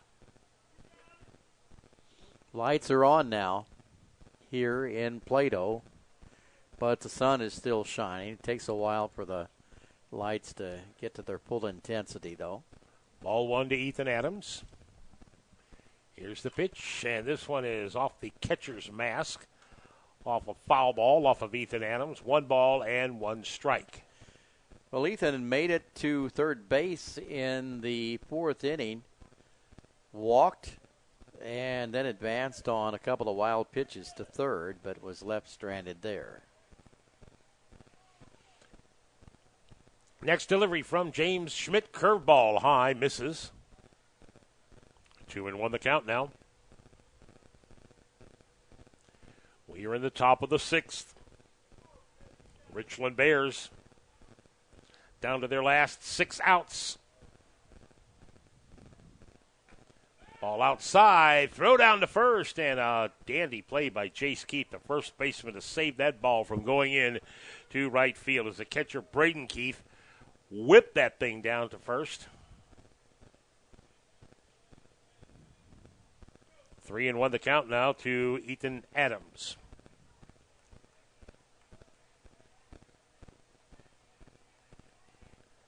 Here's the pitch, swing and a miss. Count is full, 3-2. 8-0 ball game. Bears trying to put up a number on the scoreboard besides a goose egg, because they've had them for the first 5 innings. Leadoff single by Riley Huff. 3-2 count now to Ethan Adams. Time called.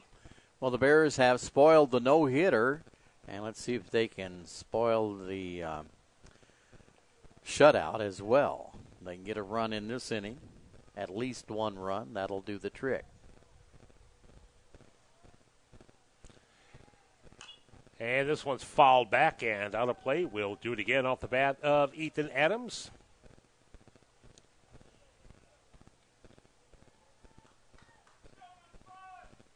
You can see the shadow between the pitcher and home plate. Mm-hmm. Watch that shadow move forward. That's the shadow of the first base runner, Riley Huff. Yeah, you're right. Here's the pitch. There goes the runner. Ball gets away from the catcher. That is ball 4 anyway. So a single and a walk, and the Bears have runners at first and second. And that is the first time in this contest that the Bears have had 2 runners on the bases in the same inning. And that brings up Evan Adams. Nobody out, and Adams will step to the plate. Our game is being brought to you by Cape Air, offering fast daily flights between Fort Wood and St. Louis. Check-in is easy. Connecting a breeze. Learn more at capeair.com. Evan Adams pounds the plate. Steps in from the left-hand side, has grounded out and popped up. And shoots this one down the left field line. If it's fair, it is trouble, and foul ball by inches. Oh, yeah. And, Gary, if that ball would have been called fair, they would have thrown out Riley Huff at third base. Because Riley was only about halfway. I mean, he really couldn't go any further. Right. Because if he did go all the way to third and they catch the ball on the fly, he is doubled off. But that ball was one hop by the left fielder, Hagen Simmons, and he fired that into third base. But luckily, the umpire called it foul, strike 1 to Evan Adams. He shows bunt, lays one down right in front of the plate. Play is good, and over to third they go. Over to first for the double play. Did they get him? They got him. Holy Another cow. bunt double play. That is the second one we have seen in this tournament. This one goes from the catcher to the third baseman to the first baseman. That is a 2-5-3 double play, and you will not see that in many scorebooks. So nobody on base, or check that.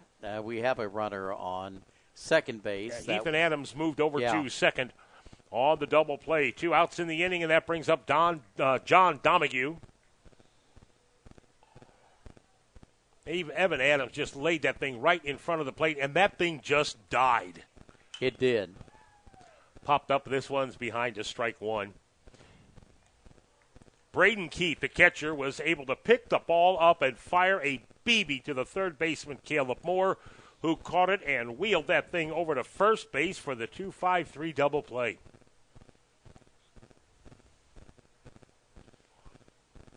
Next pitch, foul back, strike 2 to Domingue. So the Bears are down to their last 4 outs. I think you'd be hard-pressed to find a better play in the major leagues. No, that was a dandy double play. Yeah, that was. Of course, if anybody could start it, it would be the catcher of the Cardinals, Yadier Molina. Yeah. Here's a nice curveball, and it is drilled to the shortstop. Holton Simmons, long throw to first, not in time. And the Bears are going to come home to score. As sliding home or coming home to score is Ethan Adams on a heads-up play. As that ball goes over to first base, and it was a late throw. John Domingue just flat beat that out, and we're going to give him an infield single on that one. And while they were throwing the ball over to first base, Ethan Adams rounded third and screamed home for the first run of the game for the Bears, and that will bring up Tanner Riddle.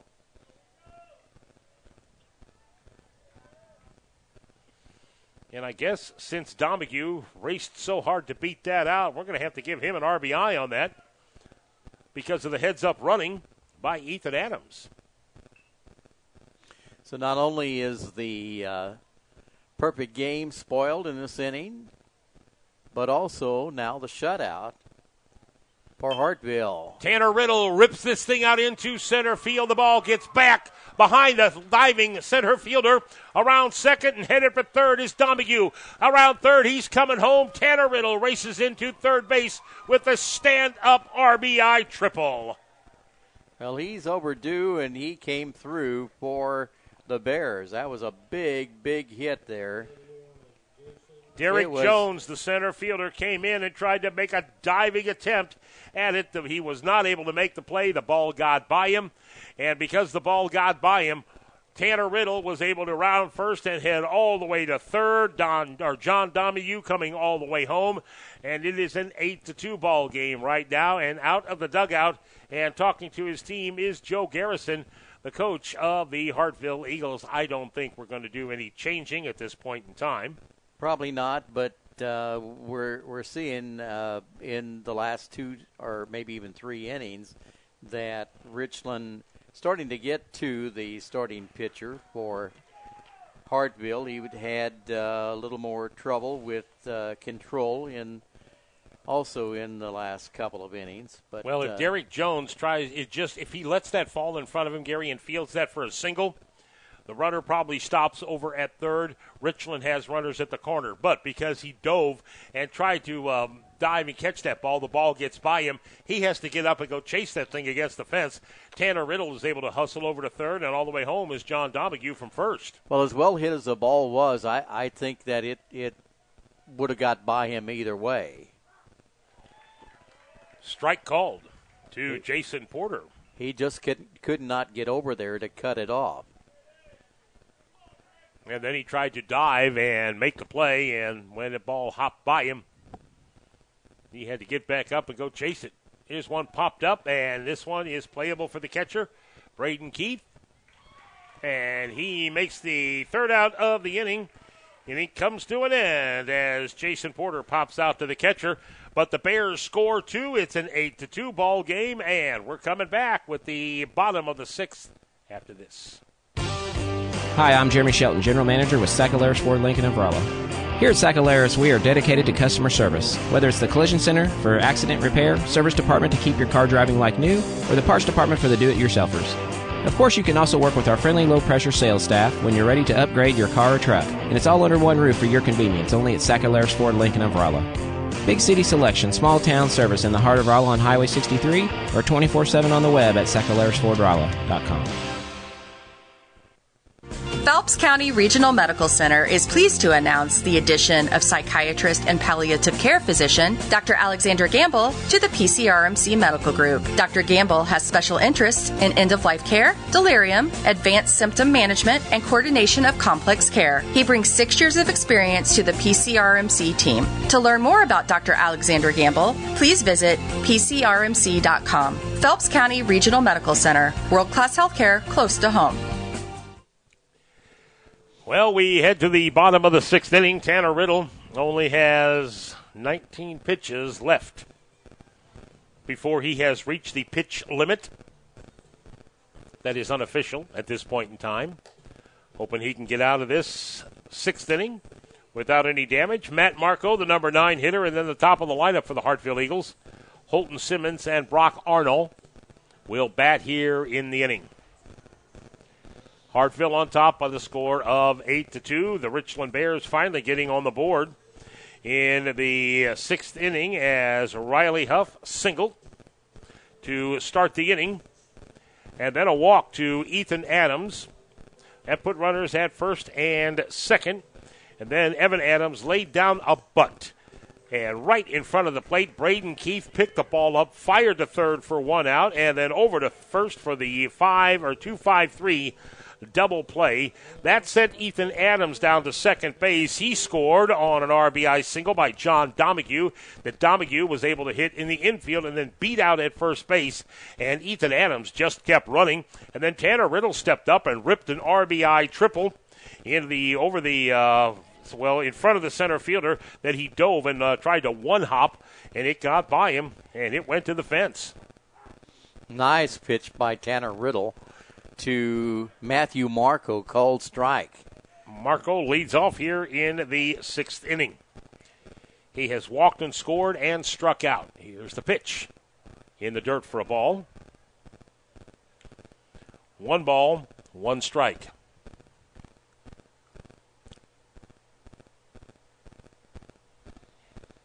Next pitch from Riddle. That is high for a ball. 2-1 the count now to the right fielder for the Hartville Eagles. Sun is now down. Ball gets by the catcher. 3-1 the count.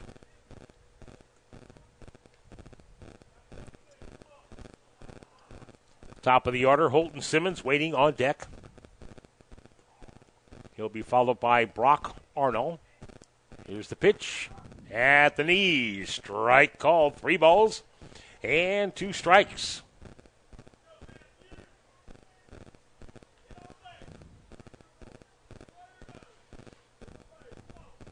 Tanner Riddle works that ball over on the mound and brings it home. This one misses. That is ball 4, so a leadoff walk here in the 6th inning. That's going to bring up Holton Simmons. Simmons has struck out. He popped up to the first baseman, and also in the 1st inning then hit the ball back to Tanner Riddle, was thrown out at first. Here's the pitch. This is in the dirt for a ball. 1-0 the count. Riddle has went the distance. He is in the 6th inning, giving up 8 runs on 8 hits.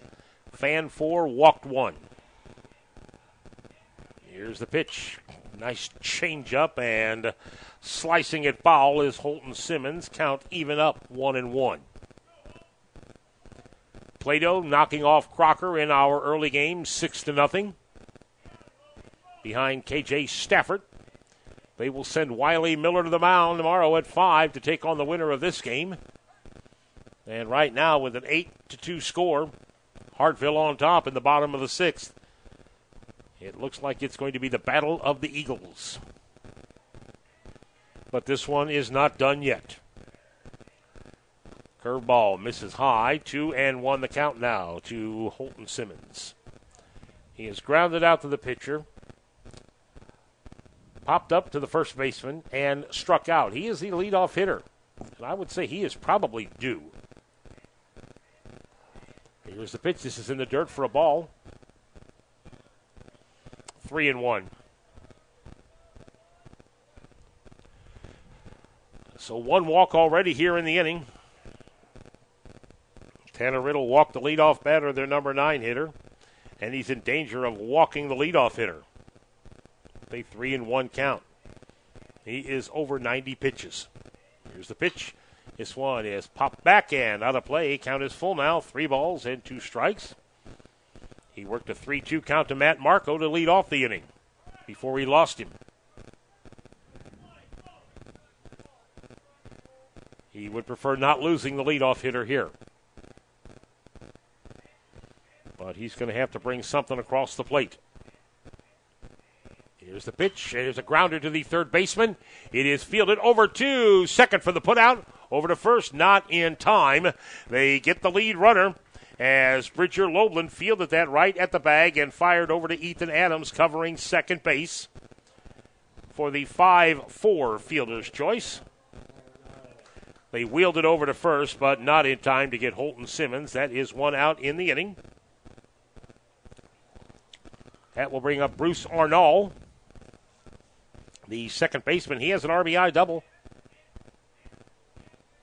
We're getting to that part of the lineup where these are the toughest hitters that strike called the Hartville Eagles have. Yeah, Arnold has grounded out to the first baseman, stroked a 2-run double in the second, and struck out looking in the fourth. Here's the next pitch, curveball. Misses inside for a ball, 1-1. Good pitch that time by Tanner Riddle, just did not break enough inside. So from Brock Arnold down to Derek Jones, they have 8 hits. These batters that we're getting into right now. And this one is popped up, and this one will go back and out of play. That is strike 2, 1 ball and 2 strikes to Arnold. The scheduled batters for Richland, if we get to the top of the 7th inning, will be Hunter Weller, Bridger Loebland, and Daniel Burkhart.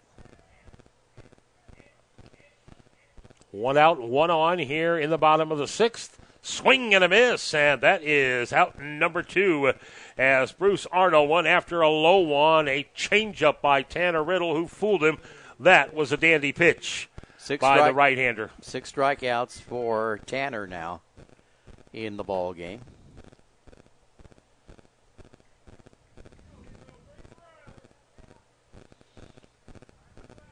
And that is going to bring up Jace Keith. He is 2 for 3 so far in the afternoon. Here's a shot out into right field. That is a base hit. And holding up at second base is going to be Holton Simmons. So Jace Keith has himself a single, a double, and a triple. Just again going with that pitch, stroking it out to right field. Smith is also 2 for 3 in the ball game.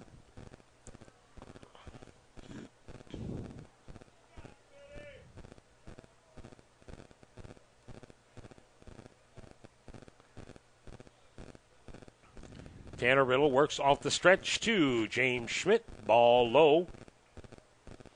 1-0 the count. RBI double for Schmidt in the first inning. Flied out in the second. Singleton scored in the 5th and bats here in the 6th with runners at first and second and 2 outs. His team leading 8-2. Here's a shot out into left field, and this one is going to fall in front of the left fielder. Hunter Weller coming home to score is going to be Holton Simmons. So an RBI single for James Schmidt, who wants to pad his lead just a little bit, just in case. So now he also has 3 hits for Hartville to go along with the 3 by Jace Keith. Two singles and a double. And now we will have Matt Jane, the coach of the Richland Bears, coming out, and he's going to indicate a pitching change. Well, Tanner Riddle has hit his pitch count, Gary. He cannot go no more.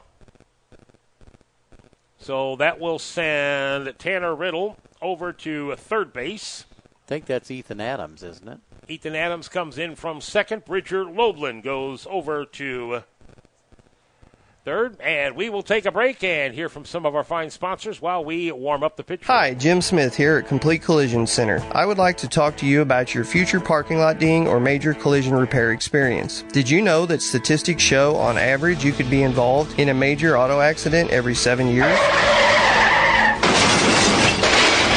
Just like that one. How would you choose to shop for your repairs? We put quality and customer service first in every repair. We make sure you have a full understanding of your repair plan. You receive a written lifetime warranty and a free lifetime detail certificate. At Complete Collision Center, this is our investment and commitment to you for a lifetime. York and Company Pharmacy. Hey, it's Kyle, proud member of the York & Company Pharmacy team in Richland. We are your hometown pharmacy. We offer those great services like free delivery, free screenings, free vitamin program for kids ages 2 to 12, and our Medisure and Medisure Plus programs that both sync your medications and package them according to when you should take it. We invite you to make our pharmacy your pharmacy. York and Company Pharmacy. Well, I told everybody wrong. That's Domingue. Maybe you corrected me, but I don't think we were on the air when you made that statement, Gary. Yeah, well, no, I had said that I thought that Ethan Adams was coming to the mound for the Richland Bears, but it actually is Domingue. No, Adams cannot pitch. Did he reach the full count on Saturday? He has to have at least another day's rest. Ah, okay. Because Ethan Adams threw 56 pitches. That was on Saturday, so here we are on Monday. He needs at least 2 days, and that would have been Sunday and today. So that's why John Domingue is in right now, and Bridger Loebland will move over to second base, and Ethan Adams will take over at shortstop. Well, I guess it helps to be able to play chess now to manage I'll baseball. tell you what, I would not want to be a coach in high school baseball with this new pitch count.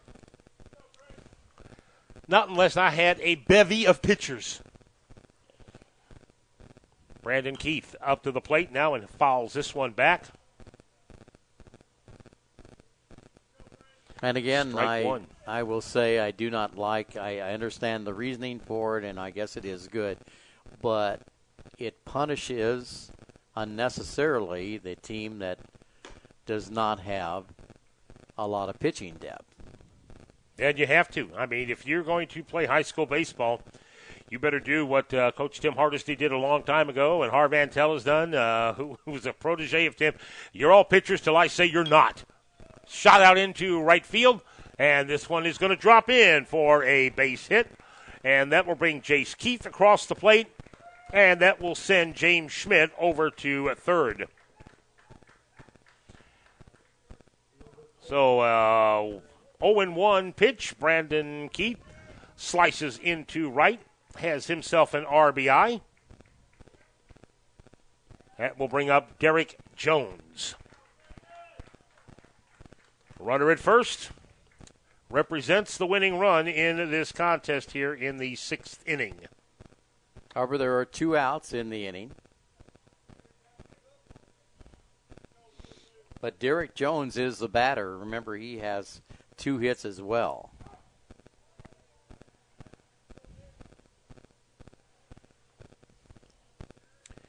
First pitch is a strike to Derek Jones. Next pitch from Domingue, swing and a miss. Derek Jones is in the hole. No balls, 2 strikes. Our game coming up on 2 hours, hour and 45 minutes right now. Here's the pitch. On the outside corner for a called strike. Inning comes to an end, and the Richland Bears will head to the plate, sending Hunter Weller, Bridger Loebland, and Daniel Burkhart, or Levi Jeffries, probably Burkhart because he has remained in the game when we come back. Hi, this is Kevin Ware. And Brock Ware. With Warehouse Inc. Screen Printing and Crocker. It's a catchy name. We are the Wares, and we started in our house, but now we have a real warehouse. And we print ink. We keep our costs low to keep your costs low. And we do our best to match any price out there. Screen printing is all we do, so you can also expect a fast turnaround time on your screen printing jobs. We can use your logo or artwork, or let us create it for you. That's Warehouse Inc. Screen Printing in Crocker. Check us out on Facebook at Warehouse Inc. That's INK LLC. How much do we depend on electricity? Think about it. Our everyday lives are affected by power. And what do we know about electricity? Should the power fail? Here's all you need to know. K. York Electric of Crocker, serving Pulaski and surrounding counties. When it comes to electricity, there's no quick fix, there's no guesswork. It's dangerous, and it takes the experts to get the job done right. K. York Electric handles the residential jobs as well as the major jobs when businesses have electrical problems. New construction or remodeling, call K. York Electric at 736-5977 at 200 South Commercial in Crocker. The shooting season is heating up. So stop at Post Pawn in the Gateway Shopping Center in St. Robert for the best prices in the area on firearms, ammunition, and shooting supplies. Post Pawn also has the area's largest selection of reloading supplies, from powders to primers to bullets, and right now they have a huge selection of pre-owned compound bows. Get a 90-day layaway on anything. And if you have your guns shipped to Post Pawn, they only charge a $25 transfer fee for guns on the same order. That's Post Pawn at the Gateway Shopping Center in St. Robert. Well, let's see if the Richland Bears can start here in the 7th inning where they left off in the 6th inning where they scored 2 runs. They need them. Yeah, because they allowed those 2 runs to get right back on the board in the 6th inning. And here we are in the top of the 7th. Hunter Weller at the plate, and he looks at ball 1 from James Schmidt. Next pitch on the outside corner. Count evens up at 1-1. Schmidt trying to go the distance here. Coming into this inning, throwing 80 pitches. Swing and a miss by Hunter Weller. Well, he had a rip at that one, but failed to connect. It'll be Hunter Weller, Bridger Loebland, and we believe Daniel Burkhart.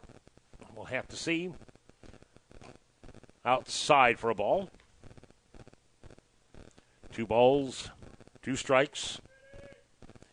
Winner here plays Plato tomorrow at 5. Here's the pitch. Outside, misses, ball 3. 3-2 count now. Schmidt has 2 walks here in the contest. He's allowed 3 hits and 2 runs. This one fouled back against the screen. We'll do it again. Again, we will be here tomorrow, right before the 5 o'clock hour, with our pregame with the Plato Eagles and one of these 2 teams. Ball 4. As Hunter Weller walks down to first base. That's going to bring up Bridger Loebland. Reach base and a fielder's choice in the 5th inning, and then flied out to right field in the 3rd.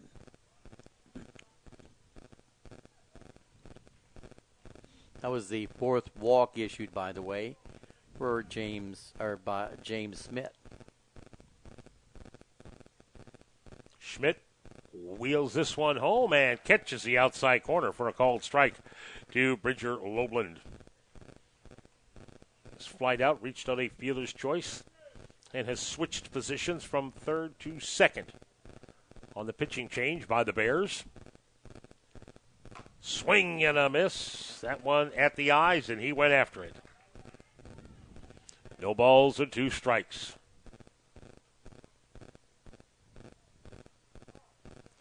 Timeout called by Loebland.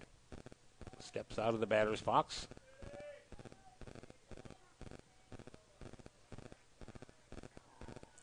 Ready to go again. Working off the stretch is James Schmidt. Brings this one home, and this one hopped way outside. Good play by Brandon Keith. That is ball 1. 1-2 the count now to Loebland.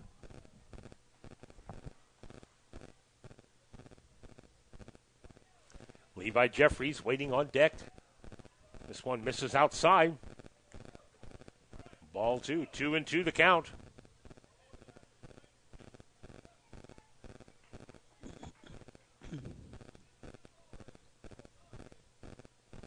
Here's the pitch, and swing and a miss.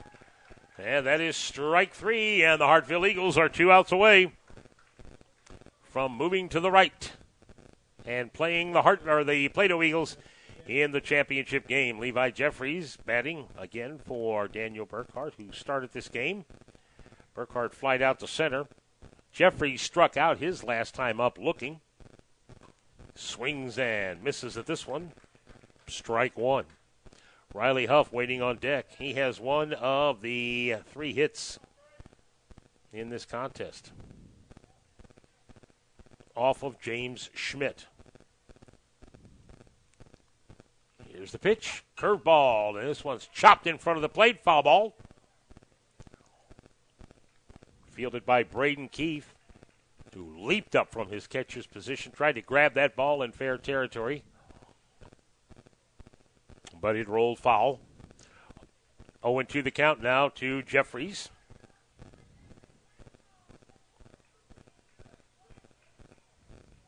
Schmidt trying to pick up his 7th strikeout of the game.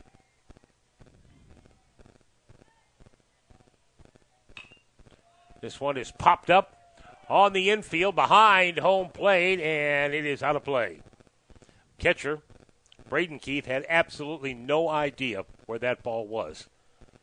James Schmidt came running in from the pitcher's mound and went all the way to the fence behind the catcher, while the catcher just stood there and looked up in the air trying to find that ball. 0-2 the count remains.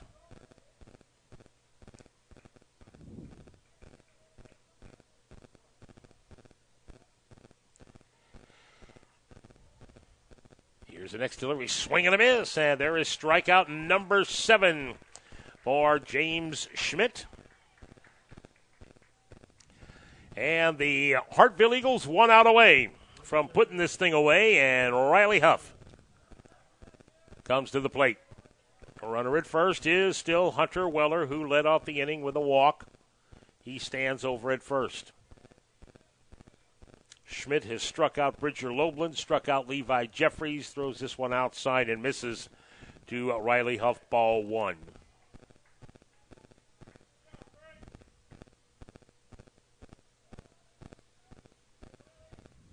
Looks back, brings this one home, swing and a miss. Huff went in the dirt after one. 1 ball, 1 strike.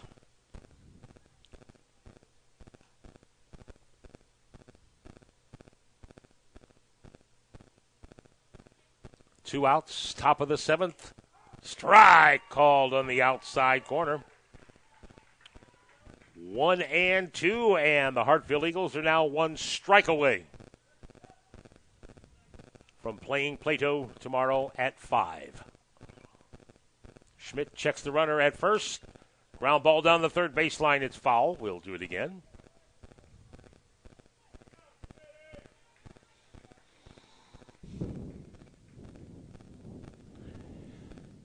James Schmidt up to 100 pitches.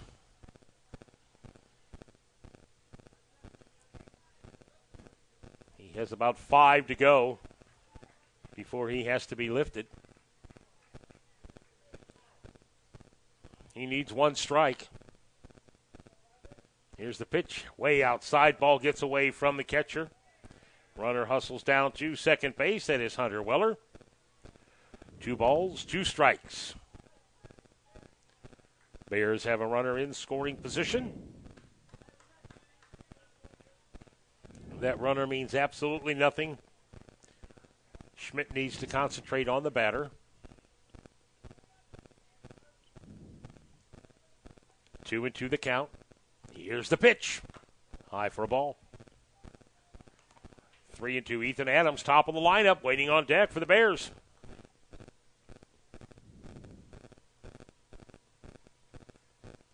Schmidt off the stretch, checks the runner. Strike 3, call. Ball game is over, and the Hartville Eagles win this by the score of 10-2, and James Schmidt goes the distance, throws about 102 pitches, and puts this one in the books, and we'll be back to wrap it up in just a moment.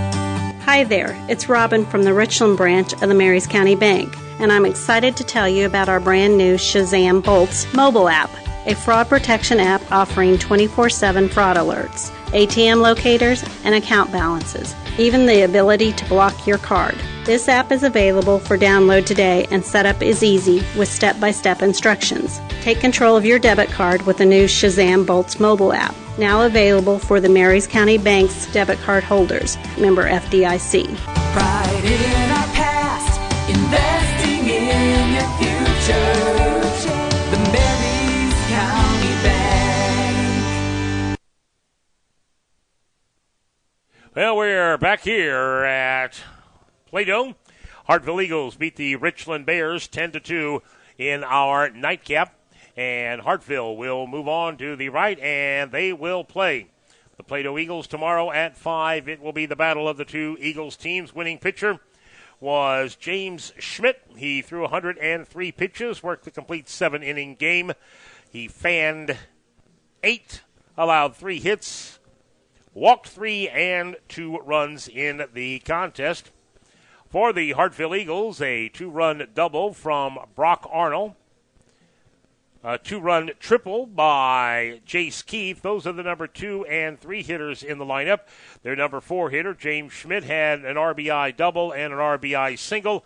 An RBI single by their number 5 hitter, Brandon Keith, and then an RBI single by their number 6 hitter, Derek Jones. So the number 2, 3, 4, 5, and 6 batters in the lineup did the damage for the Hartfield Eagles as far as getting the runners across the plate when the runners were on the bases. Tanner Riddle takes the loss. He throws 105 pitches, works 5 2/3 innings, allowing 10 runs on 10 hits. He fanned 6 and walked 2. John Domingue came in and worked the last out of the 6th inning when Mr. Riddle ran out of pitches. So we're going to send it back to 102.3. That is our wrap-up here on this Monday evening. Coming back tomorrow with the Plato Eagles and the Hartfield Eagles. It will be our wrap-up of the Class 2 District 9 baseball tournament. We will see you then. Lakeway VFW Post 3168 opens the doors 7 days a week. Ladies Auxiliary Bingo is Monday, VFW Bingo Tuesday. Taco Night is Wednesday, with Steak and Catfish Night Fridays from 5 to 9 and karaoke Tuesdays through Saturdays. The canteen opens at noon every day, and don't forget, Sundays is always Sports Sunday with the 4 big screen TVs. VFW's been a voice of our nation's veterans for more than a century, and at the Francis J. Lynch Memorial Post 3168, they're proud to support and be a part of this global vision. Check them out on Facebook or call 765-3168. The Crocker School District is proud of the academic success of their students and success of their athletic programs. The two go hand in hand. Discipline in the classrooms transfers to discipline on the fields and in the gyms and courts and courses. The Crocker School District's student body works hard and is very dedicated to achieving their goals throughout the school year, academically and athletically. The Crocker School District reminds you to support our children. Their future and ours depends on it. You've been listening to Class 2 District Baseball from Plato. Our games have been brought to you by your Pepsi-Cola Bottling Company, K. York Electric of Crocker, the Stoutland School District, Reeves Auto Upholstery, Earth to Go of Richland, the Crocker School District, Post Pond, Baymont Inn and Suites, MFA of Richland, Justice Logging of Roby, Rinks Farms of Crocker, the Burger Stand in Richland, Rice's Auto Body of Roby, VFW Post 3168 of Lakeway, and your season sports sponsors. That's it for this time. Until next time. Have a great evening.